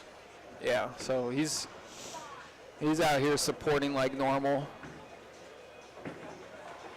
He's only got 2. No, he's got 3 teams. Who's the other one? I have not seen their names all day. So he's hoping for 8th place, and he needs 11th to come alive. He would love to see 7 and 8 say Gillette and Hoffs. But from our live reporter out in the field, Brian Roberts, that's most likely not going to happen. No, I'm going back out. Okay, he's going to brave the weather, folks. He is going back out there. He said the temperature has dropped in the building a good 5 degrees. Jackets have come back on. Billy is still striking. I don't know how.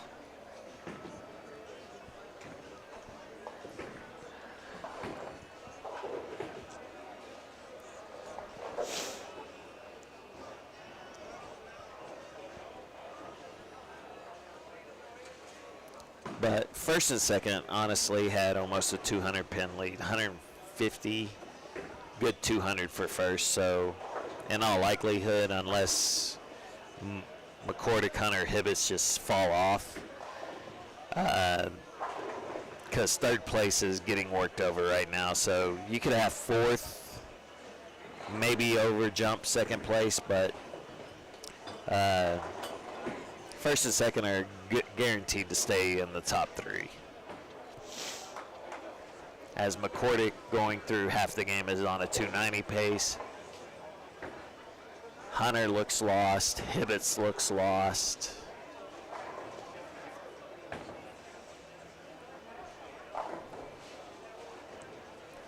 McGill is looking lost now, but McGregor is still on a 300 pace, along with Mark Waldrop's 279.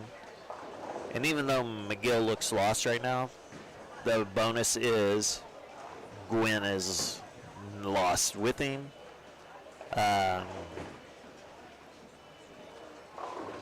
Hensley's got a 3-bagger, and Rodney Black has doubled, but when you're facing a 300 and 279, that's a little too late for that.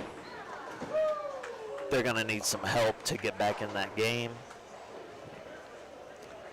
They are in a very tight race between 3 through basically 9th. They could, with a really bad game, drop out of the top 8. And right now they are on their way to having a really bad game. All right, our field correspondent, Brian Roberts, is back. Yeah. We're going live to Brian Roberts. It is. I've told everyone the weather's chilly for Hensley, Black, and Gwynn. They could miss the top 8 with a really bad game, which they are on pace to shoot. Yeah, so Stan Baker's still having a very nice tournament for himself. Okay. It is looking like Minier, LaCroix, Henderson could drop out of this thing. Out of cash? Out of the bracket final. Okay. Summer, Stevens, Johnson, they're done. No chance. Johnson. No chance. Oh. No chance. It's over. Nichols, Lawrence, Franklin. Yeah, Nichols, Lawrence, They got a Franklin. shot. They're gonna have to depend on just what happens with the bonus pins and 7th and 8th, but that's gonna be. Do they get to Let's go to that last camera and see what we can see. Do they get to the top 8? Is going to be, can Rob Law finish out at 269? And can Tony put together a double? Tony's last ball went through the face, left 310, and then got the 10 out late for just a 3-pin. So it's close for that. I can tell you Hoffs, Williams Jr., Fleming are getting worked over by Marks Politna and Bozarth. So they're in 11th now. So this house, the further you move to the high end, the more friction there used to be with the new lane beds. Somehow it still seems that way.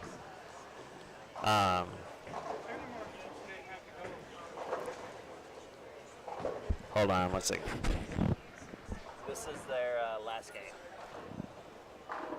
Jason, your words are at the cap. Yeah, so it's Hoffs, Williams Jr., Fleming are in 11th now. I did not do reporting on their totals compared to 8th, 9th, and 12th and 13th, but they're going to be losing bonus pins to 12th place, so they're going to get.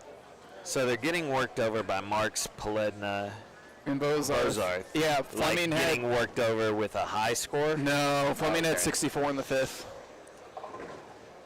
And that's not very good because that's on pace for 128. Only asking because they're only 93 out of 8th. Yeah. And 8th and 7th, you're telling me aren't bowling that great. No, It's and basically a Baker Hensley, showdown. It there. is, man. He's and trying to heat it up. Hensley, Black, and Gwynn are not having good numbers right now against McGregor, Waldrop, and McGill. They already lost to them earlier, 751 to 669, and now they're bowling them again in the final round. So Team Hensley has only a 100-pin lead on the cut line, and they might fall, depending on what happens, they might fall from 3rd place to 9th or 10th, just like that. No, yeah. I talked about that while you were gone. Their weather has gone from sunny and 60 degrees to possible thunder snow by the end of the day. Well, I was out in Dallas on, what's today?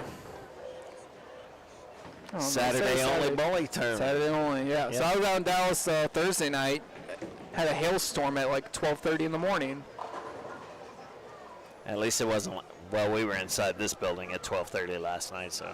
Yeah, it was about 45 minutes of up to dime-size hail.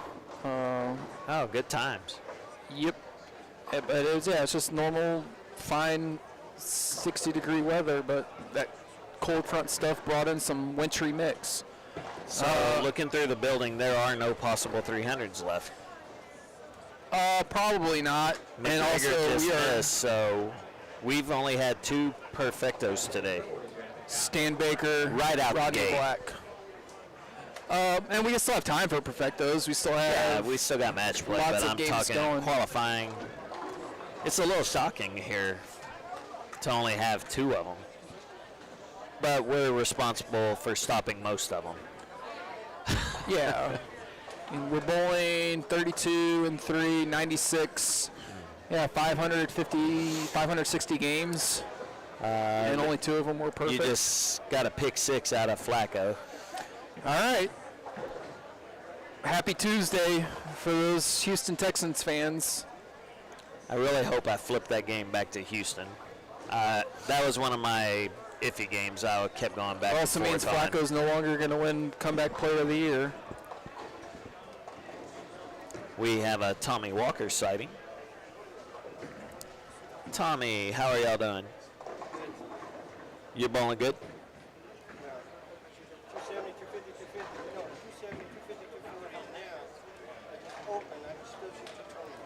Are you beating Rick? Who's Rick? No, we're beating Nancy. They're bowling Shuffler, Yeah, Rick Mann. man. Yeah, he just 4-9 that drove 210. Is Barry beating Bobby? Is Barry beating Bobby? Okay. And Wilson's beating Shuffler. Well, there we So- go. He just said everyone's winning their match. So We could have Sixth them place, jump all the they- way up to. that's what he just came to Fourth. look at was 3rd and 4th.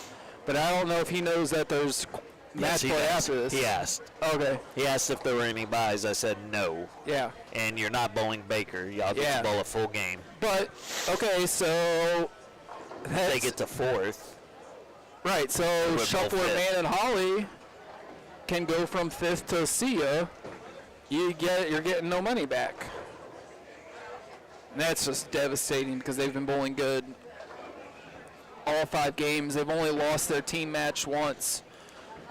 He said they were working him over, but he also made it sound like, who was it? Bryce's match might be a little closer than. He also came over here to count some chickens before they were hatching. That's not good. It's never. Karma doesn't like that. Well, I can tell you here what we got on 27-28. Rodney Black. So my last reporting was that Team Hensley was in a little bit of a jackpot. Hensley is once again losing to Bob McGregor. Rodney Black has come alive. Yes, But he's still behind. He's still behind. Mark Waldrip, who's up on 27, but a 4-bagger is going to keep them in it. Yeah, because that's a 250 pace for Mark. And he's 7 pin. counted. No, Oh. 5. It was a 7. It was a 6 count, and now it's just the 5 pin. So do we put our hands up and see if we get a free drink? Do we put our hands up to playing our song, "The Butterflies Fly Away"? And yeah, so Thomas is just down 10 pins to Matt McGill. McGill's lost, Thomas is lost. It's which one's going to strike. Yeah, Matt's just up because he doubled in the first and second. I'd put my money on Thomas simply because he's a straighter player. Yeah, and he went straight through the face to leave a 3-pin. And then to the right of that is that match Tommy was telling us about. Yeah, Darren is ahead. Darren Wilson is ahead of Shuffler by 24.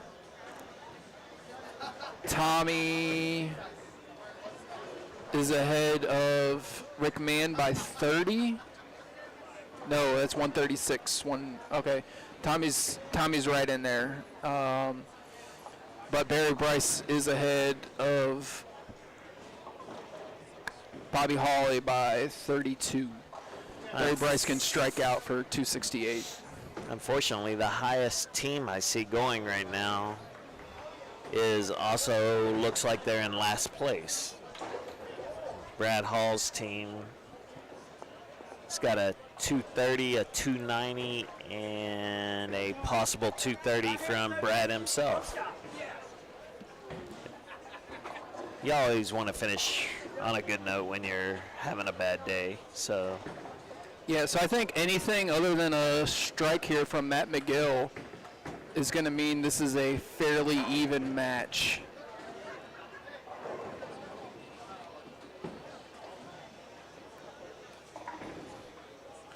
With Bob being on an open, with 2 frames and to Rodney go. being on the double, yeah. But it's also a double for Matt McGill. Small little left-handed See, fist bump. earlier in the match, it looked like he was trying to will it a little more, where if you're going to get that over-under reaction as, who were we discussing that with last game? Keblish and I discussed that because he made that move after he tripped a 4-pin.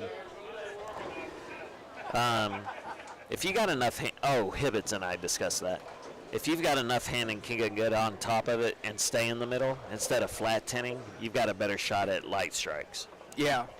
No, that's what a lot of these guys do. And what I see a lot of them do is they would rather leave it light and swish carry than Oh, absolutely. going 4-pin, 8-pin, Or 9-pin, big 4, ring or- 10. Yeah. Like, and I think that's probably what Mark Waldrop's ball is going to do here on 28. After his last 2 frames, this one's going to be a little bit lighter and get 10 that way compared to what Darren Wilson just did on 29. Oh, are the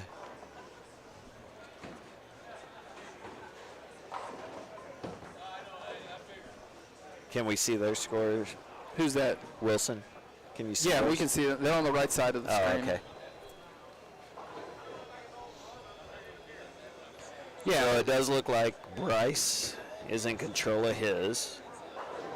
Yeah. Tommy Okay. is. So it was a light hit, but it was a flat 10 instead of light swish For Waldrop. for Mark. Yeah. So Rodney now triple him up. He's working on a double.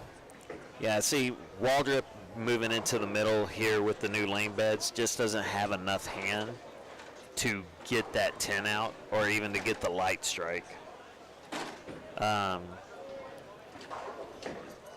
little surface to get the ball to read a little faster maybe because he does have a lower ball speed. Might assist with that.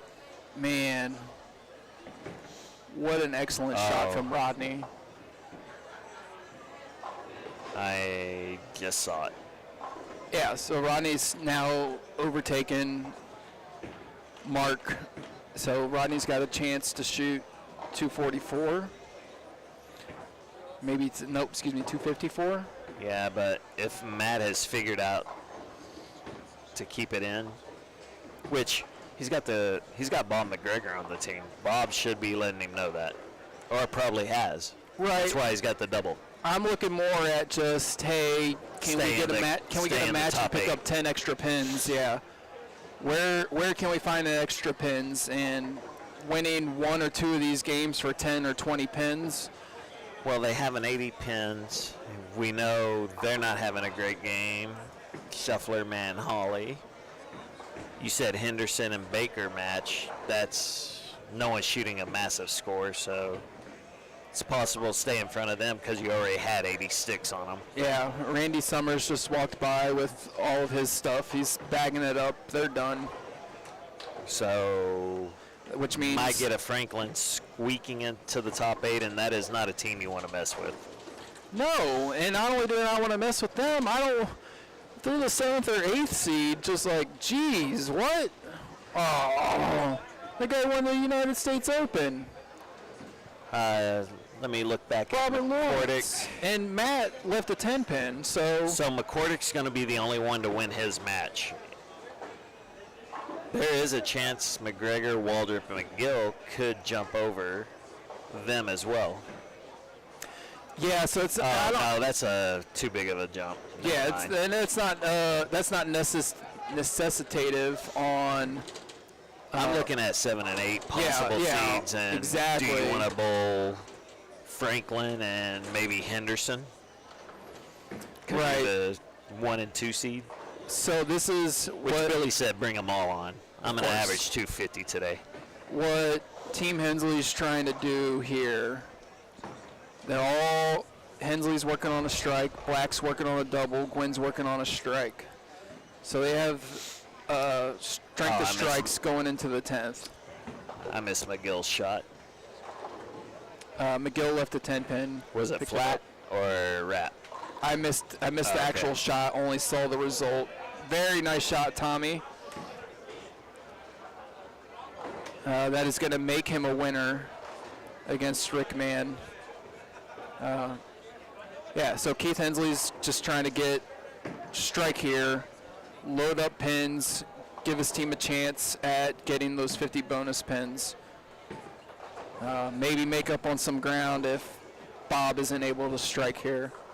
But Keith is going to lose again to Bob. Bob's got 245, 255 with a strikeout. Yeah, 255 with a strikeout.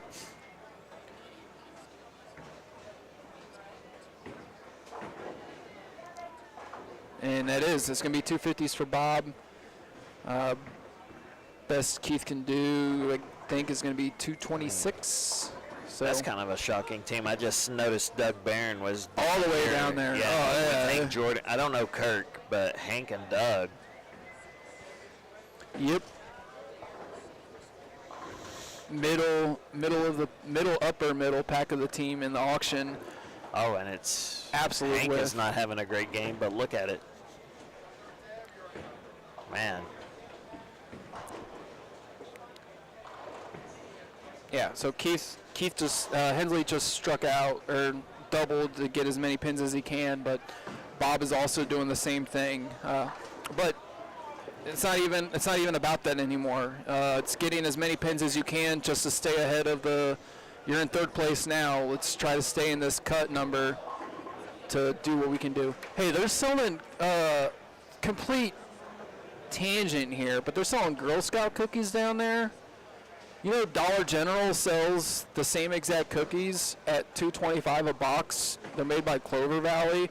They have like the top three: Thin Mints, Caramel Delights, and the peanut butter one. Yeah, so they sell the top three at $2.25 a box. Sorry, Girl Scouts. Those $6 boxes are out the door. Out the door. And what's frustrating to me about the Girl Scouts is like I don't even want the cookies. Can I just give y'all a $20 donation? And they're like, well, no, the girls' incentives are based around how many boxes they sell, and it's like, great. All right. You guys And, you take the boxes of cookies, and here's your donation. yeah, I don't know. It's frustrating to me. I mean, the youth bowlers down here took my donation. Give me a bag of Right, yeah, grapes yeah, and they- a few cookies. Y'all keep the rest. Yeah, y'all keep the rest. And speaking of keeping the rest, I think that's a 7-10 split for Mark Waldrip. So strike here from Are Rodney they on Black. 27-28? Yes, that is a Yes. 7-10 split. And that is a 10-pin party in the pit for Rodney. So Rodney is going to get his points. He's going to get his match. Will they be able to stay in third? And They only had a 9-pin lead. We're going to send out our weather correspondent, Brian Roberts. He's going out into the frozen tundra that is 27-28 to get us some scores, risking his health and body.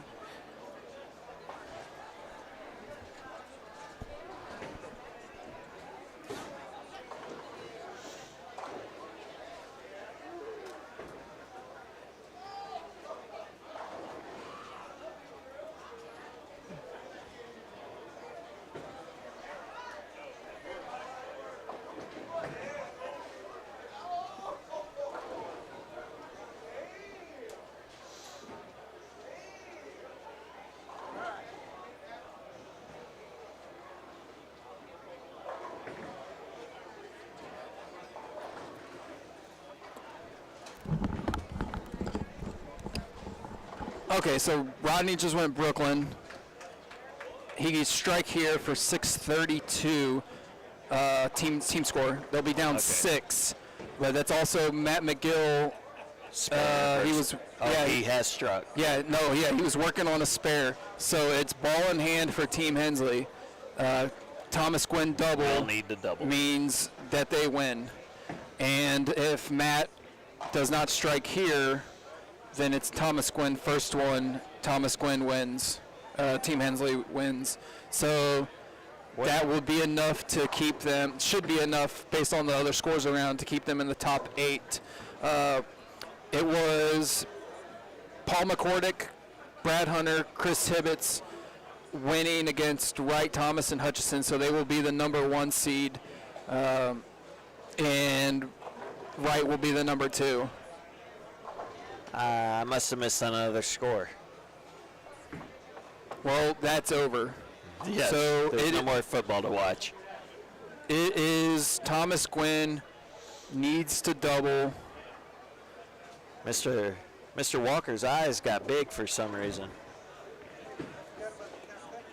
All right, we'll pick your boy off some. Tommy forgot how tournaments work. You're not on bowl minute. You know that. How do y'all figure 5 to 8? Is it carry over the total pins, or is it just this next? No, they all get the same amount. Oh, okay. See, yeah. TG gets the first one. I guess the math was just a little bit off. The way he's walking it back after getting that first one, I think that means that they've already got the totals. He would not be doing this if he needed one more. So that first one was all he needed. Well, yeah, you could. Well, not in theory. If your math was right, they'd only be up by 4 if he got another double. Yeah, and it Because wasn't. he has struck double 9, McGill. Yeah, he wasn't walking that off like there's still more work to do. So should be good. So I don't know. Waldrop and McGill are watching this shot. I think this has to strike. Yes, Well, it what's had to going strike. on here, guys? Oh. All right. Weather correspondent's going back out again, but the rest of the matches for the day will be 11, 12, 13, 14, 15, 16, 17, 18. I believe it's 11 through 20. I should have trusted my first math. Yeah, he had to strike. This was very uncharacteristic for him to walk back and be overly jovial about that first one. I mean, the first one looked good and it was good. So, yeah, that.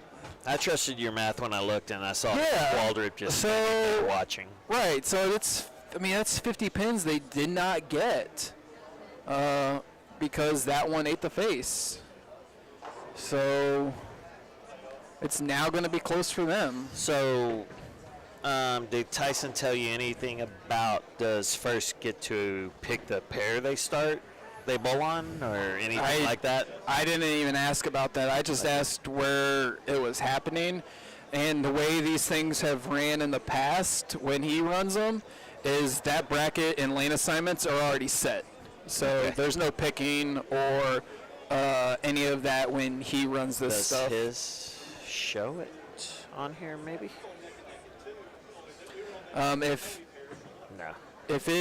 If it's anywhere, it's already just written down on the table in the back where the first seed's bowling and so on. And we are just waiting on Maxwell to finish out the day, I believe. Yeah. Everyone Maxwell else has will pressed be, start for the next game on. Maxwell wants all the limelight right now, so let's give it to him. I hope he's a good spare shooter.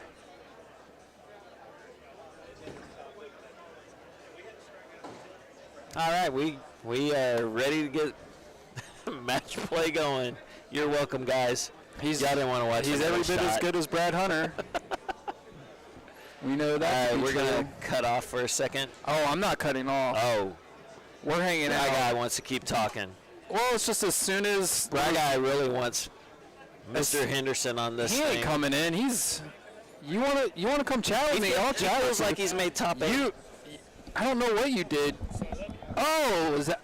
Man, I wasn't sure what you were doing, and so I was just taking that as like no good. Like, hey, rock on, we're out. I'm out. I love you. Okay, so are you guys gonna make the top 8? We should. Yeah, I believe we were 7th going in. Shot 730. Won our match. Oh, that's a lot. Yeah. So did you get 70 pins then? Bonus. Yes. So 8-0. Yeah. Okay, so 8-0. Looking at this thing. Yeah. We got to 9. Well, we got to 906. Over. 906? 906 over. Oh, okay. So yeah, 795. You looked. I wasn't sure, man. You looked a little bit sad. I was like, I had a bad oh. look early. You had the wrong ball too. Yeah, it only took me 4 ball changes to get there. Okay, well, I mean, this But I got format. there. Yeah, this format is just going to be quarterfinal, semi, whatever. So. And then they're rerunning them, so now I got to figure something else out. Oh no, they're rerunning them. Yeah, that's why I'm sitting down. I got time. Oh, you do have time. Yeah. So I mean, I was just keeping it running because it's a cluster F of just like what's gonna happen. Like right here, Thomas Quinn had a chance to double in the 10th and didn't. So that's 50 more pins they didn't get. Yeah. And it's like, well, what kind of was going on down there for it to not happen. Like I know, I mean, yeah. That's bunched up pretty good. Exactly. So Randy Summers packed up his stuff, so him, Stevens, and Johnson are done for the day. Pretty sure Hoffs, Williams Jr., and Fleming lost to these guys. Yeah. So, and then it's just like, well, all right, were they picking up enough pins to make it work? Or is it 38 Houston, 14 Cleveland? Bro, Flacco, back-to-back pick sixes. Waka Flocka Flacco. Crazy. You know, some people, sometimes the good run just runs out. Yeah. The all you got to do, all you got to do is bowl 30 more frames. Give it your best. Do you even know what you're playing for in first place? Yeah, I think it's quite a bit. It's quite a bit. Yeah, It's a happy little Saturday. That looks good. Hey, I know. Look, this is me being a brag guy, and I just want you to tell me about your business. What do you? Because I see you doing some stuff, and you got some print media going on. Or? Yeah, we do blueprinting for construction, architectural engineering. So who's the type of people that would use your business? Anybody that builds things. Okay. So general contractors, any kind of subs that are into buildings, architects, engineers. So like my pal James Brown. Yeah. That bowls with Barry Bryce and Bill Utoff. We can either sell them supplies for the printer, or we can print the plans for them. Cool, because he builds Jack in the Boxes and Einstein Bagels.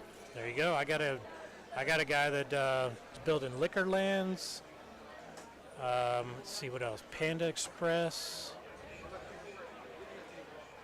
And one of the coffee chains. I can't remember which one. Well, how's your overall happiness level with it in quality of life?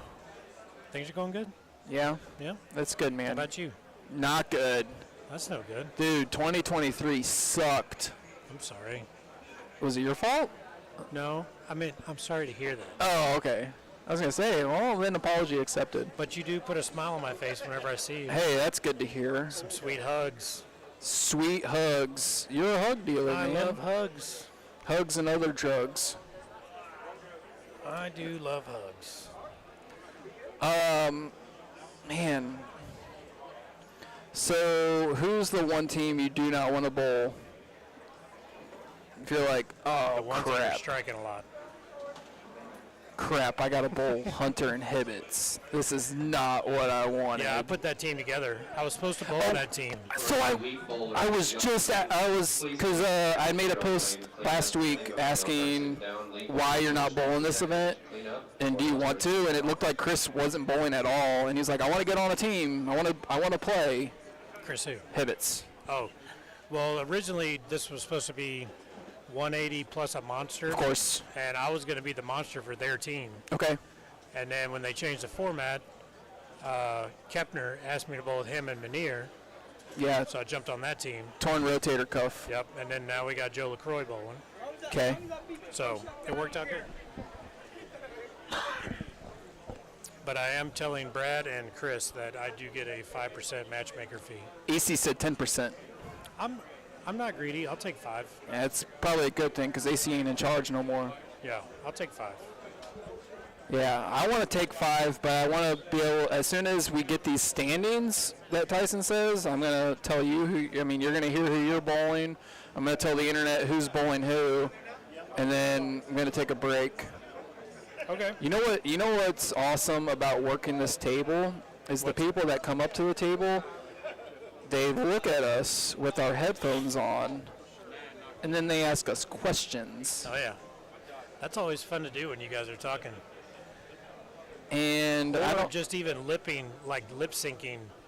And I don't know what the equivalent is at your job of that happening, but for here, it's awful, and it makes me want to make a shirt that just says, I can't hear you.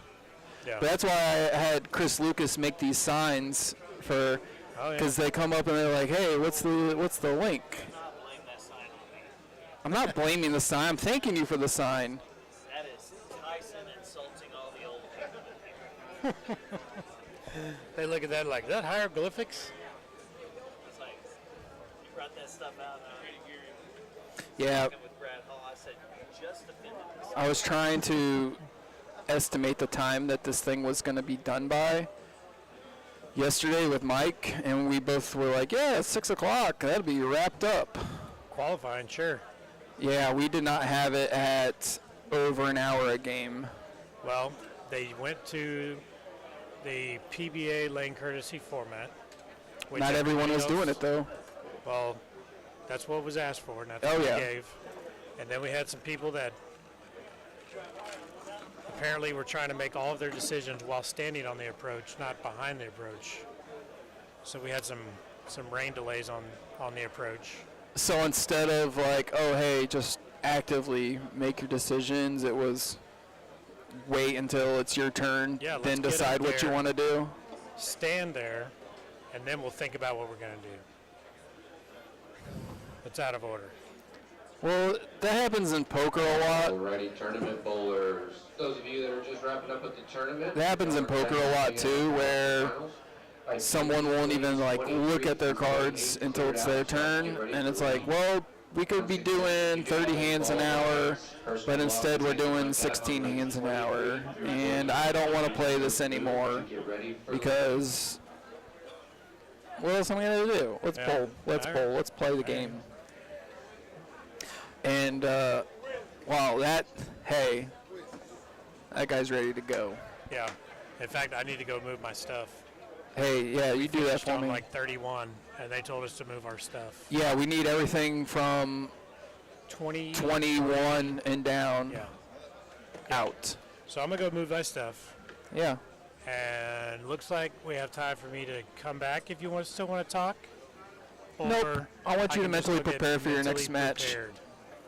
Or relax. Talk to Yeah, your teammates. I think I might go get me a beer. Say a prayer. Whatever it Beers is. are good. Whatever it is Paul Henderson does that makes him successful at what he does, besides wearing this 900 global That does pullover hoodie, or not hoodie, quarter zippy. Yeah, it does help.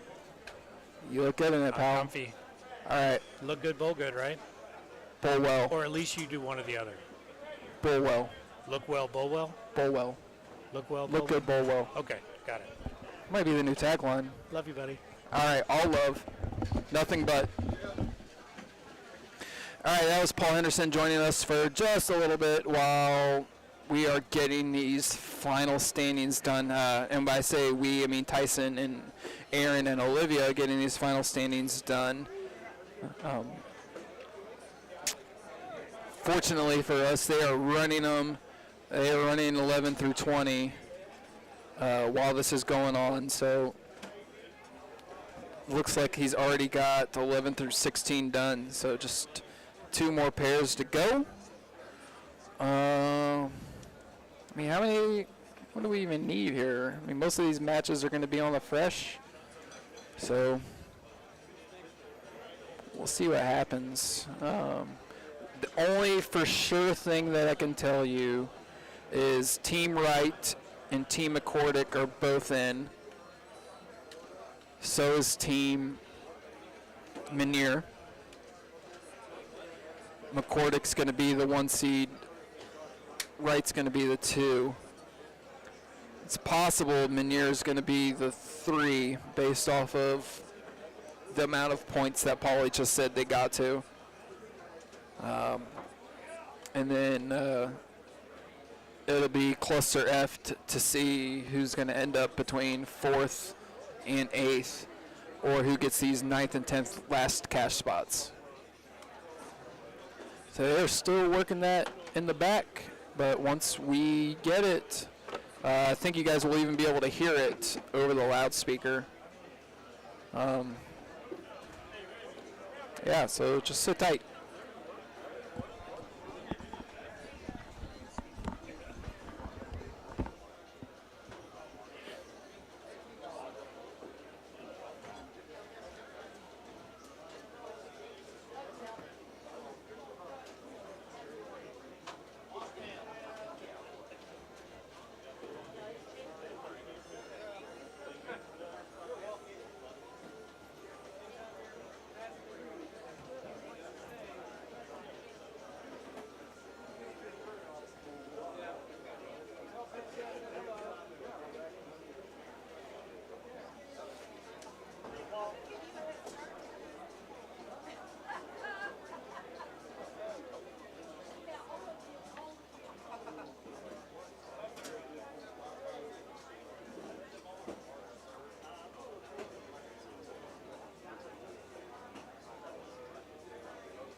about earlier. Sorry about that.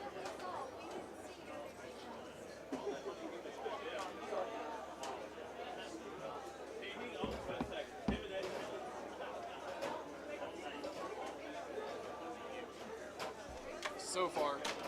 What's that? So far. Yeah.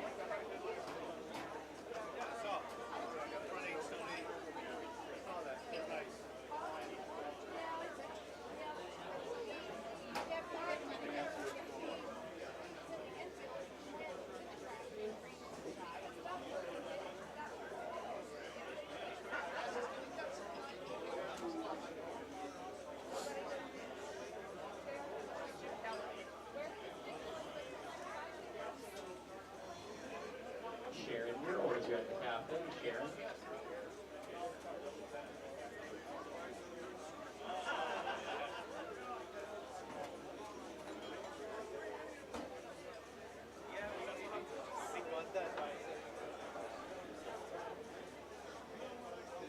Derek, I have a lane for you, Derek.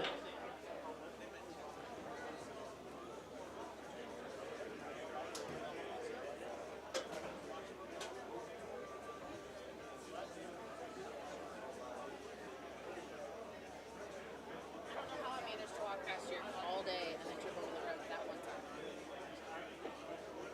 You're doing great.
I didn't know you were here today. What is fun? Smidge of work.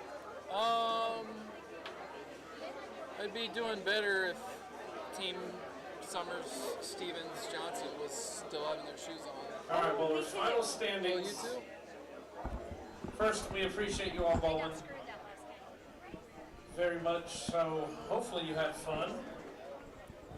Final standings, leading the way with a 1,063. Okay, Tyson's Paul reading them McCord, off. Brad Hunter, Chris Hibbets. Yep. Paul McCordick, Team McCordick in first. Qualifying second with a plus 1046. Steve Wright, Pete Team Thomas, Wright, Billy second Hutchinson place. with We an knew N. that. Billy, you got an N now. Third with a plus 929, Bob McGregor, Mark Walter. There you Matt go. Gill. Title sponsor of the event is third place currently. Fourth plus 906, McGregor, Waltrip, Engineer, McGill. Joe LaCroix, Paul Henderson. Yep. We had Fifth talked to plus Paulie. 902, That's Minier. Darren Wilson, Tommy Walker, Barry Bryce. In fourth, fifth place, Sixth at plus Team Wilson. 868, Keith Hensley, Rodney Black, Thomas Gwynn. Sixth place, Seventh at plus Team Hensley. 8, Kenny Gillette, Damian Asensio, Stan Baker. Seventh, Team Final Gillette. answers at plus 839, And the final in the Bill bracket Nichols, is Robert Lawrence, Tony Franklin. Bill Nichols, Robert Lawrence, The other and teams Tony in Franklin. ninth place for $975, Ron Boroff, Jerry Krolich, Mel Goss. And 10th for $750, Gary McCauley, Alan Golke, Mark Dean. Ron Boroff I believe these things are team got ninth for a check. The way this works, the top And 10th place was Team McCauley McCordick, Hunter, for a Hibbets, check. They get to choose their opponents. So they are working on the lane assignments, and Tyson says it is a choosing opponents type tournament. So And they're going to take the 5 seed. I, Wilson, Walker, and Bryce. So 11 and 12, we got McCormick, Hunter Hibbets, and Wilson, Walker, Bryce. So then I need Steve Wright, Pete Thomas, Billy Hutchinson. You get next choice. And I don't know where you guys are at.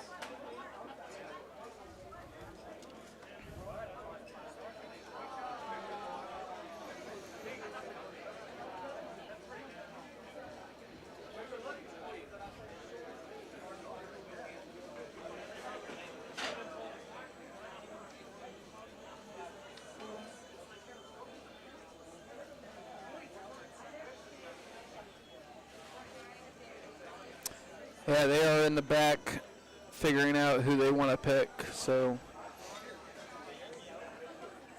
1 seed will get to take a pick, then the highest seed gets to pick, and then 4th highest seed left gets whoever's left. Wright, Thomas, and Hutchinson chose Hensley, Black, and Gwynn. They want to ball at 9 and 10. 9 and 10. So Hensley, Black, and Gwynn against Wright, Thomas, and Hutchinson. So I need Bob, Mark, Matt. You get next choice. Wright, Thomas, and Hutchison were the 2 seed. They chose to bowl Hensley, Black, and Gwynn on 9 and 10. Not sure if that's going to work out for them because I believe they shot 754 on that pair earlier and on the fresh. All right, they chose 19 and 20, and they are bowling against Gillette, Inocencio, and Baker. So that does leave Lanier, LaCroix, Henderson against Nichols, Lawrence, and Franklin. Only thing to choose is which pair you gentlemen would like to bowl on. So I need Rick, Joe, and Paul to choose a pair. 9, 10, 11, 12, 19, 20 are not available. The ones between 9, 10, 11, 12, 19, 20.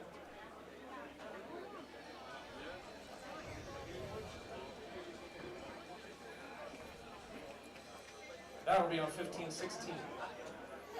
There we go. Once again, It's set. Roy Henderson, Nichols, Lawrence, Franklin, 15, 16. Give you a couple minutes to get set up. Brackets are paying out. Be patient with Aaron and Olivia, please. We will get those checks for 9th and 10th place momentarily. Let me get this round started. These are full games. No bonus. No need to have bonus when the winning team will get 50 anyways.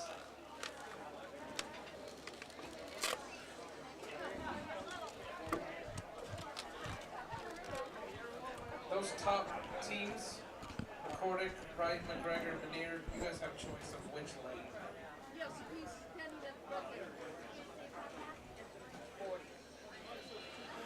So these guys are getting underway to bowl the quarterfinals.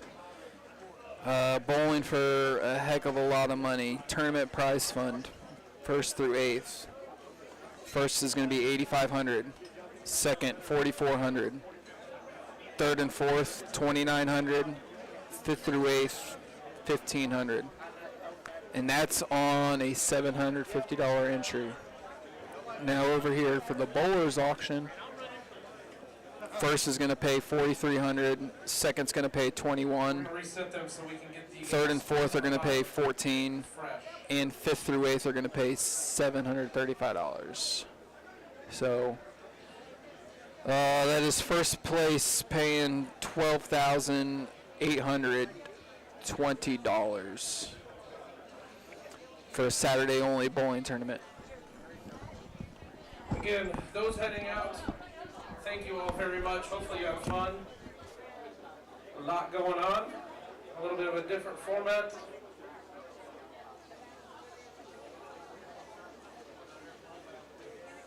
If you have any issues with Jeff Parman's fault, oh, he's leaving. He's leaving. Complaint department, not the building.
Trevor.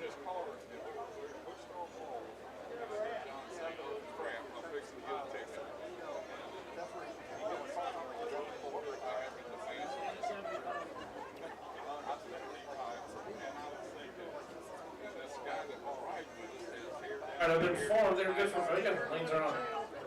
Practice away.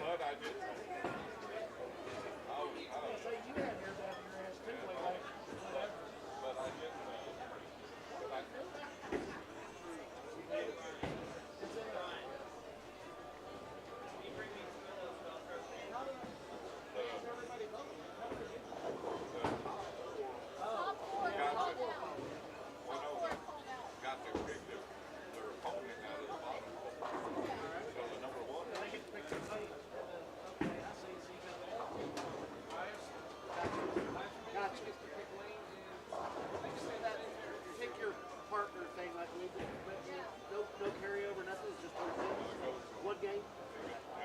Gotcha. I like it.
Said if it was a points format, there you go. Every game, because nobody can shoot. One pair. Bye. Nobody shot. Stay warm.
Let me double check with Tyson.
pull it that way, see what it looks like, and then, yeah.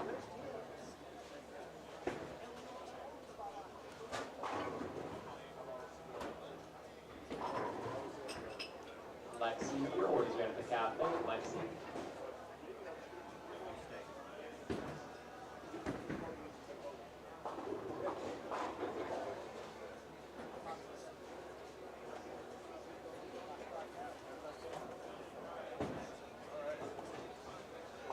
Now look. Stop. No. That's pretty good right there. Yeah.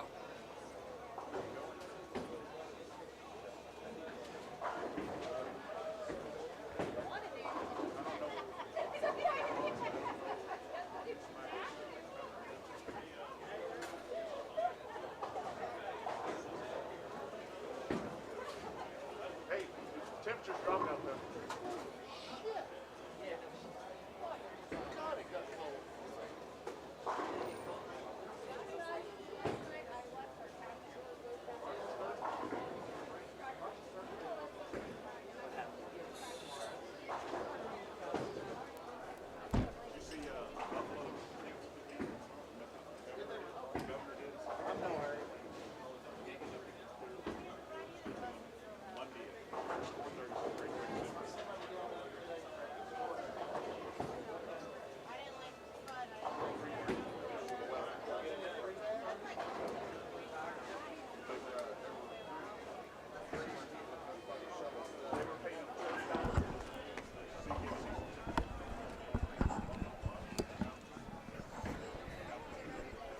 Okie dokie.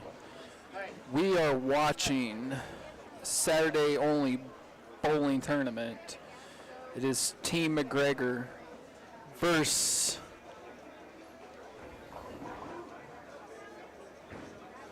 Team Gillette on 19 and 20. It is a one-game match. Only number that matters is team totals. So one player can have a really good game and win. The other two can lose. Doesn't matter. There's no bonus pins. No 10 bonus pins for winning your game. Anything like that. Just team totals. Only number that matters. All they got to do is win 3 more matches for $12,820 to first.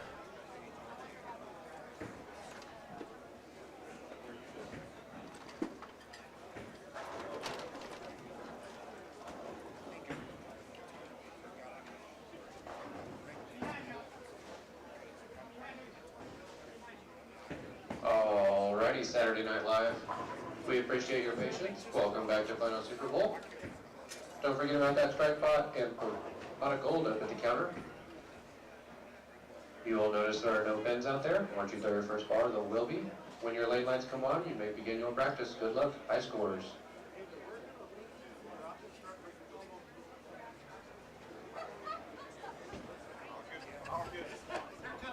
All right, give me 1 second, getting these links posted, and we'll be right back with you.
right, so we are here, SOBT quarterfinals. 8 teams made it to the tournament, inside the tournament, the final cut, if you will. And they are one-game matches, trio team totals. Total's the only number that matters. And playing for a whole heck of a lot of money, courtesy of Mark Waldrop and Global Sphere Center, as well as Prime Life Chiropractic. Prime Life's still down there behind, about 39 and 40. Tommy, you should have just taken a picture of this, man. I couldn't tell you, brother. Yeah, and this is the main. Okay, borrow it away. All right, well, some adjustments are being made. I don't know what's going on with it, but Mark Waldrop putting this event on once again for us, and it's a bit of the same old same. Hey, I'm Mark Waldrop. Bob McGregor's my teammate. I will put in some money for this tournament, but you boys got to beat us to get it. If you'd let everyone know. Okay, hey, internet, Scott Dodson says, peace, y'all stay warm. And yeah, so, yeah, Mark Waldrop, it just says, yeah, I have no problem putting in some money to this prize fund. Let's make it a great tournament for everybody, but you just got to beat me and the team that I set. And his team is him, 80-year-old Bob McGregor. Mark is 69. He's got his 70th birthday coming up in a couple of weeks. And 31-year-old Matt McGill for an even 180. Matt McGill working out of Chris Warren Pro Shop here at Plano's Super Bowl. They are taking on Kenny Golette, Danny Inocencio, and Stan Baker. Stan Baker threw a 300 game one. They've been bowling pretty well all day. Mark Waldrop's team had qualified third, and they had chose this team to bowl on this specific pair. So out of the teams that were left, they thought they had the best advantage against Team Kenny. We are angled off to the side, which you can see this very acute angle. Top left of your screen is new advertisement television screens that they have in about every other pair, every other two pairs here at Plano's Super Bowl. So in order to get around that and be able to see some scoring, we had to work that out. So that's why we are here. And thanks to everybody who's been tuning in. We have so many things going on this Saturday. It is NFL Playoff Saturday, so a lot of folks watching that. PBA Players Championship was going on earlier. They're getting their final five set. Vicky Trios going on. That just ended a little bit earlier. So for you guys to be hanging out watching the Global Spheres D180, it's very much appreciated, and thank you for supporting Perfect Strike Live. We got all clean frames so far. It is Mark Waldrop with the only double to begin, but it is 10 whole frames each bowler, no Baker, no tap, no bonus pins. Our three guys versus your three guys, team totals.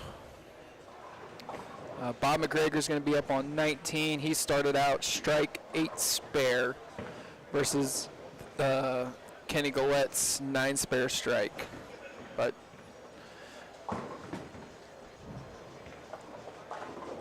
hop, skip, and a jump, 10 down for Bob. A little bit of a high strike. I did not see that first one to know if that was higher than the previous. We'll keep an eye on that for his 5th and 7th frames to see what would happen. Looks like something that could have went high, left a 4 or spin a 7.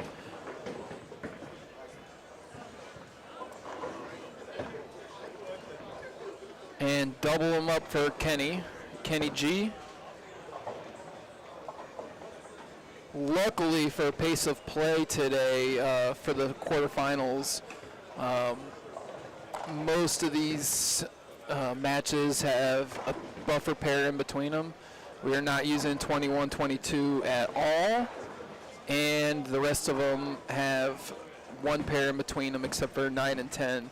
So should be able to move along quite well and come to a finale, hopefully, before the culmination of tonight's NFL playoff game. So if that one's close, you can sign off here and then go watch. Also, this thing's free.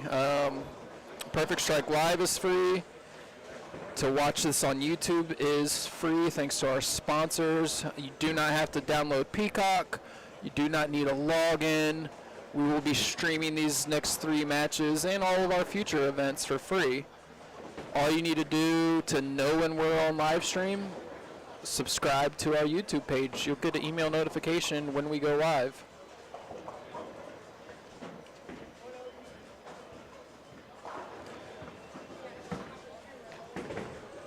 Danny, 7-10 for him for the first open of this match. Jim Stevens picked one up earlier today on 9 and 10. I believe it was his first game of the event. So pretty great accomplishment for a freshly minted 70-year-old to go out there and pick up what most people would consider the hardest split in the game.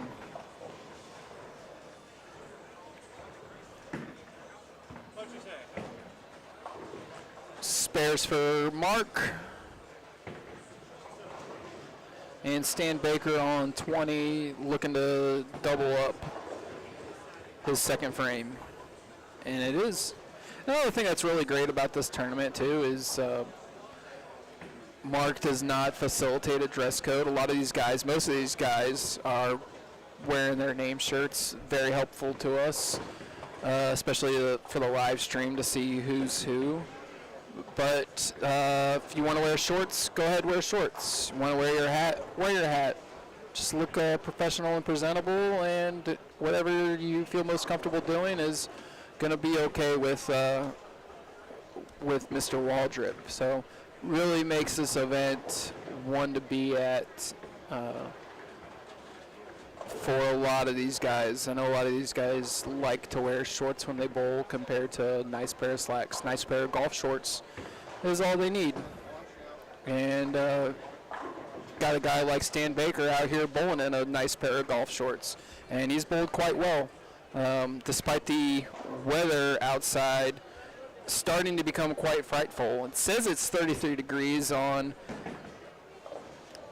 my Apple weather map, but every time that automatic door open here at Plano, wind is a little bit bicier. It's feels like 21 degrees outside, and the wind chill is probably a little bit more. So hopefully you guys are able to watch this in a very nice, comfortable, warm environment. Chris Lucas getting those scores updated to you for the other matches.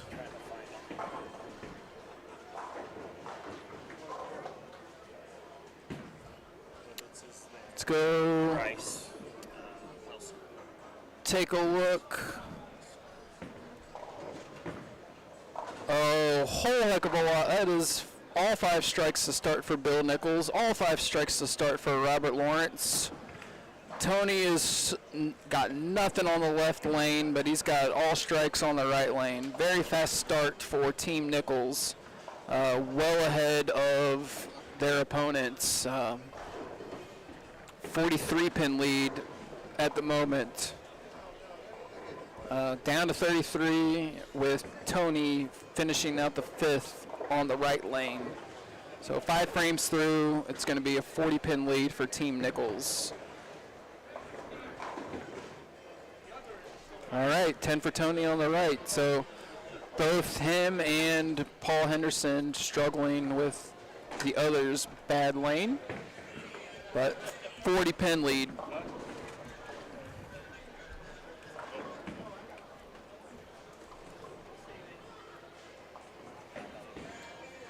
that's what we were saying. It's a little slower down here because they are having the bowl next to each other, 9 and 10 through and 11 and 12.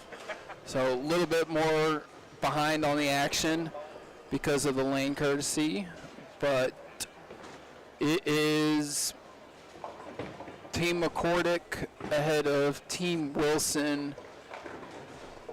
Will be, I guess, to say 40-pin lead after Chris makes his delivery. Barry Bryce swishing out a strike on 12. And so we will stay down here as these guys will be finishing up first. Actually, these folks on 15 and 16 will be finishing up first. They are already 6 frames through. 6 apiece for Bill and Robert. We aren't the only ones trying to beat this inclement weather home.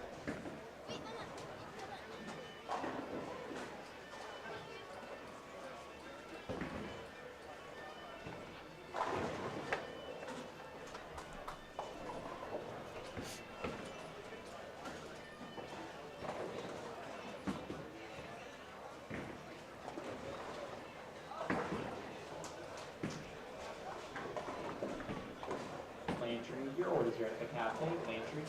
Joe LaCroix unable to keep pace with Rob Law, so it's a 9 spare for him.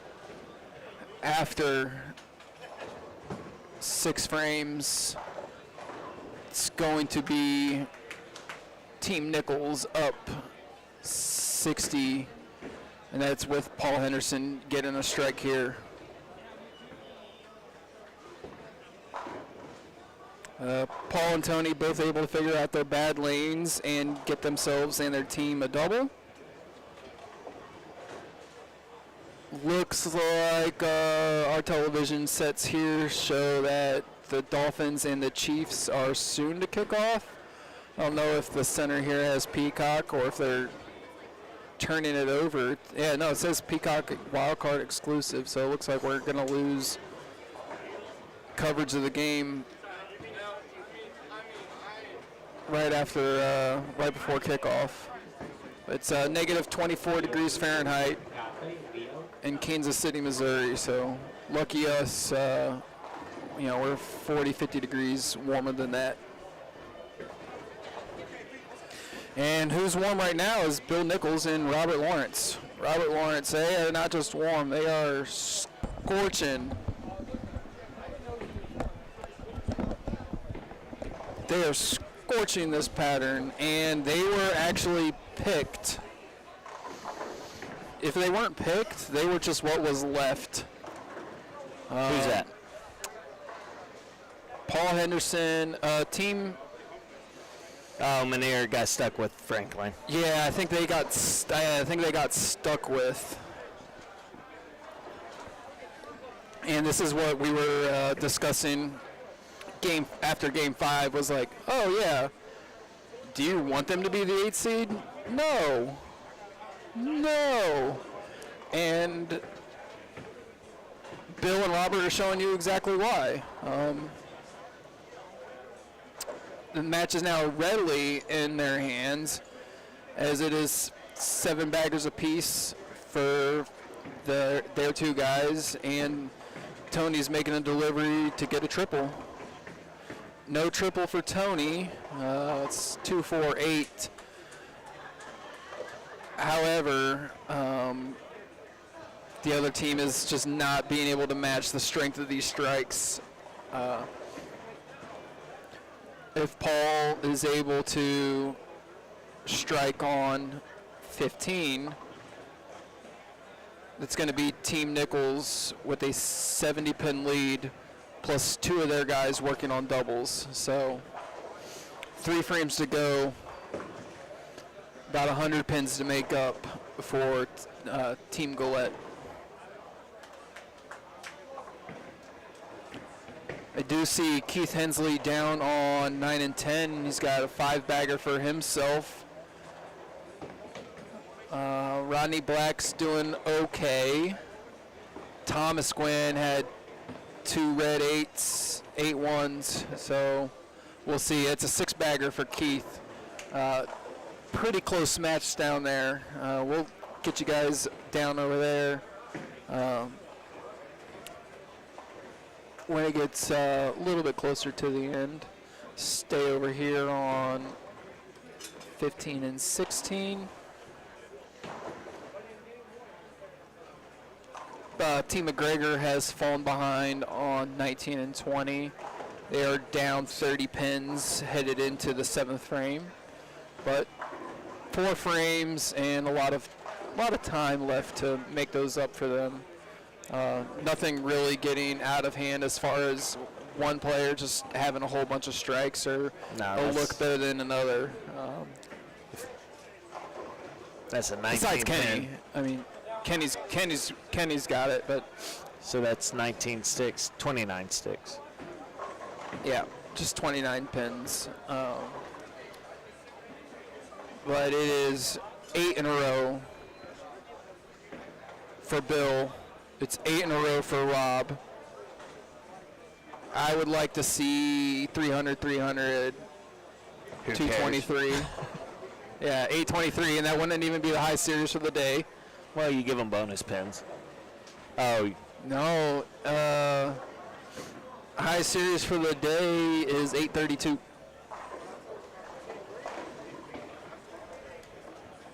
how many 800s did we have today? Just 2? 3. So There was 2 one. the first game. Oh, okay. I missed the 802 by Yeah. gullet.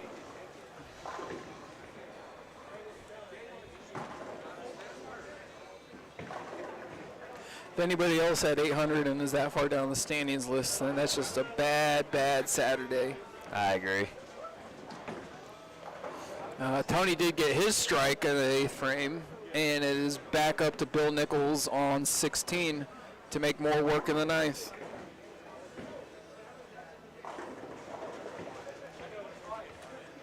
Yeah, Get it like- done. Ball down, masks up, dap up. Rob, your turn. You had 2 730s and they finished in 19th.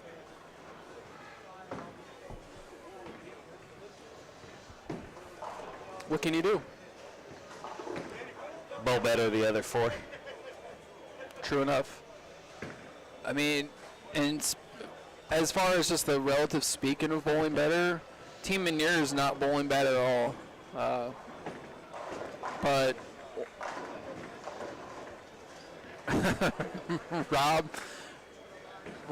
yeah, Surf's up, dude.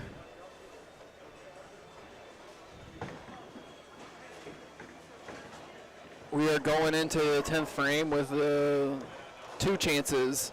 2 chances. At the 3rd perfecto of the day. And you still got 1 down there, it looks like. It is. Eddie Mush. Actually, 2 down there. I can't. You got a better angle at those screens than I do.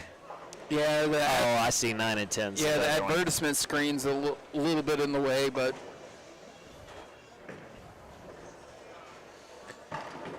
your 823 is still alive. I mean, I'll take 822, 821, 820.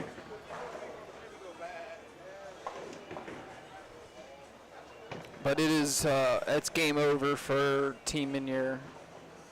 Great bowling. They qualified 4th, and just got stuck with the wrong team. They ran into a gentleman, a pros pro, and Tony Franklin. Or they chose the wrong pair. They might have chose the wrong pair. But Team Nichols will disagree. I know during the 40 and over, 13 and 14 was the worst pair. Yeah, 15 and 16 has been a hot pair. That was where one of the first 800s, the 802 was, I believe, on 15 and 16. And now the gentleman, Bill Nichols, looking to get strike number 10.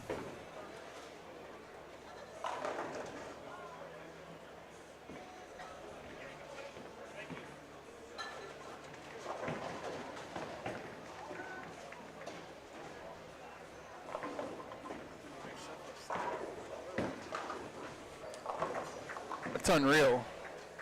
Just wake me up when September ends. Like, bad fever dream. What is happening? We don't know.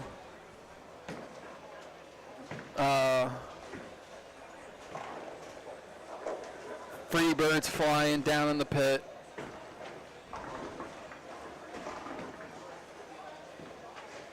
And you shoot 248, you lose by 50.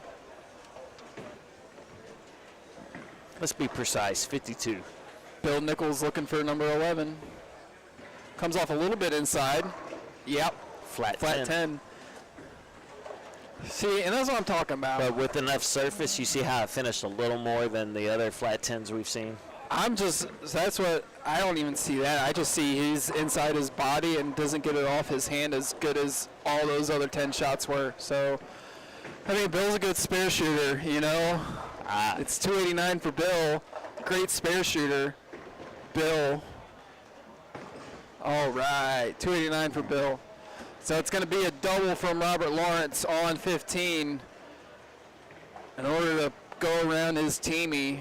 But if Robert is able to get 3, the way he struck out at the United States Open in 1992, he will be the 3rd perfect game of the day. And he's ahead of the other string. First one for Robert. Look Now beautiful. here's a fun fact for the stream. In 1992, he was bowling against Scott Devers. His second ball, runaway Brooklyn. I do remember that. So, and that was the one they needed. I mean, obviously needs the first one too, but still needing the second one in order to get that W. And here he goes with the second one in the 10th. W in hand. Boom. There was no chance that was a runaway Brooklyn. 0 chance. Was he giving a little? Looked like he had a little umph on that. Yeah, it looked a little fast. Was he doing the? Man, my back hurts from carrying you guys. I don't know. He's just like, come on, Bill, could you bowl a little better? For real, he's already got Bill nutted, and he's got extra shots coming.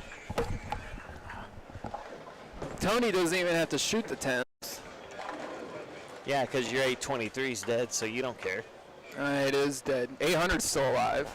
I'd just go down and tell him, hey, man, save Nice little the 300's shots. still alive. Here it goes. For the 3rd perfecto today. He loves it. It is good. You know what's great is everyone on the approach wanting to take a video with the.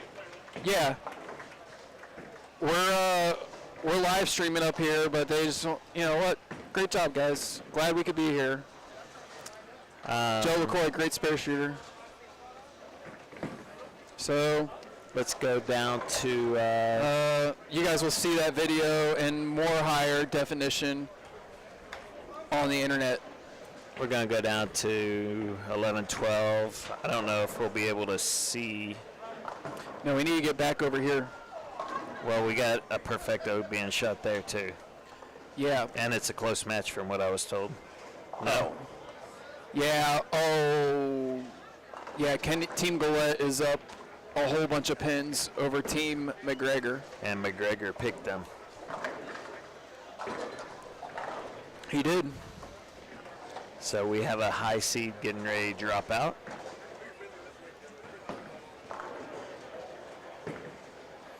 One more strike from Tony will be an 800, though.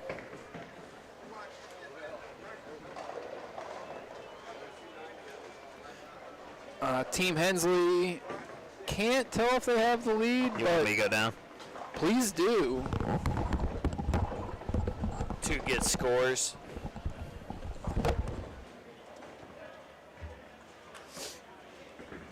But it is Team Keith Hensley has the front 8. He will be up on lane 10, trying to match Robert and Bill's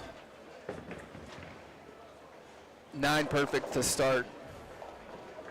We were told that only 11 through 20 were going to be in play during the playoffs, so we do not have a great shot.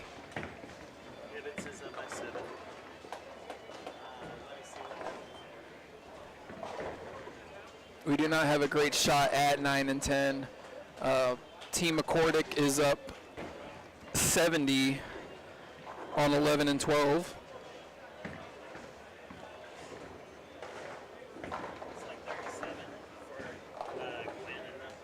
And Team Hensley is up about 40. And that is Keith going to be on lane 10. So the next ball you see going down lane 10 will be Keith Hensley's 9th frame. And that is, he's got an 8-bagger to start. So he made a ball change in about the 4th or 5th frame as well. He came down here, he left the ball on the rack on 23, 24, and he came down, picked one up off of it, took it back down there. So something happened in the middle of that game where he said, no, I need a different ball. Here it goes down lane 10. And it is 10 back on 10 for number 9.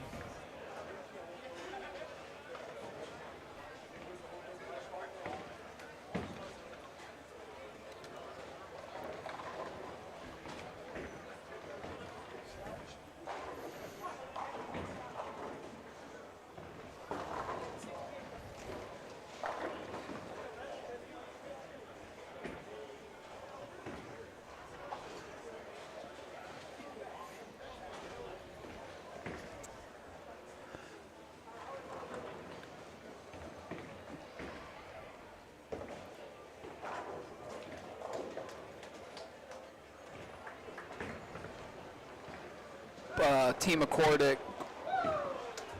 going into the 8th frame, increasing their lead as Paul gets a triple there. Scanning back, eyes down at Team McGregor, and it's going to be Team Golette advancing.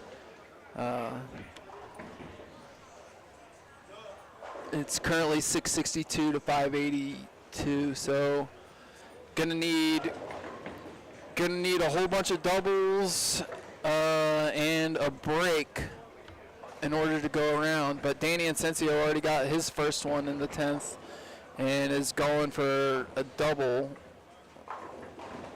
which he just did get.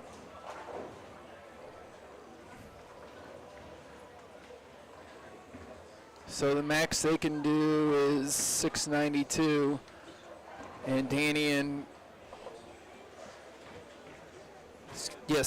Stan still have 20 pins to get between their next shots. So that one's over. Team Golette's going to be advancing. Team Nichols is advancing. More than likely, Tim McCordick is going to be advancing. And we got that match on 9 and 10 with Hensley, Black, and Gwynn all having strikes in the 8th and 9th to get into the 10th. So they had a 40-pin lead, and it is increased by another 20 pins going into the 10th frame. 6 going into the 10th, Hensley's team.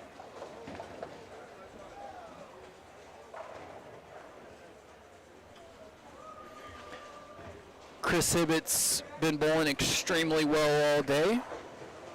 Lane 12, front 11. Front 11, I'm so dumb. Front 8. I was looking at the Chris Hibbett's 2 on his jersey, confusing that for an 11. Looking for number 9, wearing the Mike Madonna jersey. Asking for a little lane control, gets it to do what he wants. 9 in a row for Hibbett's. 10 pin for Keith Hensley, so he's going to spare that up and punch out for 270s. His teammates both still working on doubles, and they had a 70 pin lead to start the 10th.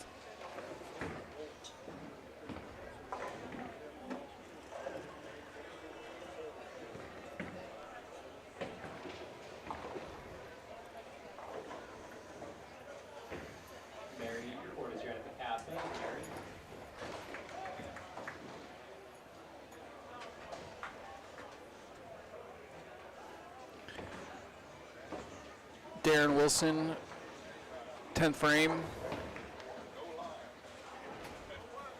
Grateful for the carry. It's going to be not enough too late.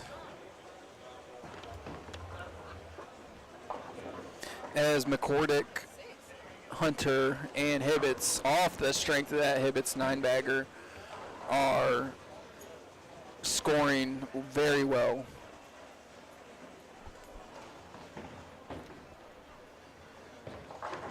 Outpacing them by 60 pins at the moment, and that's also with a nine out for Paul.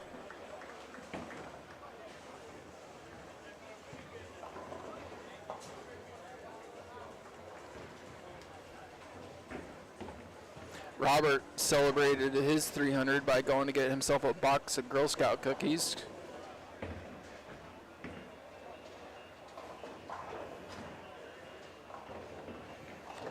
And it is $279 for Keith Hensley. 9 and 10, 35 Hensley, everything square at that. Team Hensley is up 35 with everything square.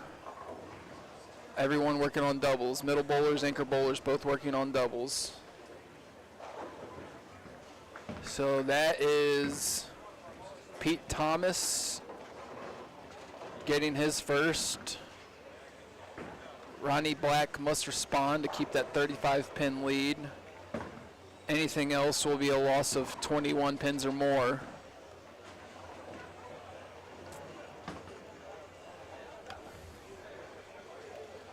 From that lead. So can see that lead go down to 14 pins or less. Rodney Black Chris, your orders are in. Almost left the 7-10. Got a messenger to take out the 7. So with the spare, they will be down. Their lead will be down to 14.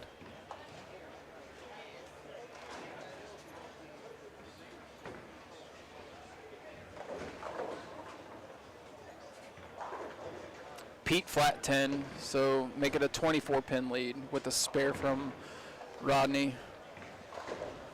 Rodney checks over. Brad gives him the signal that it's okay to go.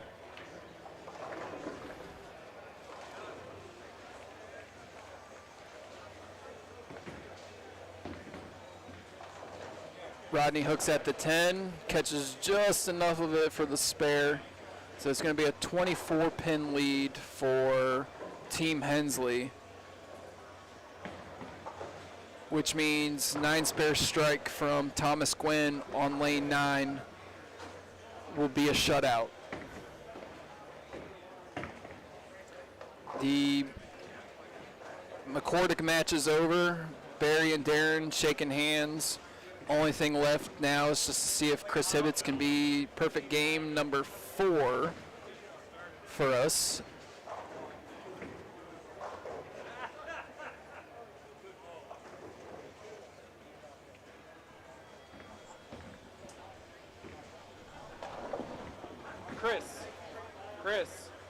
Chris, tell them to move out of the way.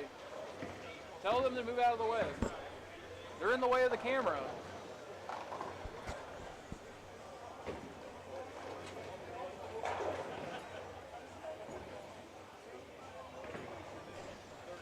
Everybody in front of 11 and 12.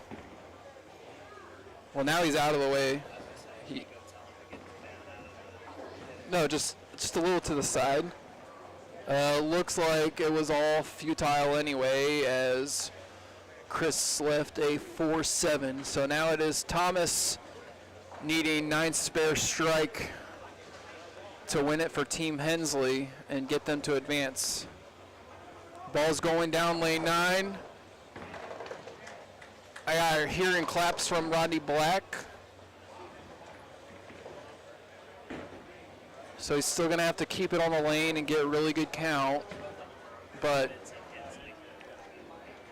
barring anything absolutely ridiculous, it's going to be Team Hensley winning, Team McCordick winning, Team Nichols winning, and Team Gillette winning to the semifinals. So. Great game by Keith Hensley with a 279, Rodney Black 227, and Thomas Gwynn has a 247 max. Looks like he did get that strike. He did. So yeah, Thomas Gwynn's going to punch out for 247. So it's a 750 set for them. It needed every bit of it as their opponents shot 737. So they're only going to win by about 13 pins. Very good match down there. Sorry we did not have it for you. Had bad information, but it happens, and we roll with what we got to roll with. Or no, when Porter picks, Wilson gets stuck with whatever. Yep. Well, no, if they pick Wilson. Unless they pick Wilson. Yeah. So Team McCordick is the number 1 seed, and they did advance. They will pick their opponent, and I believe they will still get to pick a pair. I don't know if they get to pick the same pair. Yes. Any pair they want? Okay, so Team McCordick has the advantage of picking their team and their pair. And then whoever, the other 2 teams will bowl each other with the higher seed getting the advantage of picking which pair they want to bowl on.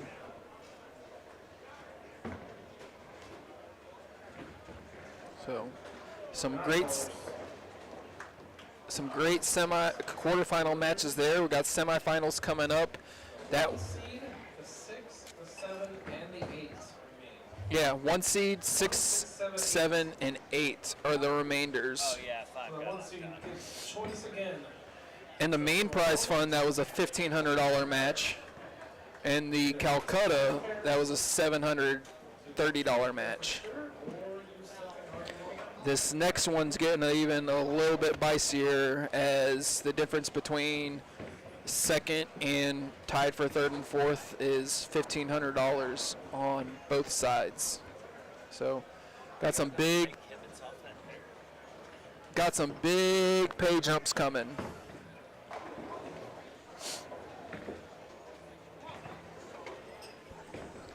So we will be right back once we get these lane assignments in for the semifinals.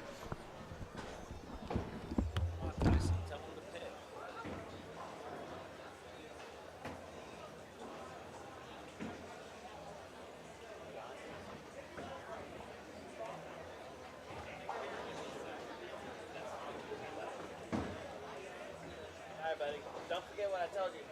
They want to stay on the same pair against Kenny Gillette, Danny Asensio, Stan Baker. So 11 and 12. So that means Keith Rodney Thomas will be bowling against Bill, Robert, and Tony on pair of choice.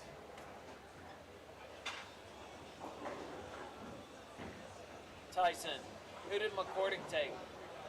Kenny Gillette.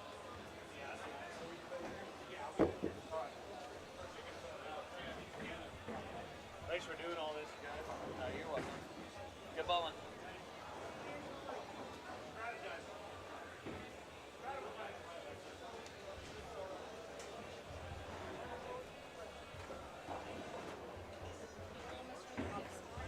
I'm good. How are you doing?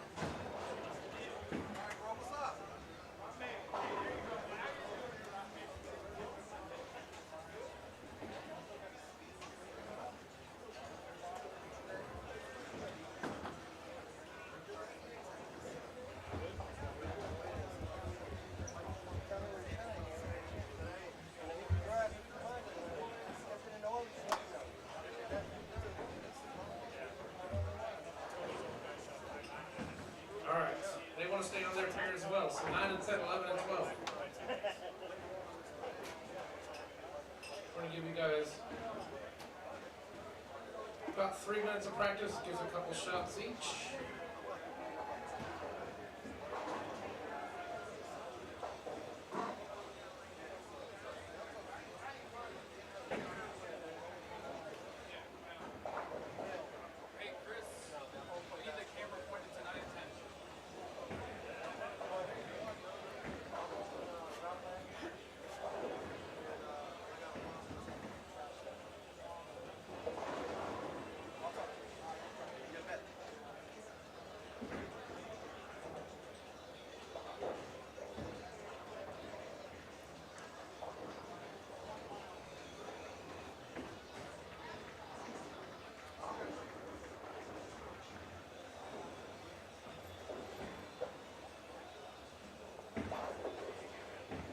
Good.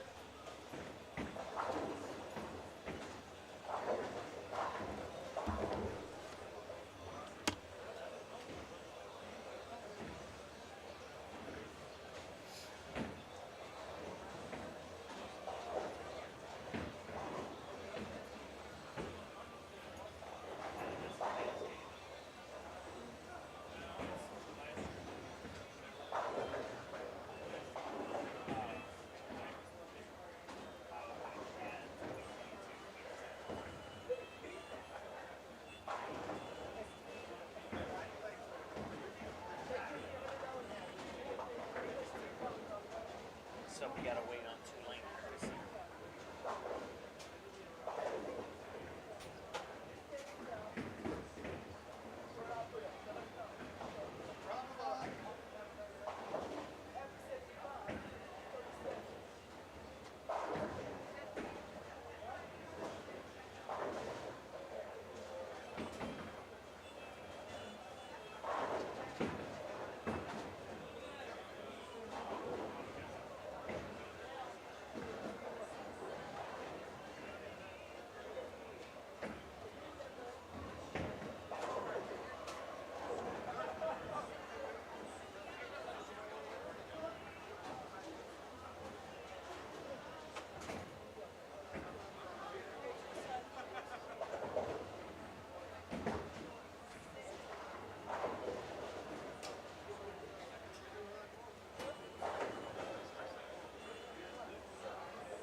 Hey, can you ever imagine a tournament where you just run into the absolute hottest bowlers every single freaking game that you bowl for the last 4 games in a row? Okay. Unfortunately. I wish they would have done a rerun of that for damn sure. Oh, yeah. That would have been No, really they good. go, yeah. Been a lot different.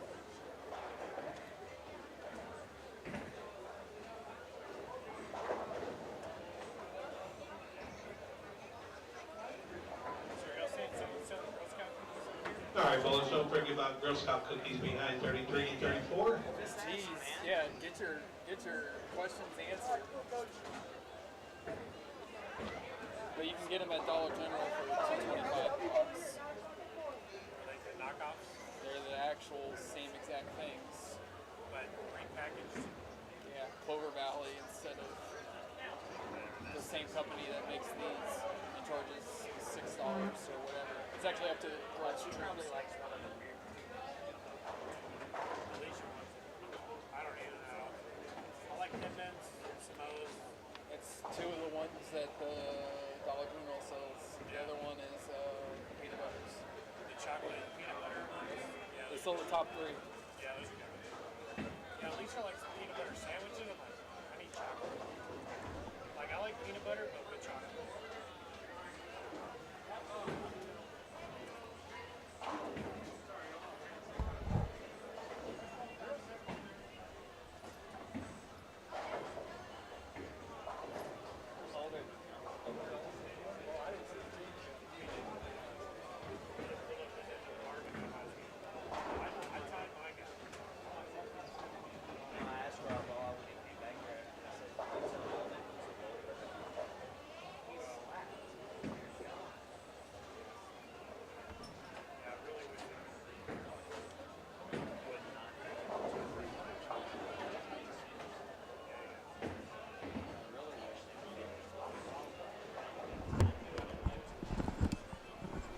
Well, we are going to make the most of what we got with this bad information. I don't know what happened, and that's okay. Team Hensley was the higher seed. Excuse me, Team McCordick was the higher seed.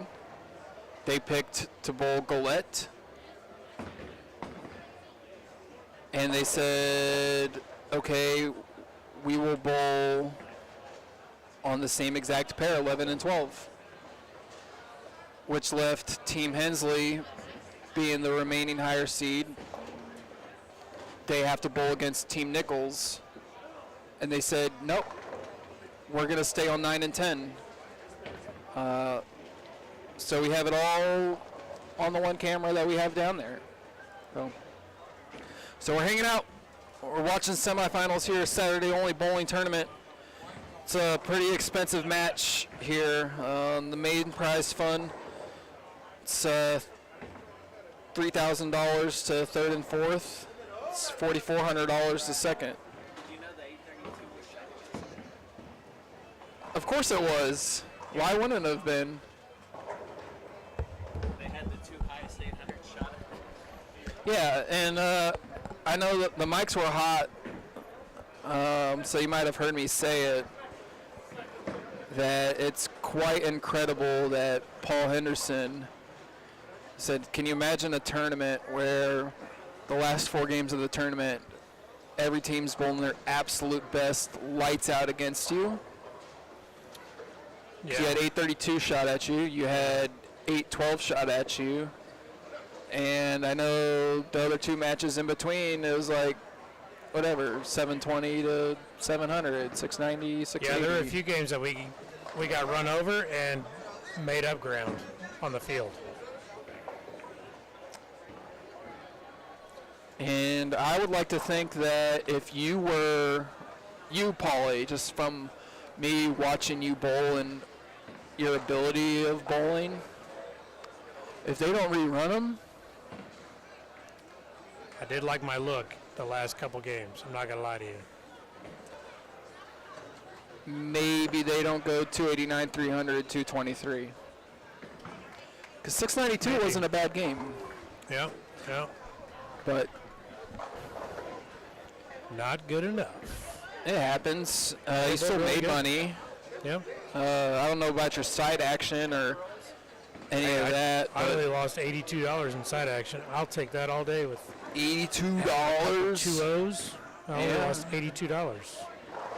Pretty good. Yeah. So, yeah, we got 10 full frames of bowling trios.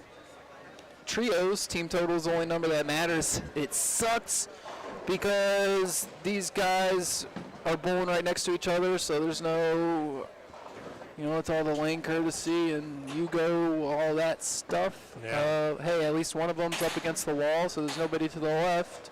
I'll bet you all those teams are just going to do one lane. Probably. I mean, I know the guy who's walking by, he's a 2-lane guy no matter what. Talking about green wave. But it is. Where's the chat over here? We got anybody watching? How do you pull up the chat? Chris had it. I'm not good at all with the MacBook. I don't even know how to spell MacBook. Right, so I am not touching the MacBook. No, I'm Apple illiterate. Because we have had it go down a few times to where couldn't access it. But yeah, so Team Hensley versus Team Nichols on 9 and 10, 11 and 12. Team Golette versus Team McCordick. SOBT 180 Monster. No Monster. And, yep, so Brian Roberts here with Paul Henderson. If you are watching from a device that allows you to send in the chat, go for it. Send us in the chat. Otherwise, we'll just be chatting away with whoever's not watching the Miami game and Kansas City game on their televisions. Plano Super Bowl does have Peacock, so we have the game up here on our TV screen.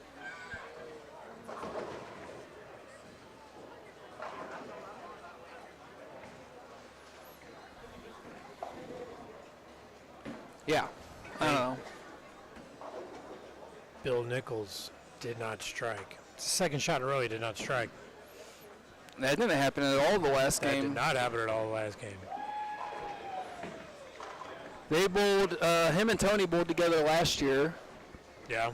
They bowled with John Burkett and Michael Sean Donahue's. It's a good team. They finished, I would say, right about the same spot, 4th, 5th. It wasn't. I don't remember it being a 8 bracket final Phil Nichols last year. strikes a lot. You think you're gonna strike that much when you're 70 years old? I'll be happy if I can walk in the bowling center and get the ball down the lane when I turn 70.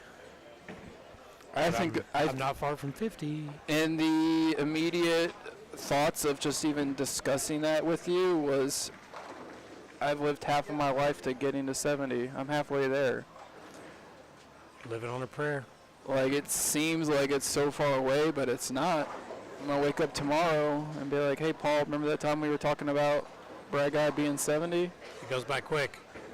That was that. I mean, you got a 5-year-old at home. You know what I'm saying? Wish.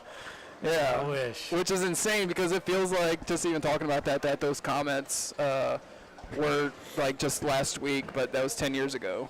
Yeah. So, Team Hensley working it to their advantage of being on 9 and 10. They did give them 3 minutes of practice to get warmed up and going. But it is Keith, double 9 spare. Rodney's on a double. That's his ball going down the lane 9. Looks like it struck from this angle. It sure did.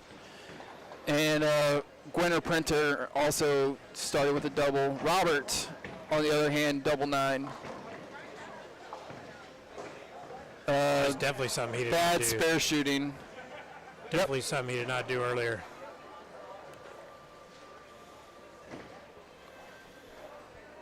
So in the immediate advantage, just 3 frames in, it's advantage Team Hensley. Yeah. Working out for them. And Team McCordick, oh man, these new advertisement screens are a pain. But got to make money somehow. It's like McCordick goes double 7 spare. Brad's on a double. Yeah. Vincenzio's team's up a little bit right now.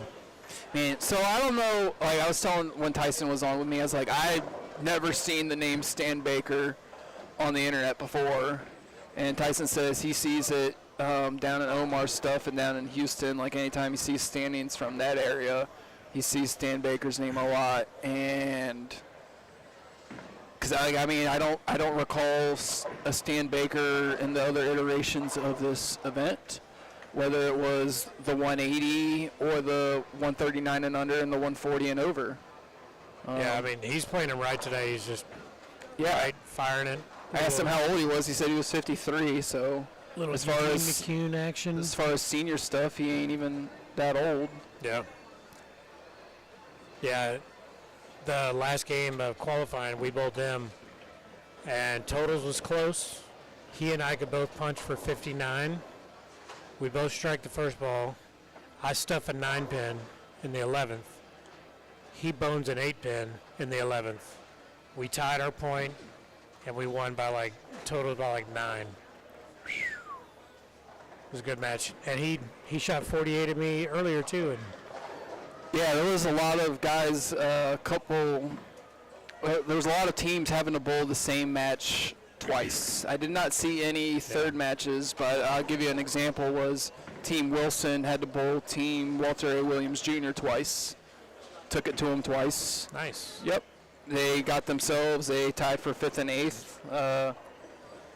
So they doubled their money on the main prize fund, and for what they were in the Calcuttas, they made money in that. So shout out to them. The gem of the Calcuttas is these guys right here. I mean, just take a look at this. Yeah. Woo! Yeah. And I don't know which Eddie this is, because I call Keith Hensley. Kelly. Eddie Kelly. So I call Keith Hensley Eddie Mush. Well, he calls himself Eddie Mush. But we run with that. And yeah, so they'll probably only have half of themselves. So shout out to Eddie Kelly.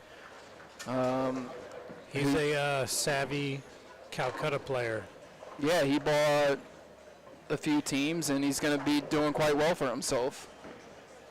Rodney, no, that wasn't Rodney. That was Robert Lawrence's miss. So flip back over. So yeah, Rodney Black, front 4. Tony and Thomas, 3 baggers each to start. It's quite insane to me how guys like you and these guys out here take it to another level when there's another level for it to be taken to. Like an 11? Yeah, like what a lot of these broadcasters will call in baseball or NFL, like finding another gear, stuff like that. I mean, it's what's going on down there on 9 and 10. Like, this wasn't happening earlier, but all of a sudden it's match play, a little more focus, a little more getting focus. closer to the end. That, and one thing that helps is you're only worried about what's right in front of you. You're not looking around, seeing how you are against the field. Okay. With this format, with total score with bonus pins, you're still paying attention to who's around you. But in the points format that they do in the November SASBA 4-person team here, that's all on points. So as long as you win your points, it doesn't really matter what you shoot. But here, you still got to score. Even if you're getting run over, you got to get every bit of it you can. Yeah, and that's what Chris and I were talking about with the difference in what the similarities and the differences. And the big difference is 790 loser is still a ton. And it's okay. That was a little high. We didn't have any 790 losers. Well, but when we shot 730, we lost by 100. Right. But we went around one a whole teams. bunch of people, and that's with them still getting 80 pins, 70 pins. Yeah, right. So yeah, you guys shoot I like 730, and you're not penalized to where you would have only won 2 points. Exactly. In another format. So I prefer this. Yeah. And then, so when I discuss with some other people, so most recent would be I've seen my best good pal, my only pal, him. No, I'm your pal. You are my pal, but not my best good pal. My only Yeah, pal. but you said only pal. Yeah, that's a Forrest Gump thing. Oh. My only friend. Well, if you had a shrimp boat, we could be closer. I got a real big boat. Him, John Butch Cormier, and 2 others were bowling an event where they were either first or second in total pins. Yeah. And they finished 18th. I've been there before. In fact, last time I bowled SASBA Trio with Manier and Clarence McQueen, we were first or second in total pins for the field. It was like 40-something teams, and we were in middle of the pack. Middle of the pack is Rodney Black, 9 pin. He buried it, too. That was a great shot. But Tony Franklin, 8-10? 8-10. Yeah. Sorry, Tone. Might be a... No, that's an 8-10. Yeah. Tough break. So I guess I need to watch this screen. No, you need to watch this screen. The YouTube, we have a delay, so... Yeah. Our voices are going to sync up with What's the over there? program. Yeah. Okay. With what's on camera. By the time it already happens on the YouTube, Gotcha. It's too late. All right. John Burkett chiming in. Hey, John Burkett. He was supposed to be bowling with these guys on 9 and 10. He was supposed to be bowling with Bill Nichols and Tony Franklin. But insider source from the horse himself, he's got the same injury as Joe Burrow. Brad Hunter's apparently 6'7", Good for Brad Hunter. Clutch. Oh, Mr. COVID to us guys. Sorry, Mr. COVID. Damn, you got a Joe Burrow injury and COVID? That's awful. But thanks for finding the link and checking us out. My wrist is good right now. That's great good. to hear. It's good. Because when I seen Joe Burrow trying to throw those passes on the sideline and the ball just went straight down, that was no good. Like, that was Never awful. good when the ball goes straight down. No. Ryan has a similar setback and he threw 5. Ryan Boroff, he threw 5 today, and one of them felt really bad, and the other, I mean, he stopped after 5. So It's a good shot by Hibbets right there. Yeah, Chris Hibbets 2. Yep. Yeah, team. It's a lead for Team McCordick, and it is a lead for Team Hensley. Gentleman Bill Nichols is working on a strike on lane 9. And that's a double. Hey, what do you know? For Bill Mr. Nichols Bill. struck. Bet you haven't said that much today. I haven't. Psych. That guy strikes a lot. I mean, I would say, we were talking about it before. You get a 70-year-old and you get to bowl with Rick, so that's pretty great. Rick's a bad man. He was high on the team, but at this by a comfortable margin. Yeah. So it's like at the same time where you're like, oh, my 70-year-old's Bill Nichols, life's great. This is awesome. Like on our team, the pinfall coincided with the age. There was a lot of that going on in the building. I tried to catch Joe the last game, but he finished a few sticks ahead of me for the day. Yeah, so it wasn't necessarily a thing where it was, hey, how close to 180 can we get? Does that mean we're going to win? Does that mean, oh, hey, we spent as much of our cap space as we could? No. No guys can strike. I mean, what was y'all's combined age? We were right at the number. Yeah. And how'd that work out? I mean, we came out better than we started. There you go. Could have been better if we didn't have to bowl the team we bowled. Another open for Robert Lawrence, and Tony is also working off of an open on lane 9. So 6 frames in, advantage Team Hensley, as Rodney Black and Thomas Quinn both working off that 279 pace. That's a good pace to be working off of. It is, and Danny and Asensio has front 5-9 as well. So no perfect games going to be happening this game. It's because we're not bowling. You got some salt around that Corona? This is a dose, sir. Oh, either way. Nah, I'm good. It happens. What, it? Yeah, all of it. Sometimes.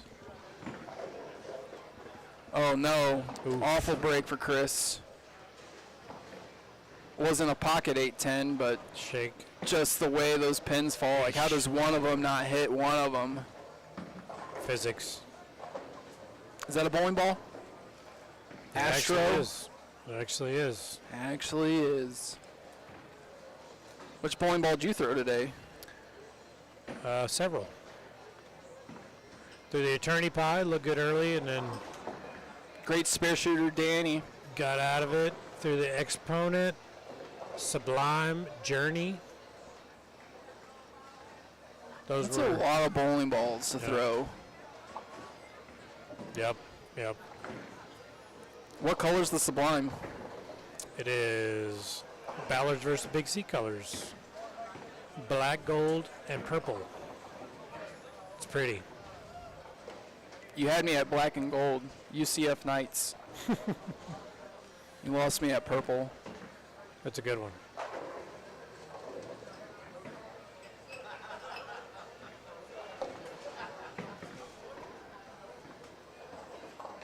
Galette's team. That's going to be a tough out. The more guys you got going hard and straight, the better right now. Like that? Yep.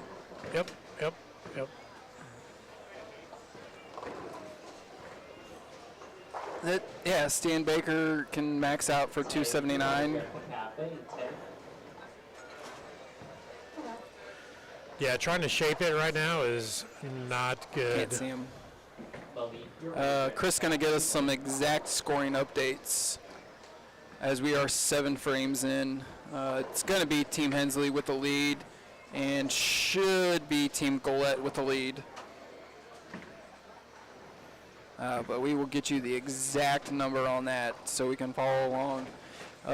And I do appreciate everyone sticking with us. It is, you can't really see it from, you actually can't see it at all from our camera angles, but there are massive hanging lighting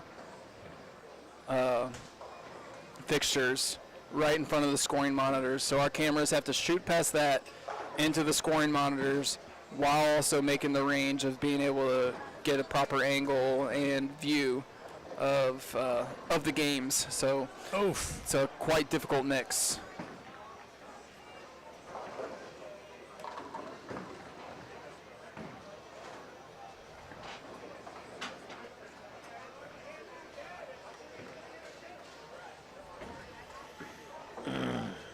$8,500 to first place, $4,400 to second, and that's just the main prize fund. $2,900 to third and fourth. So at the moment, these are $1,500 matches, $500 each a bowler.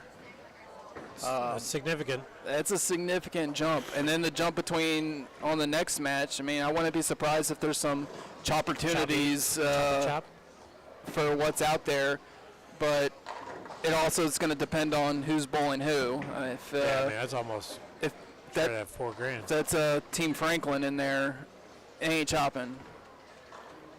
Tony does like to bowl for the Tony cheese. likes to bowl for the money, and an extra $500 ain't going to assuage him to say, no, we're good. So, but I could see it. He's got work to do if he wants to get there. He does, but I could see it for maybe any of these other three teams. Yeah, could be doing it. But yeah, if it's Nichols, Franklin, and yeah, if they make it, they're gonna bowl for it. They're bowling. Tony's from the old school early to mid '90s action player.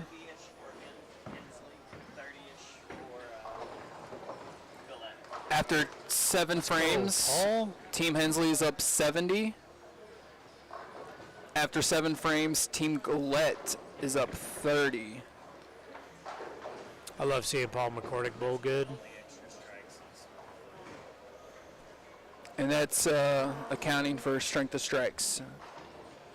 You love seeing Paul McCordick. Oh, I asked, I don't know if it was Tyson or Chris, maybe Ryan. I asked one of them. Who's the best Paul in the building today? McCordick. Out of all the Pauls. How many more were there? The only other one I had was Fleming. Oh, yeah. Well, McCordick is still bowling, so yeah, why not? I mean, I would be third on that list. One, I'll take two, Fleming or three. McCordick. All right, Saturday Night Live, your 50-50 pot. Last 4 numbers, 5508. 5508. Brad Hunter already left that split in the previous frame. 7-pin there for him. Bill Nichols did get a strike down on 9, but 10-pin for Robert Lawrence on lane 9. So not being able to make up any ground against Team Hensley, who started the 7th frame with a 70-pin lead. Keith and Rodney Black both getting strikes. All right, Saturday Night Live, your first. Yeah, they're cruising. They are. Thomas Quinn's got 279 max, working on a double, playing 10. Gwinner had a great look on the fresh. I didn't see, later, but he had a great look on the fresh. That almost matches score and them calling out tickets for the food. Next Yeah. number 3, 0, Triple for Thomas. 0-3. So that 70-pin lead is now going to be a 100-pin lead. Possibly. They're a tough team to beat.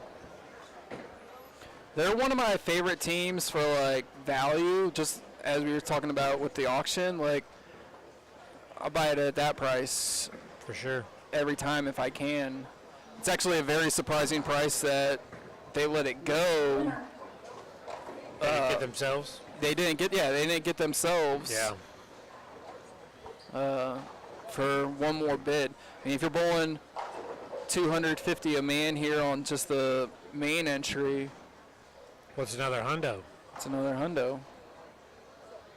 When it's paying 43 hundo. Up Lots top. of hundos. Honey cake. Tony did strike. Bill Nichols double.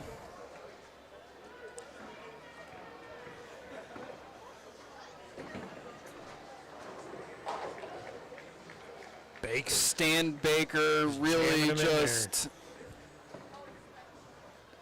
like his game is perfect for this, for what they're bowling on right now. If you can throw it hard and straight, not a lot of rev rate. Your order's ready for cafe. Huh? Okay, so going into the 9th frame, Kenny Gollett's team is up 38 pins, and he got a triple, so it's going to have to be a response by Paul in order to maintain just a 38 pin deficit. Let's go McCordick. Jams it. Woo! Top 7. That guy's good.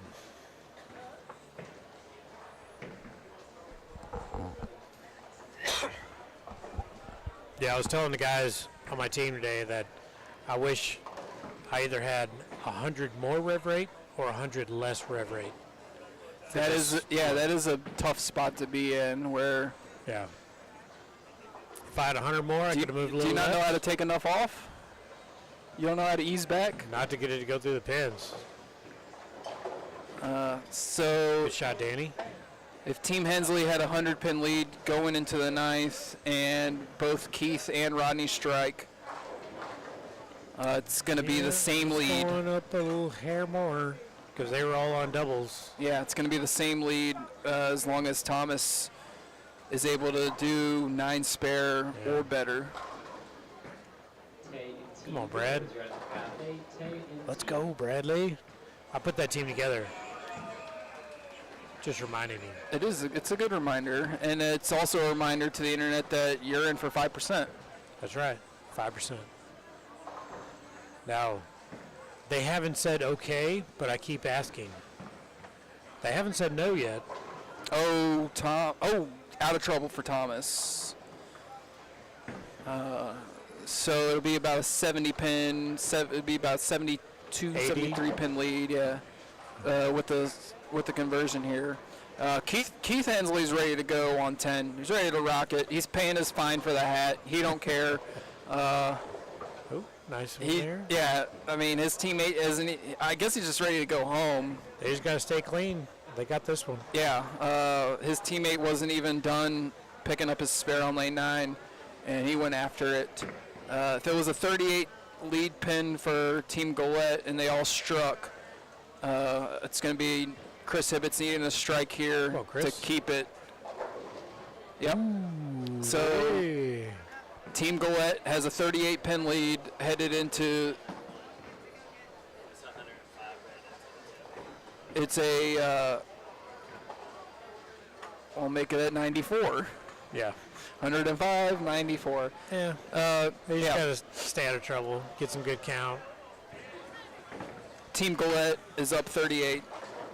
Paul does not get the chop 7. So that's now a 59 pin deficit.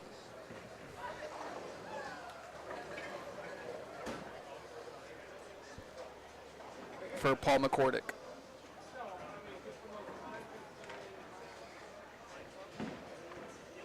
Brad Hunter and Chris Hibbets.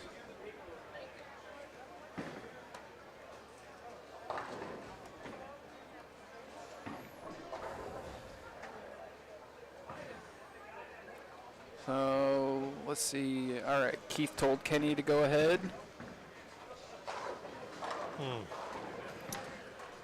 That hurts. Yeah, it's definitely over on 9 and 10 now. Bill left what I believe is a 2 pin, maybe a 4 pin. So yep, definitely over now. Team Hensley advancing to the finals to play for $13,810. Jeez. It's pretty good math.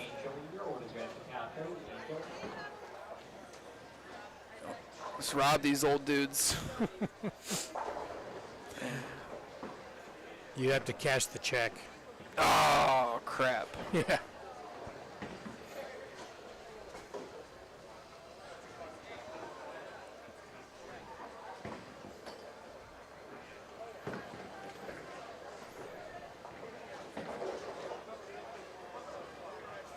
Doesn't get a hit to increase their lead, but comfortable lead for Kenny Golette.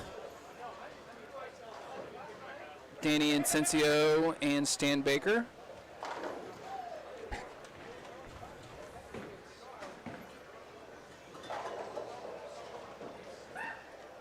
Hopefully they pick a pair down here. Yeah. To bowl on. Like right in front of a camera would be cool. Like, yeah, like, hey, let's bowl on 17, 18 is fresh. Yeah. Let's bowl 13 and 14 is fresh. Fresh and clean. Yes.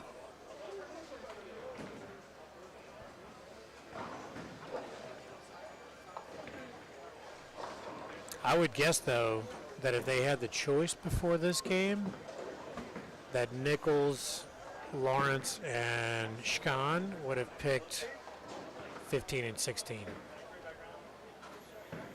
Yeah. Why would they have picked 15 and 16, Paul? Because they like those numbers. Yeah, they had a great run there. It's 59, so I think that's pretty much over unless somebody opens. They had a great Team Nichols had a great run, games 5 and 6, to get themselves into the 8th seed.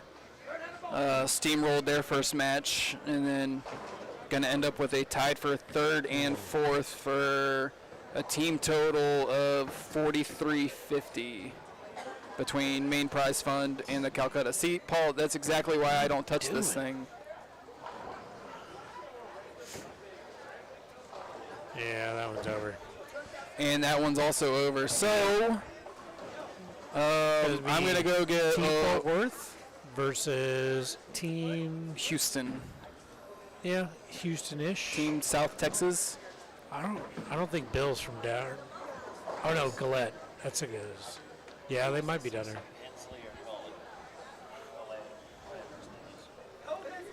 Who's the highest seed? It was Hensley's team. So I'm going to go refresh my water and take a restroom break before we get off to the finals. It's going to be a good match, though. John, guys didn't make it. John, your guys, they didn't do it. They're going to lose by about 100.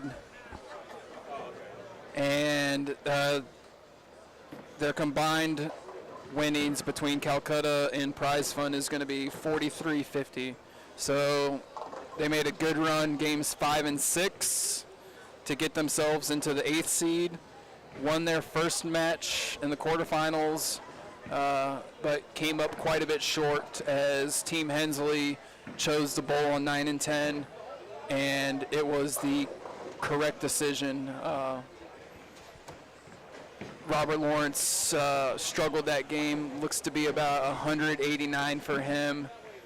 Bill Nichols 216, and Tony just getting it over with. Vernon to the counter, Vernon. Yeah, so 720, 730 to an inconsequential amount because it was fast-tracked to the end. So we will have the final match. Stan Baker keeps jamming him in there. He's had to have averaged 260 for the day. He's a tough out. He's a tough out. He's playing the right way. Yeah. So we'll be back in just a few moments for the finals.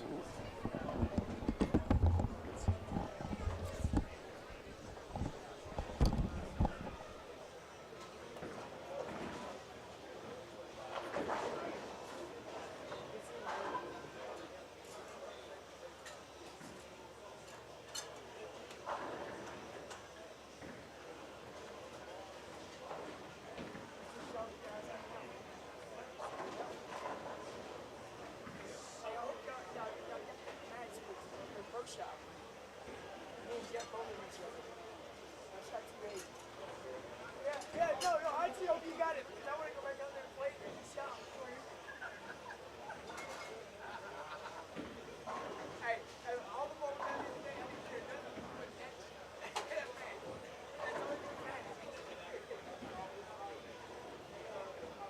Come on, tell me the Bears so I know what hammers to get rid of.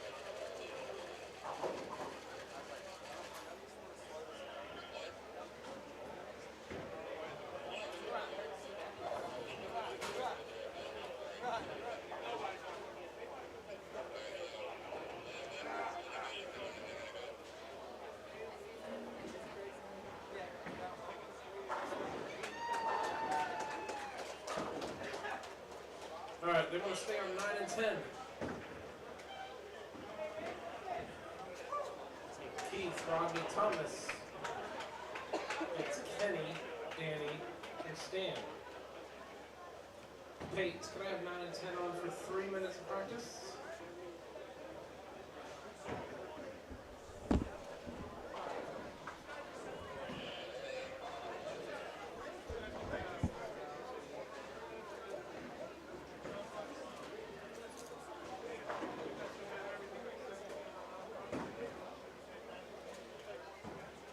Shout out down in Saturday Night Live League.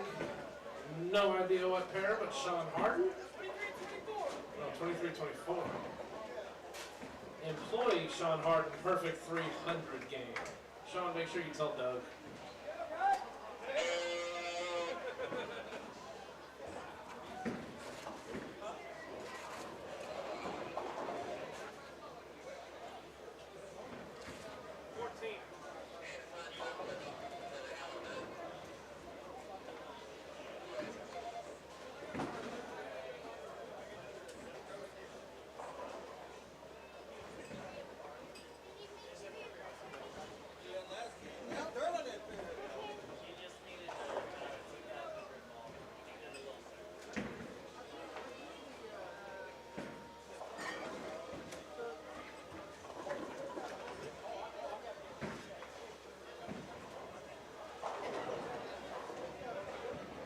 Hey, Chris.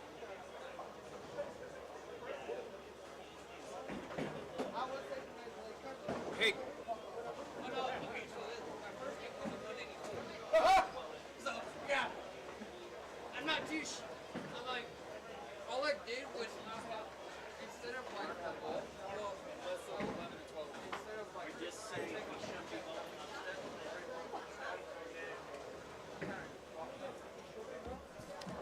No, I just standing behind the dock. Now, I wouldn't intend to shoot 300 because it's like, none of us are. Well, it's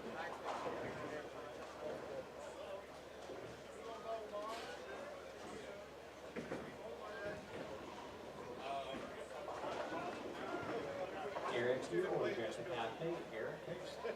Well, they're new link men. Even I bowl good here now.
That's rude. The other behavior was fine. This is unacceptable. Aaron, your order's ready Exactly. for cafe. Aaron.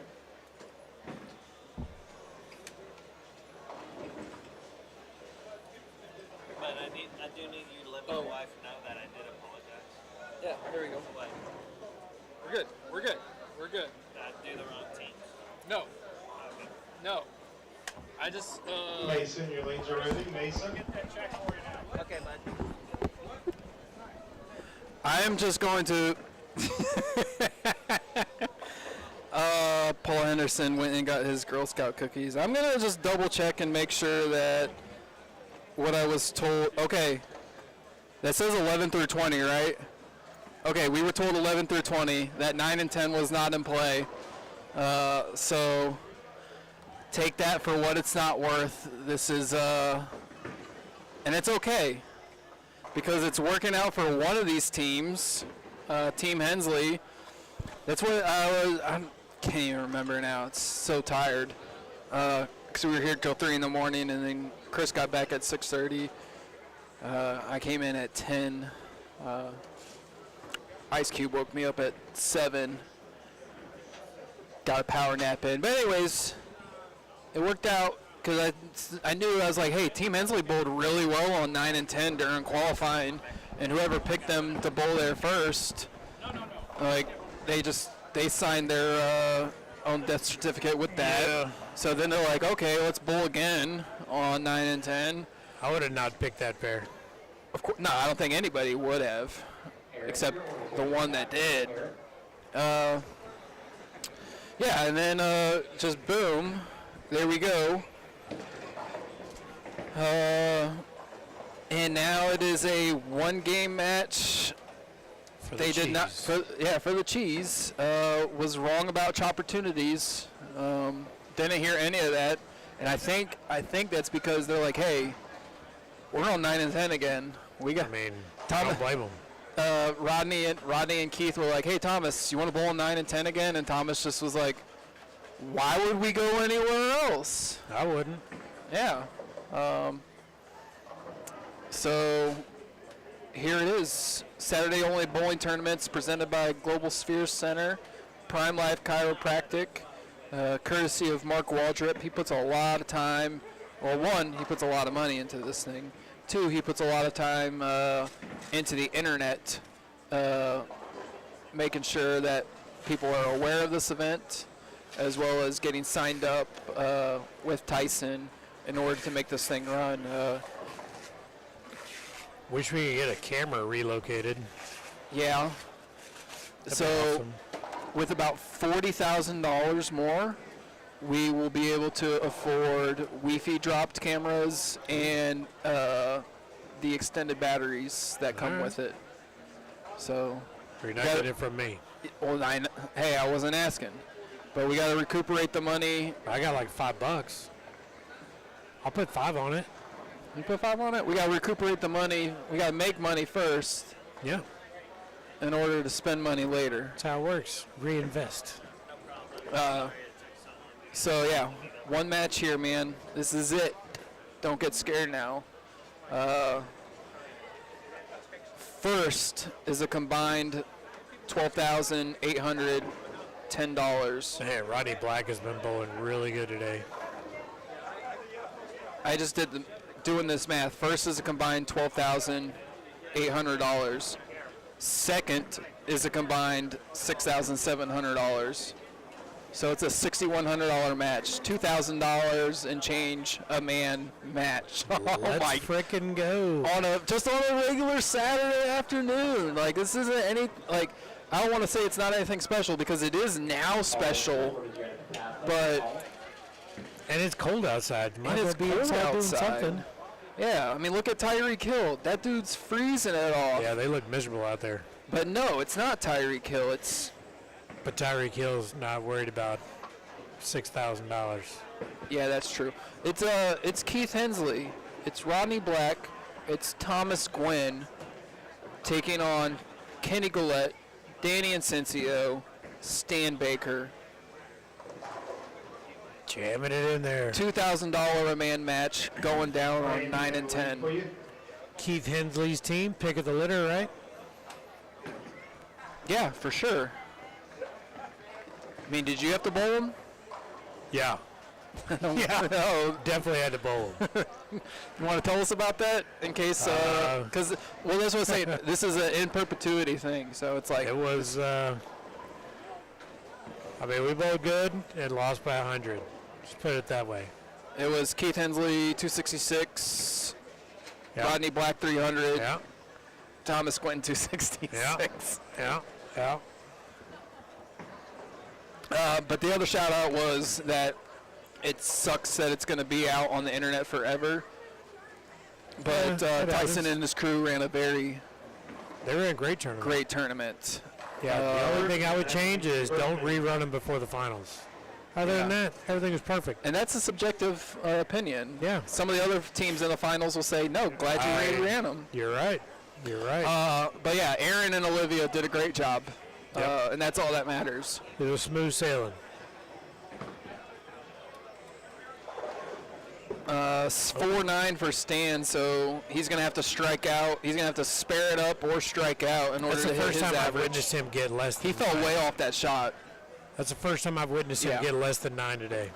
I mean, we missed it on our replay delay, but yeah, he fell off that shot, fell down, and was struggling to follow through it. Flat 10 for Ken. So,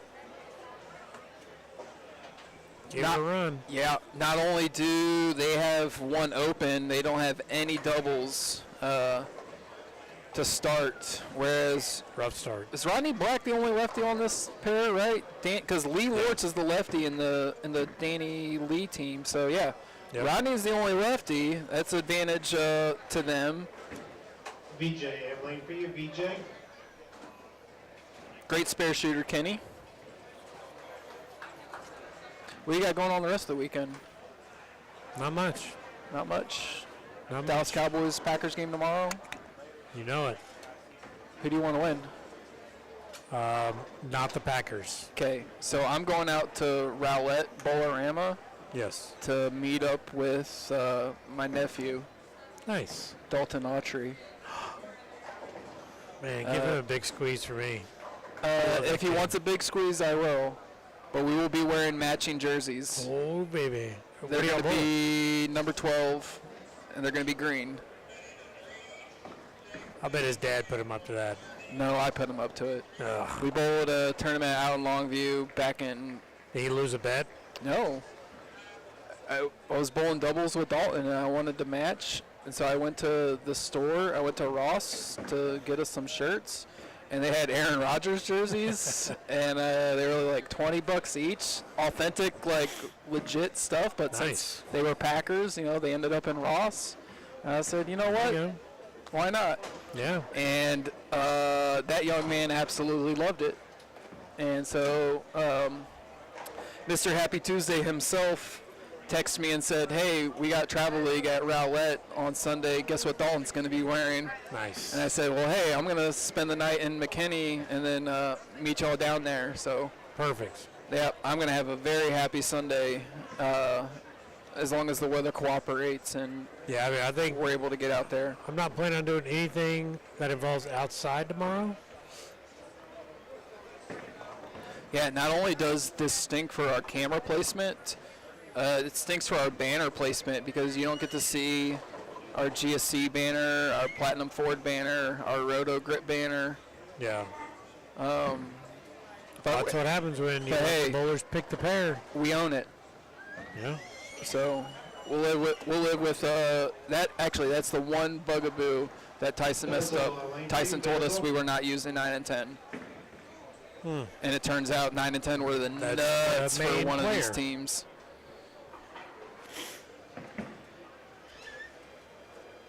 Yeah, Keith Hensley, spare double. Rodney Black, double 8, spare. Ooh, blistering spinning 7 for Keith.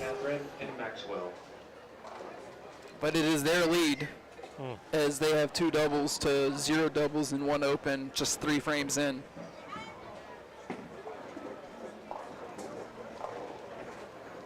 You know what I'll tell you is impossible? To bowl four clean games in a row. It's not possible. I wouldn't say impossible, but it's not easy. It's impossible. I know 5 people that have done it. 4 people that have done it. It's not easy, especially at Cowtown. Especially at Cowtown on a Wednesday night. Keith and Thomas bowled together at a Cowtown on a Wednesday night. Neither of them have bowled 40 clean frames in a row. I bet you they did it today. I know they bowled a team 30 clean. No, they didn't. Thomas opened. Thomas opened 8-1. Yeah. Always going back to that well. It's full of Cool Blue Gatorade and Dos Equis. Still no doubles for Team Gillette.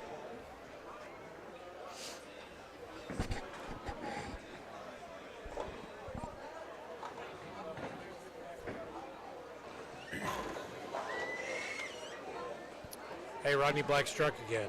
Hey, Rodney Black struck again. He's been doing that a lot today.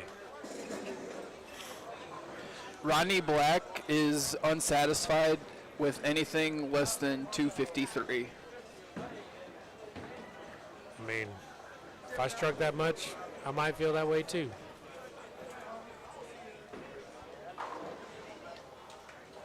But it's all relative. Ooh, bad spare shooter Kenny. Hooked it at the 2-8, went left, 2-pin only. Lanes available for Torn. Torn, lanes available. So that is still no doubles for Team Gillette. And now 2 opens.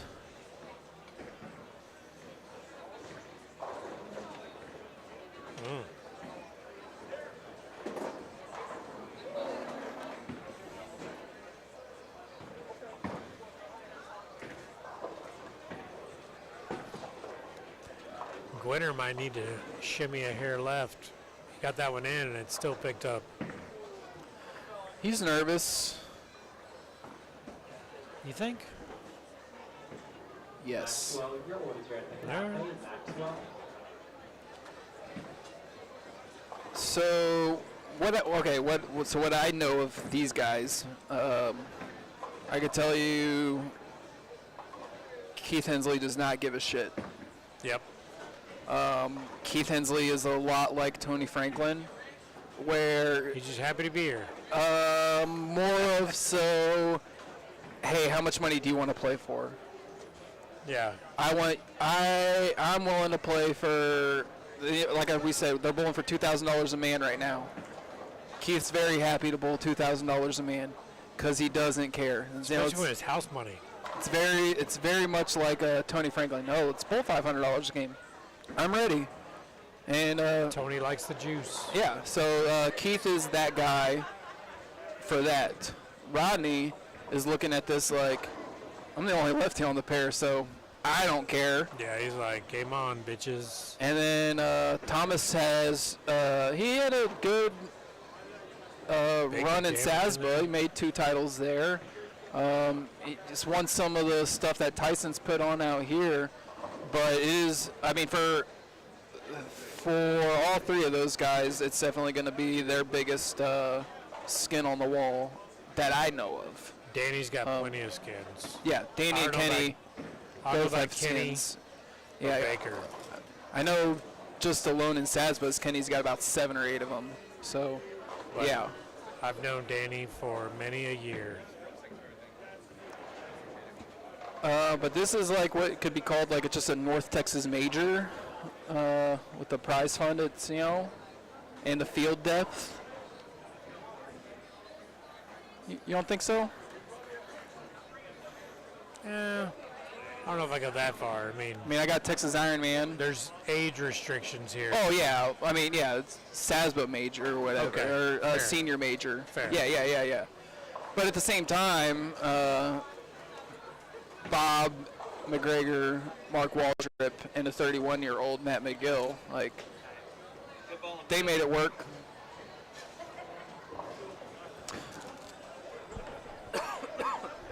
Brad Hunter and Chris Hibbett's taken off after a very successful day for them. You put that team together, by the way. noticed they didn't stop to give me They my did 5%. not stop to drop off your 5%. Hey, Chris, can you get us an exact total? Thank you.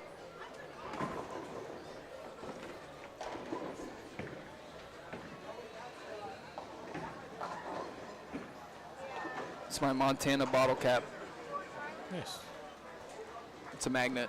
Oh, that doesn't come off? Yeah, so some beer company was putting like area codes and cool stuff on the bottom, and then somebody else said, "Hey, is that the one Montana area code?" That's it. Yeah, it's 406 for everybody. They probably don't need a lot of area codes in Montana. It's like I think Wyoming 702, so the whole For state. the whole state? Yeah. There's like 4 here in the Metroplex. Right. Oh, more than that. Fort Worth has 817 and 682.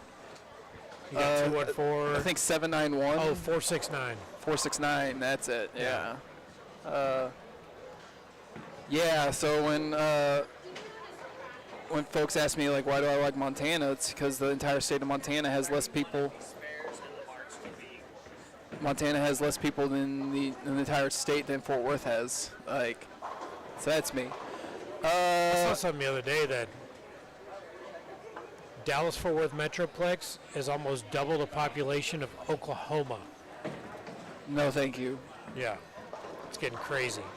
With the spare here from Thomas on lane 9, Team Hensley will be up 31 pins, and that was all marks considered.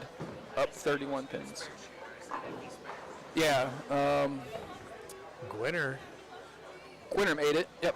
Yeah, Made the 2-pin. He might be kind of in between it, like 4-pin, 2-pin, those last 2 shots. I wonder if he made a move on the left lane because of what happened on the right lane.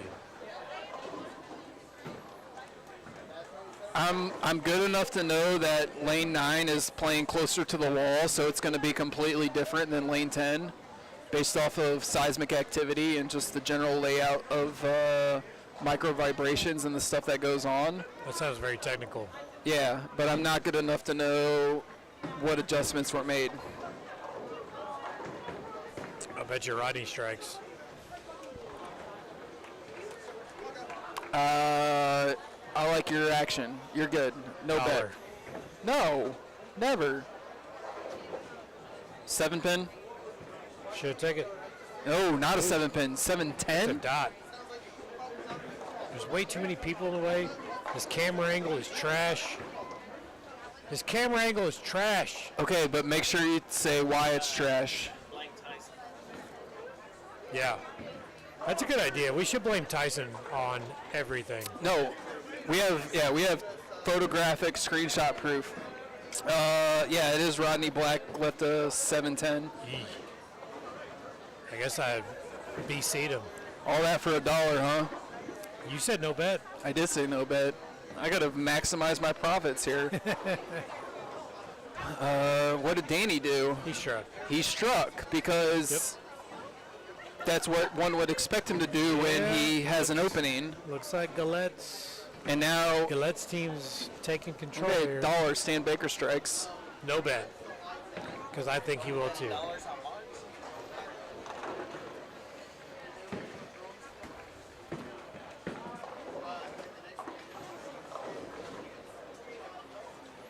Winner's thinking about it. There you Great shot from Thomas. There you go, Winner. Hey, yeah, we're going to need a scoring update because that was a big change, Chris. I think with the strike here, Team Galette is going to be in the lead because that's going to be doubles and a strike compared to good no bet. Yeah. Yeah, Team Galette's definitely got the lead. In fact, for the rest of the game, I will bet Stan Baker gets 9 or better every shot. At what, minus 400 a shot? So you're 4 to my 1? $1. Get out of here. All right, Chris is going down there to get us a scoring update. Ooh. Yikes. That checked. Looks like 10's starting to go. A couple of people have gotten high on 10. I got. I think Gwinner went high on 10 before he jammed that last one. Looks like 10 might be starting to go. You give me 4 to 1 on this. Okay. Okay. For $1. For $1, Kenny $1. Gillette, 3, 6, 7, 10. I get 4 after he picks it up. I just lost 4 quarters. It's $1. That's okay. Plenty more quarters where this came from, because I put my $5 bill into the machine. Are you literally going to give me quarters? The snack, I put a $5 bill in Dang it. to get a Gatorade, and they gave me back 10 quarters. Rodney Black. Ooh. Rodney Black, 6 pin. 9 pin. 6 pin? Looks like a 6. It's either a 6. I think it's a lazy 9.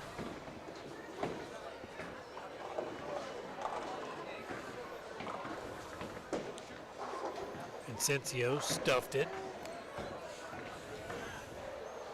Tags in. He tagged him in. He said, Another old school action player. He's not afraid of it.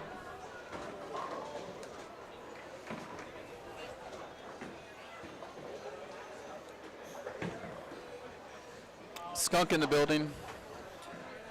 Burkett said it's Matt Canada's fault. All those Steelers fans are blaming Matt Canada for everything.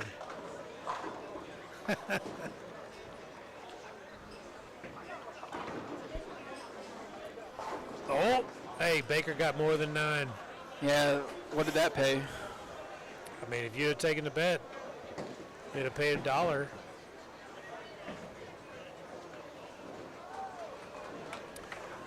Well, looks like Team Gillette is in pretty good shape.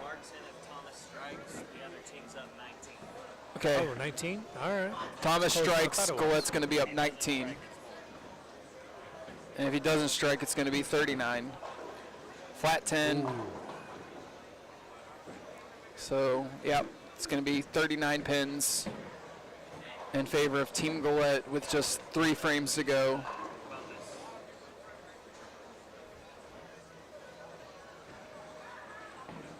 Gotta get it.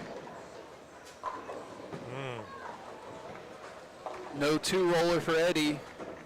So they are in some Shane Falco quicksand right now. They better figure something out quick. Spares up for Thomas. Looks like they're trying to move left off on 10. The spot looks like it's catching fire a little bit. They move in and they catch glass. They got pretty cliffed all day. So if you're going to move in, you got to touch the friction unless you're going to get your ball to really Oh, pick up it's and roll. Matt Canada's fault for the camera angles. No, that's just Tyson Brannigan. Although it might have been Trevor because it was just after midnight when he was telling me what the assignments were. The Gillette pack one? Yep. Gillette struck. He did. And Rodney's up on 10 after leaving a 7-10 split his last time up on this lane.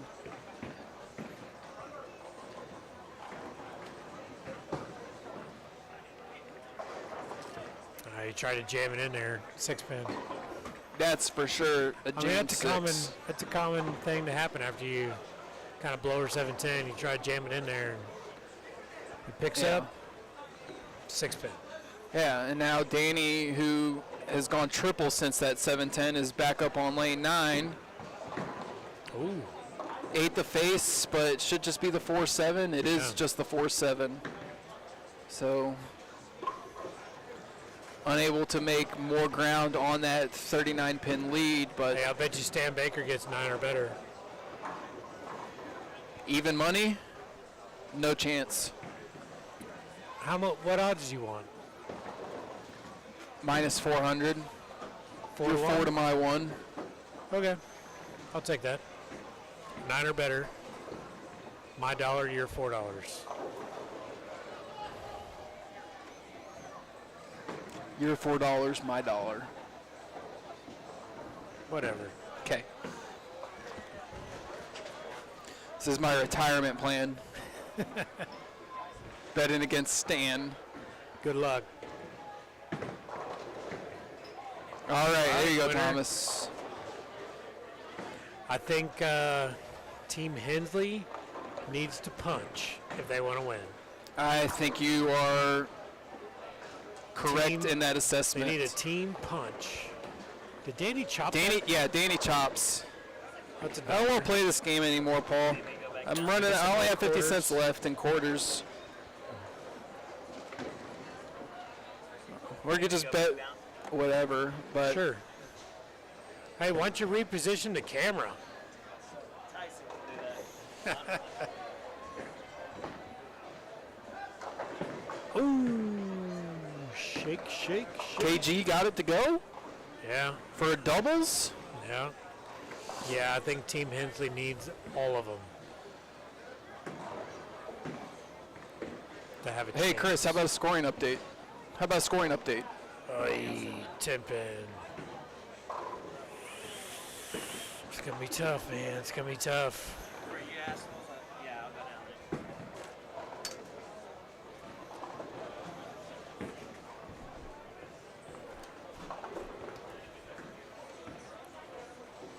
Got a dollar on Danny striking right here. I'm out of quarters. Last call for Girl Scout cookies behind 33-34. Did he get it? I He can't did. tell. Baker's in a way. Yeah. Well, that's one of the unfortunate things about the camera angles is they don't know they're in the way. Yeah, it's terrible. Baker's going to get 9 or better right here. Probably better. Well, that's what I was saying. As soon as he left that split and opened up, it's like, oh, he's punching out for his 260. He's going to hit the 1-3, I guarantee you.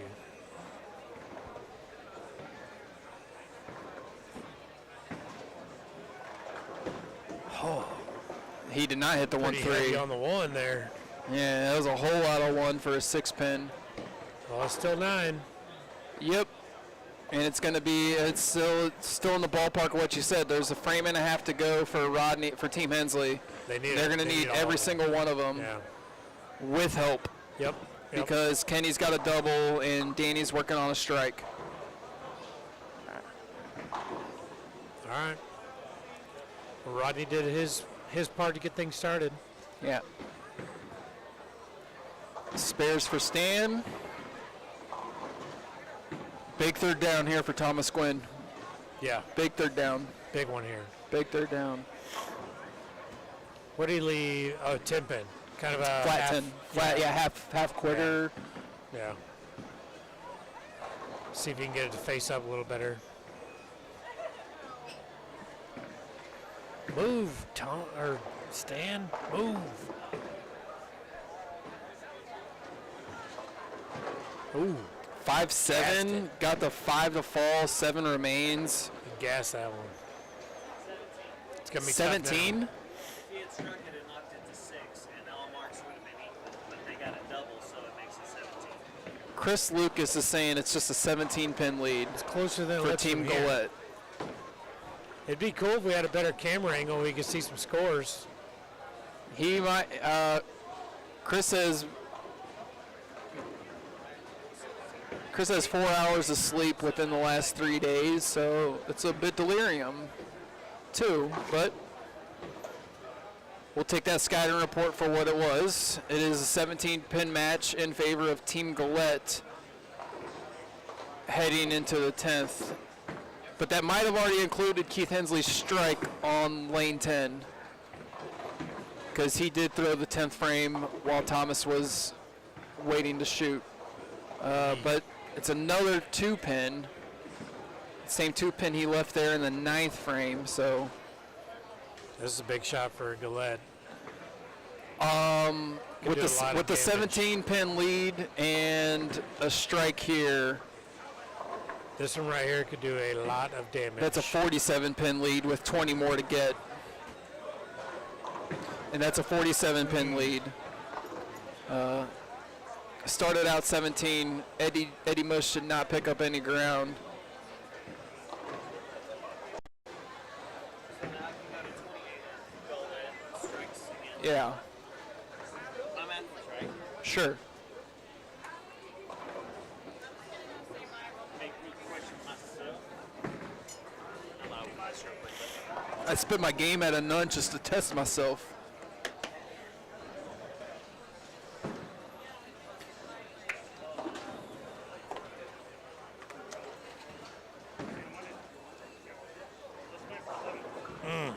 That's a big one.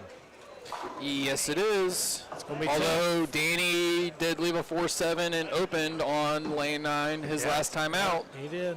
He did. Roddy's gotta have And it. Stan Baker's last frame was a whole lot of head pin. Blarf. Puke strike, lane 10. I bet you he'll take it. He doesn't have a choice. It's true. They make you take those.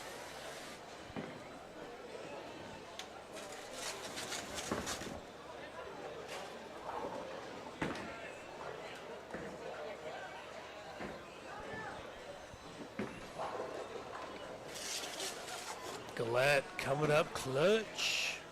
Yes. Throwing back 5. Back 5 for 203. It's pretty good. Yeah, he had a 8-1 and a red 6-2. What Hensley have? 2-0 or 2-1? Keith had 208. 08. Yeah, so Keith beat his man. Rodney's going to double up and shoot 220.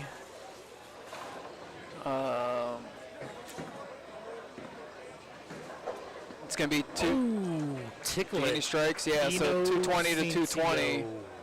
229, I think it is, to 226 with the strikeout. It's hard to tell. I don't So have it's- binoculars. Yeah, so it's just all going to come down to Stan beat Thomas, and really it's just Stan shot 240.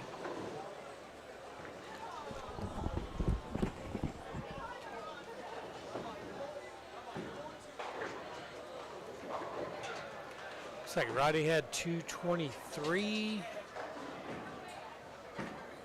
Can't tell what Danny's got left. Well, maybe 215. Has Danny got 215 left? Team Gillette is up 26 pins with just one frame to go. I can't tell. Thomas got Yep, a strike. Thomas Thomas struck. got a strike. So it is going to be Stan Baker needs to mark for the cheese. Well, he has missed on this lane. He left the 4-9 on this lane in the second frame. that was a long time ago. I think it's going to be 9 or better. And then he's going to cover it. All he knows is he's got a 4. But Thomas Gwynn is also going first on lane 10. Come on, So if Gwynner. Thomas misses here, it's over.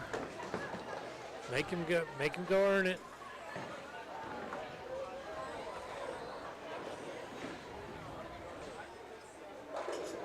Aye. All right. That was a good shot, Thomas. That's that. Stan, keep it on the lane. Yeah. And it's going to be game over. He is not going to get less than 9 right here.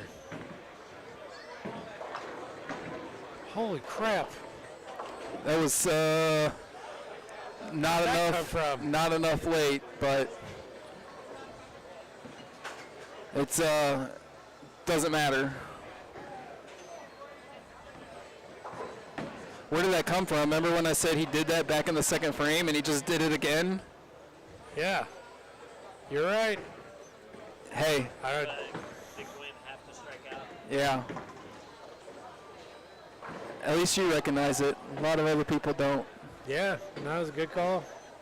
So handshakes all around. I thought he made the adjustment. It is Ended. Team Gillette, Kenny Gillette, Danny Incensio, and Stan Baker. First place, 13,000 and change. Team Hensley, Keith Hensley, here, Rodney my Black, pocket. and Thomas Gwynn, second place. So great bowling, everybody. Thanks to everyone who hung out on the live stream. We know there was a whole bunch of other stuff going on this Saturday, but you guys hung out with us. And on behalf of Global Spheres Center, Prime Life Chiropractic, and Mark Waldrop, thanks a ton for tuning in. And we will see you guys next time.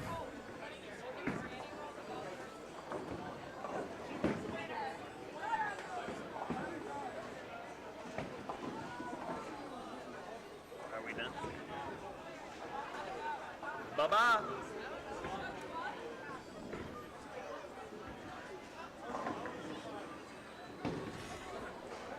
Oh,